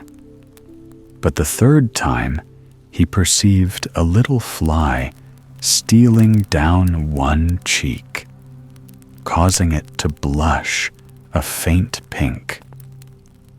Then the prince seized the girl's hand and cried out, "This is the Princess Hyacinthia." "You're right again," said the magician in amazement. "But I've still another task for you to do. Before this candle, which I shall light, burns to the socket, you must have made me a pair of boots reaching to my knees. If they aren't finished in that time, off comes your head." The prince returned to his room in despair. Then the Princess Hyacinthia came to him, once more changed into the likeness of a bee, and asked him, "Why so sad, Prince Milan?" "How can I help being sad? Your father has set me this time an impossible task. Before a candle which he has lit burns to the socket, I am to make a pair of boots. But what does a prince know of shoemaking? If I can't do it, I lose my head." "And what do you mean to do?" asked Hyacinthia. "Well, what is there to be done? What he demands, I can't and won't do. So he must just make an end of me. Not so, dearest. I love you dearly, and you shall marry me, and I'll either save your life or die with you. We must fly now as quickly as we can, for there is no other way of escape." With these words, she breathed on the window, and her breath froze on the pane. Then she led Milan out of the room with her, shut the door, and threw the key away. Hand in hand, they hurried to the spot where they had descended into the lower world, and at last reached the banks of the lake. Prince Milan's charger was still grazing on the grass which grew near the water. The horse no sooner recognized his master than it neighed loudly with joy, and springing towards him, it stood as if rooted to the ground, while Prince Milan and Hyacinthia jumped on its back. Then it sped onwards like an arrow from a bow. In the meantime, the magician was waiting impatiently for the prince. Enraged by the delay, he sent his servants to fetch him, for the appointed time was past. The servants came to the door, and finding it locked, they knocked. But the frozen breath on the window replied in Prince Milan's voice, "I am coming directly." With this answer, they returned to the magician. But when the prince still did not appear, after a time he sent his servants a second time to bring him. The frozen breath always gave the same answer. But the prince never came. At last, the magician lost all patience and commanded the door to be burst open. But when his servants did so, they found the room empty, and the frozen breath laughed aloud. Out of his mind with rage, the magician ordered the prince to be pursued. Then a wild chase began. "I hear horses' hoofs behind us," said Hyacinthia to the prince. Milan sprang from the saddle, put his ear to the ground, and listened. "Yes," he answered, "they are pursuing us, and are quite close." "Then no time must be lost," said Hyacinthia, and she immediately turned herself into a river. Prince Milan into an iron bridge, and the charger into a blackbird. Behind the bridge, the road branched off into 3 ways. The magician's servants hurried after the fresh tracks, but when they came to the bridge, they stood, not knowing which road to take, as the footprints stopped suddenly. And there were 3 paths for them to choose from. In fear and trembling, they returned to tell the magician what had happened. He flew into a dreadful rage when he saw them, and screamed out, "Oh, you fools! The river and bridge were they. Go back and bring them to me at once, or it will be the worse for you." Then the pursuit began afresh. "I hear horses' hoofs," sighed Hyacinthia. The prince dismounted and put his ear to the ground. "They are hurrying after us, and are already quite near." In a moment, the Princess Hyacinthia had changed herself, the prince, and his charger into a thick wood where 1,000 paths and roads crossed each other. Their pursuers entered the forest, but searched in vain for Prince Milan and his bride. At last, they found themselves back at the same spot they had started from, and in despair, they returned once more with empty hands to the magician. "Then I'll go after the wretches myself," he shouted. "Bring a horse at once. They shan't escape me." Once more the beautiful Hyacinthia murmured, "I hear horses' hoofs quite near." And the prince answered, "They are pursuing us hotly, and are quite close. We are lost now, for that is my father himself. But at the first church, we come to his power ceases. He may chase us no further. Hand me your cross." Prince Milan loosened from his neck the little gold cross his mother had given him, and as soon as Hyacinthia grasped it, she had changed herself into a church, Milan into a monk, and the horse into a belfry. They had hardly done this when the magician and his servants rode up. "Did you see no one pass by on horseback, Reverend Father?" he asked the monk. "Prince Milan and Princess Hyacinthia have just gone on this minute. They stopped for a few minutes in the church to say their prayers and bade me light this wax candle for you and give you their love."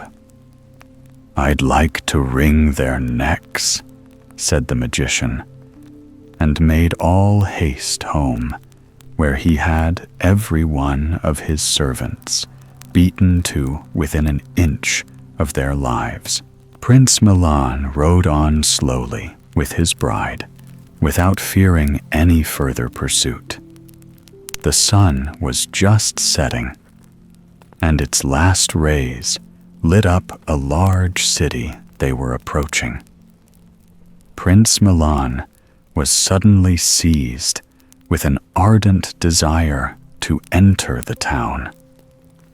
"Oh, my beloved," implored Hyacinthia, "please don't go, for I am frightened and fear some evil."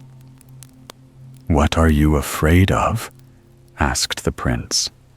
"We'll only go and look at what's to be seen in the town for about an hour, and then we'll continue our journey to my father's kingdom.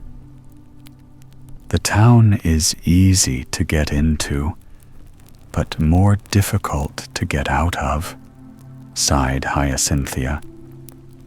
"But let it be as you wish.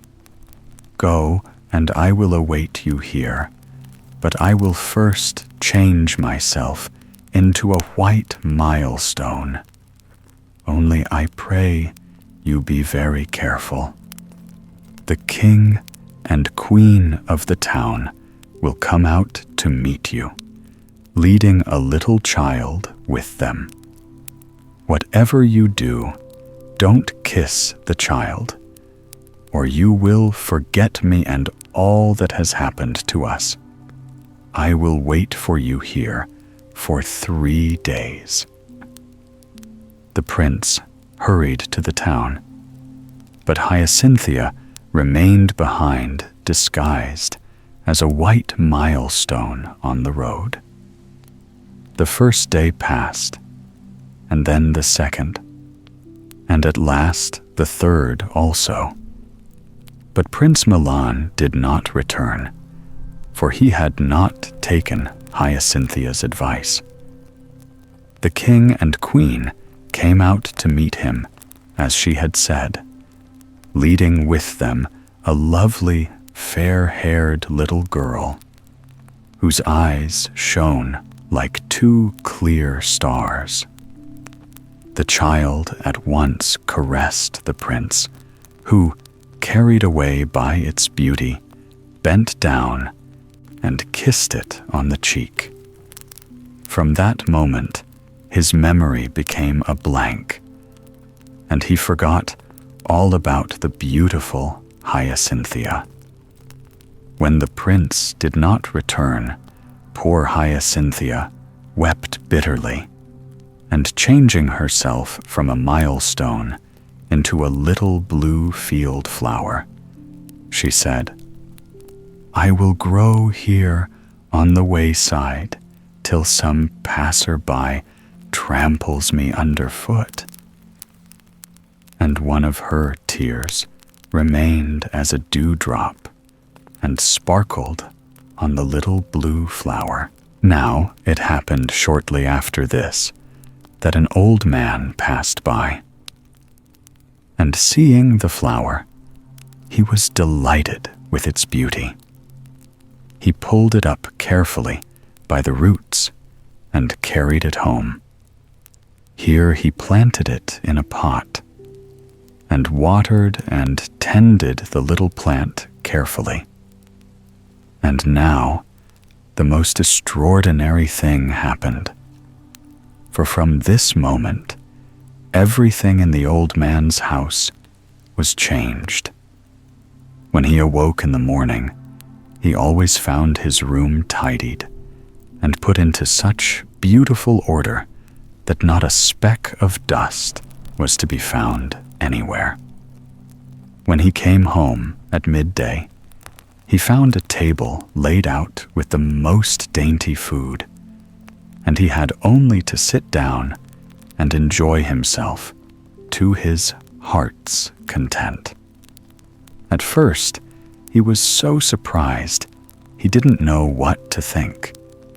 But after a time, he grew a little uncomfortable and went to an old witch to ask for advice. The witch said, "Get up before the cock crows and watch carefully till you see something move, and then throw this cloth quickly over it, and you'll see what will happen." All night, the old man never closed an eye. When the first ray of light entered the room, he noticed that the little blue flower began to tremble, and at last it rose out of the pot and flew about the room, put everything in order, swept away the dust, and lit the fire. In great haste, the old man sprang from his bed and covered the flower with the cloth the old witch had given him. And in a moment, the beautiful Princess Hyacinthia stood before him. "What have you done?" she cried. "Why have you called me back to life? For I have no desire to live since my bridegroom, the beautiful Prince Milan, has deserted me." "Prince Milan is just going to be married," replied the old man. "Everything is being got ready for the feast, and all the invited guests are flocking to the palace from all sides." The beautiful Hyacinthia cried bitterly when she heard this. Then she dried her tears and went into the town dressed as a peasant woman. She went straight to the king's kitchen, where the white-aproned cooks were running about in great confusion. The princess went up to the head cook and said, "Dear cook, please listen to my request, and let me make a wedding cake for Prince Milan." The busy cook was just going to refuse her demand and order her out of the kitchen, but the words died on his lips when he turned and beheld the beautiful Hyacinthia. And he answered politely, "You have just come in the nick of time, fair maiden. Bake your cake, and I myself will lay it before Prince Milan." The cake was soon made. The invited guests were already thronging round the table when the head cook entered the room, bearing a beautiful wedding cake on a silver dish, and laid it before Prince Milan. The guests were all lost in admiration, for the cake was quite a work of art. Prince Milan at once proceeded to cut it open, when, to his surprise, 2 white doves sprang out of it, and one of them said to the other, "My dear mate, do not fly away and leave me, and forget me, as Prince Milan forgot his beloved Hyacinthia." Milan sighed deeply when he heard what the little dove said. Then he jumped up suddenly from the table and ran to the door, where he found the beautiful Hyacinthia waiting for him. Outside stood his faithful charger, pawing the ground. Without pausing for a moment, Milan and Hyacinthia mounted him and galloped as fast as they could into the country of King Kojata. The king and queen received them with such joy and gladness as had never been heard of before, and they all lived happily for the rest of their lives.